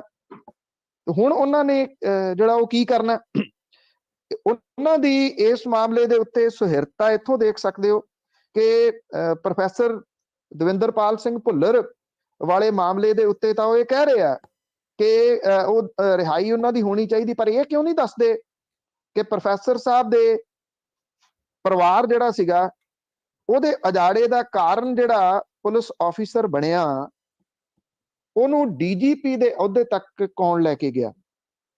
ਕਿ ਲੋਕਾਂ ਨੂੰ ਇਹ ਚੀਜ਼ ਜਿਹੜੀ ਆ ਉਹ ਚੇਤੇ ਨਹੀਂ ਗਈ? ਜੇ ਚੇਤੇ ਆ ਤੇ ਫਿਰ ਇਹ ਸਵਾਲ ਉੱਥੇ ਜਿਹੜਾ ਹੋਣਾ ਚਾਹੀਦਾ। ਸ਼੍ਰੋਮਣੀ ਗੁਰਦੁਆਰਾ ਪ੍ਰਬੰਧਕ ਕਮੇਟੀ ਦੇ ਉੱਤੇ ਵੀ ਤਾਂ ਉਹੀ ਕਾਬਜ਼ ਨੇ, ਤੇ ਗਾਂ ਜਥੇਦਾਰ ਸਾਹਿਬ ਸ਼੍ਰੋਮਣੀ ਗੁਰਦੁਆਰਾ ਪ੍ਰਬੰਧਕ ਕਮੇਟੀ ਦੇ ਜਿਹੜਾ ਉਹ ਅੰਡਰ ਨੇ। ਸ਼੍ਰੋਮਣੀ ਗੁਰਦੁਆਰਾ ਪ੍ਰਬੰਧਕ ਕਮੇਟੀ ਨੇ ਸਮੇਂ ਸਿਰ ਰਹਿੰਦਿਆਂ ਇਸ ਮਾਮਲੇ ਦੇ ਉੱਤੇ ਕੁਝ ਕੀਤਾ ਹੁੰਦਾ ਤੇ ਸ਼ਾਇਦ ਇੱਥੋਂ ਤੱਕ ਜਾਂਦਾ ਨਾ। ਔਰ ਖਾਸ ਤੌਰ ਦੇ ਉੱਤੇ ਜਦੋਂ ਸਰਕਾਰਾਂ ਦੀ ਗੱਲ ਆਉਂਦੀ ਹੈ ਕਿ ਸਰਕਾਰਾਂ ਕੁਝ ਕਰ ਸਕਦੀਆਂ ਹੁੰਦੀਆਂ ਨੇ, ਸੀਐਮ ਦੇ ਕੋਲੇ ਪਾਵਰ ਹੁੰਦੀ ਹੈ, 15 ਸਾਲ ਇਹਨਾਂ ਨੇ ਉਸ ਪਾਵਰ ਦੀ ਵਰਤੋਂ ਨਹੀਂ ਕੀਤੀ। ਜੀ ਸਾਡੇ ਲਾਸਟ ਕਾਲਰ ਨੇ ਜੋਗਾ ਸਿੰਘ ਜੀ। ਹਾਂਜੀ ਪੁੰਨੂ ਜੀ, ਸਤਿ ਸ੍ਰੀ ਅਕਾਲ। ਸਤਿ ਸ਼੍ਰੀ ਅਕਾਲ। ਇੱਕ ਸਵਾਲ ਹੈ ਤਾਂ ਪੁੰਨੂ ਸਾਹਿਬ ਬੜੇ ਫੜਨ ਜਵਾਬ ਦਿੱਤਾ ਹੈ ਬਈ ਜਿਹੜੇ ਕਹਿੰਦਾ ਆਪਣਾ ਜਵਾਬ ਦਿੱਤਾ ਹੈ ਪੁੰਨੂ ਸਾਹਿਬ ਨੇ ਜਿਹੜੇ ਪੈਨਸ਼ਨ ਦੇ ਬਾਰੇ ਵੀ ਪੈਨਸ਼ਨ ਹੋਣੀ ਚਾਹੀਦੀ ਹੈ। ਦੂਜਾ ਸਵਾਲ ਮੇਰੇ ਫੇਰ ਫੋਕਸ ਮੈਂ ਕਰਨਾ ਹੈ ਵੀ ਜੇ ਅਸੈਂਬਲੀ ਚੁਣਦੀ ਆ ਇੱਕ ਦਿਨ ਦਾ 2 ਦਿਨ ਸੈਸ਼ਨ ਦੇ ਸੰਵਿਧਾਨ ਘਟਾ ਜਾਂਦੇ ਇਹਦੇ ਟਾਈਮ ਦੀ ਖੁੱਲੀ ਹੋਣੀ ਚਾਹੀਦੀ 20 ਜਾਂ 30 ਬੈਠਾਂ ਹੋਣੀ ਚਾਹੀਦੀਆਂ ਤਾਂ ਕਿ ਹਰੇਕ ਬੰਦੇ ਮੈਂਬਰ ਐਮਐਲਏ ਨੂੰ ਆਪਣੇ ਖਿਆਲ ਰੱਖਣ ਦੀ ਪੂਰੇ ਮੌਕਾ ਮਿਲਣਾ ਚਾਹੀਦਾ। ਆਹ ਸਵਾਲ ਹੈ ਥੈਂਕ ਯੂ। ਕੀ ਕਿਹਾ ਜੀ? 25 ਤੇ ਕੀ ਹੋਣਾ ਚਾਹੀਦਾ? ਉਹ 25-30 ਮੀਟਿੰਗਾਂ ਹੋਣੀਆਂ ਚਾਹੀਦੀਆਂ ਅਸੈਂਬਲੀ ਦੀਆਂ ਤਾਂ ਕਿ ਉਹ ਆਪਣੇ ਸਾਰੇ ਜਣੇ ਖਿਆਲ ਰੱਖ ਅੱਛਾ ਵਿਧਾਨ ਵਿਧਾਨ ਸਭਾ ਸਭਾ 'ਚ। ਵਿਧਾਨ ਸਭਾ ਦਾ ਸੈਸ਼ਨ ਜਿਹੜਾ ਉਹ ਲੰਬਾ ਹੋਣਾ ਚਾਹੀਦਾ। ਇਹ ਹਾਂਜੀ, ਤੁਸੀਂ ਉਹ ਇਹ ਕਹਿਣਾ ਪੁੱਛਦੇ ਚਾਹੁੰਦੇ? ਸੀ। ਬਿਲਕੁਲ ਜੀ, ਇਹ ਤਾਂ ਸੁੰਗੜ ਦੇ ਤੁਰੇ ਜਾ ਰਹੇ ਨੇ। ਗੱਲ ਤੁਹਾਡੀ ਠੀਕ ਹੈ ਜੀ। ਜਿੱਥੇ ਮੌਕਾ ਲੱਗਿਆ ਇਹ ਚੰਗਾ ਕੀਤਾ ਤੁਸੀਂ ਇਸ ਪਾਸੇ ਵੱਲ ਵੀ ਧਿਆਨ ਦਿਵਾਇਆ, ਕਿਉਂਕਿ ਵੈਸੇ ਤਾਂ ਇਹ ਇੱਥੇ ਬਹੁਤ ਵਾਰੀ ਉਠਾਉਂਦੇ ਰਹਿੰਦੇ ਆ, ਪਰ ਇਹਨਾਂ ਚੋਣਾਂ ਦੇ ਦੌਰਾਨ ਹਾਂ ਇਹਨਾਂ ਲੀਡਰਾਂ ਤੱਕ ਇਹ ਸਵਾਲ ਜ਼ਰੂਰ ਉਠਾਵਾਂਗੇ ਜੀ ਵੀ ਕਿਹੜੀ ਪਾਰਟੀ ਆ ਜਿਹੜੀ ਇਹਦਾ ਐਲਾਨ ਕਰੂਗੀ ਕਿ ਵਿਧਾਨ ਸਭਾ ਦਾ ਸੈਸ਼ਨ ਕਿੰਨਾ ਲੰਬਾ ਹੋ ਸਕਦਾ ਹੈ। ਜਿਹੜੀ ਪਾਰਟੀ ਸੱਤਾ ਦੇ ਵਿੱਚ ਆ ਜਾਂਦੀ ਹੈ ਉਹ ਫਿਰ ਪਹਿਲੀ ਪਾਰਟੀ ਦੇ ਨਾਲੋਂ ਘੱਟ ਵਿਧਾਨ ਸਭਾ ਦਾ ਸੈਸ਼ਨ ਲਾਉਣ ਲੱਗ ਜਾਂਦੀ ਹੈ। ਜੀ ਬਹੁਤ ਧੰਨਵਾਦ ਬਲਤੇਜ ਬੰਨੇ।